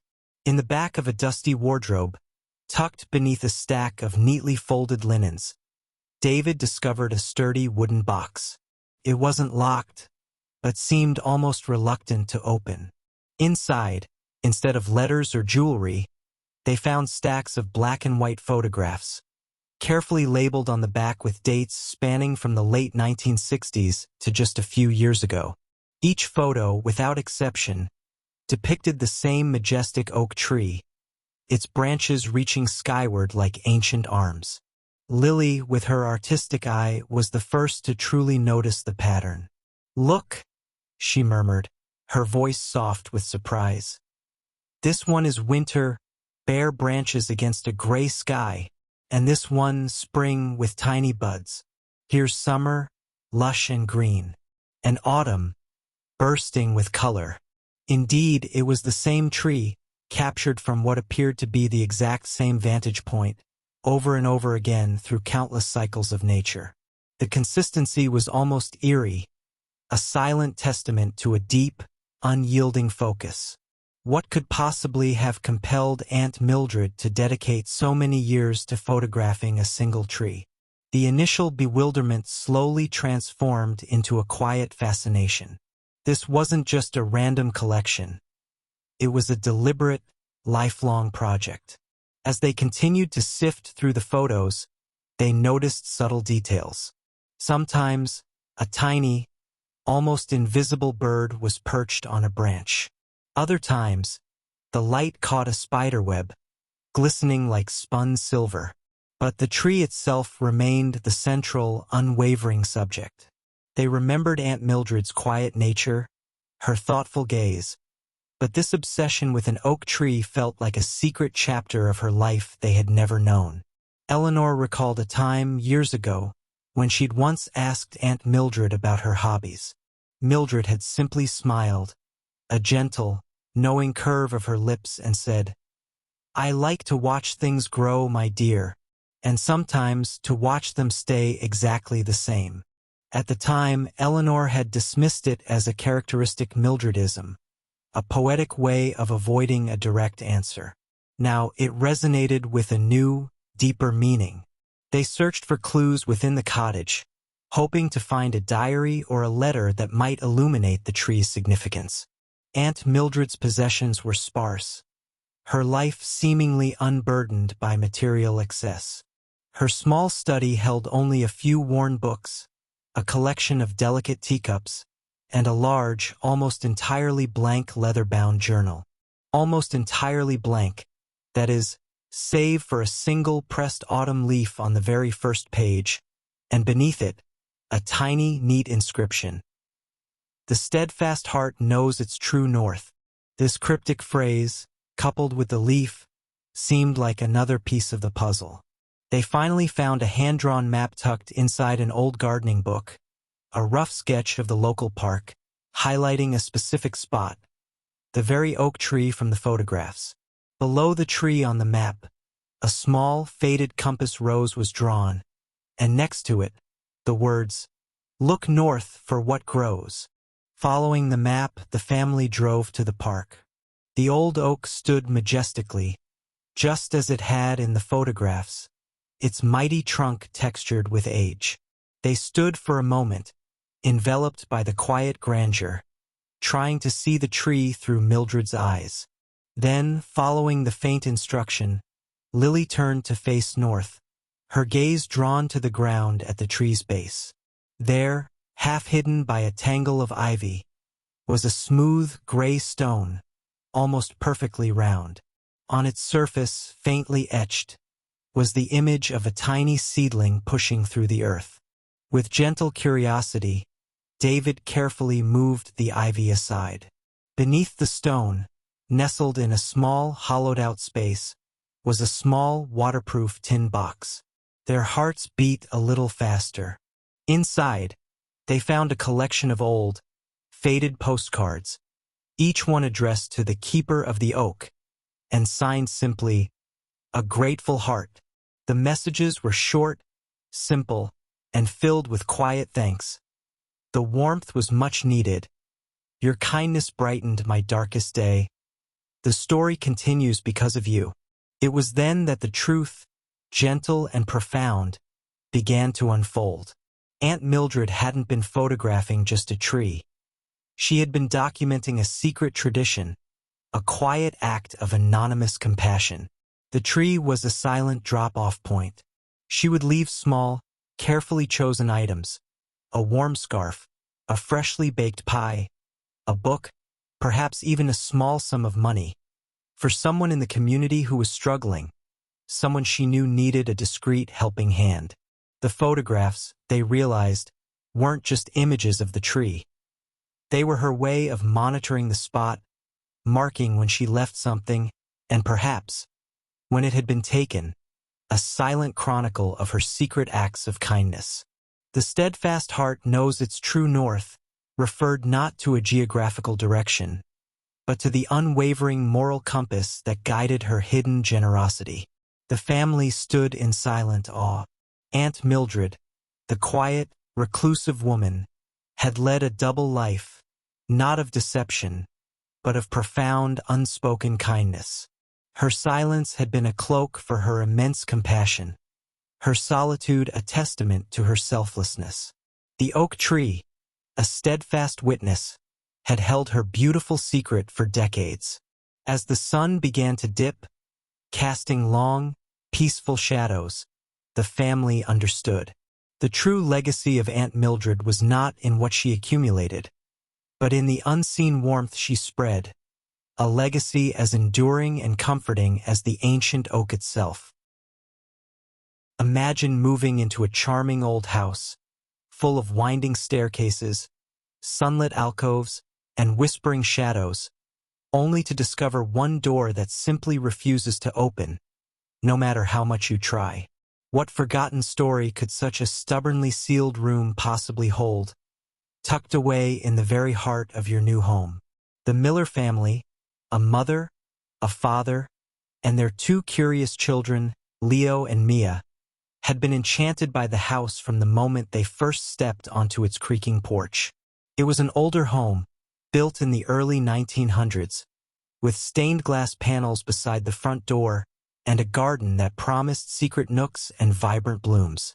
Yet, amidst all its charm, there was that one door on the second-floor landing, a heavy, oak panel with an ornate, tarnished brass knob that just wouldn't turn. It seemed to defy all logic, resisting every jiggle and twist, every key from their freshly acquired set, leaving a quiet, persistent question mark hanging in the air. At first, it was a minor annoyance, a puzzle to be solved. They called a locksmith, but even his practiced eye and specialized tools yielded no success.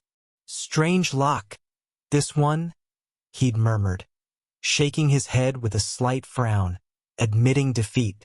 The previous owners, when pressed, had been vague, speaking of it simply as always having been locked, an inherited quirk of the house. This only deepened the mystery, weaving a soft, almost imperceptible thread of intrigue into the everyday fabric of their lives. As weeks turned into a month, the locked room became less of an enigma and more of a presence. Leo and Mia would sometimes whisper stories about what might be inside. A dragon's hoard, a forgotten library, perhaps even a portal to another time. Their parents, while more pragmatic, couldn't shake a subtle sense of unease mixed with their enduring curiosity.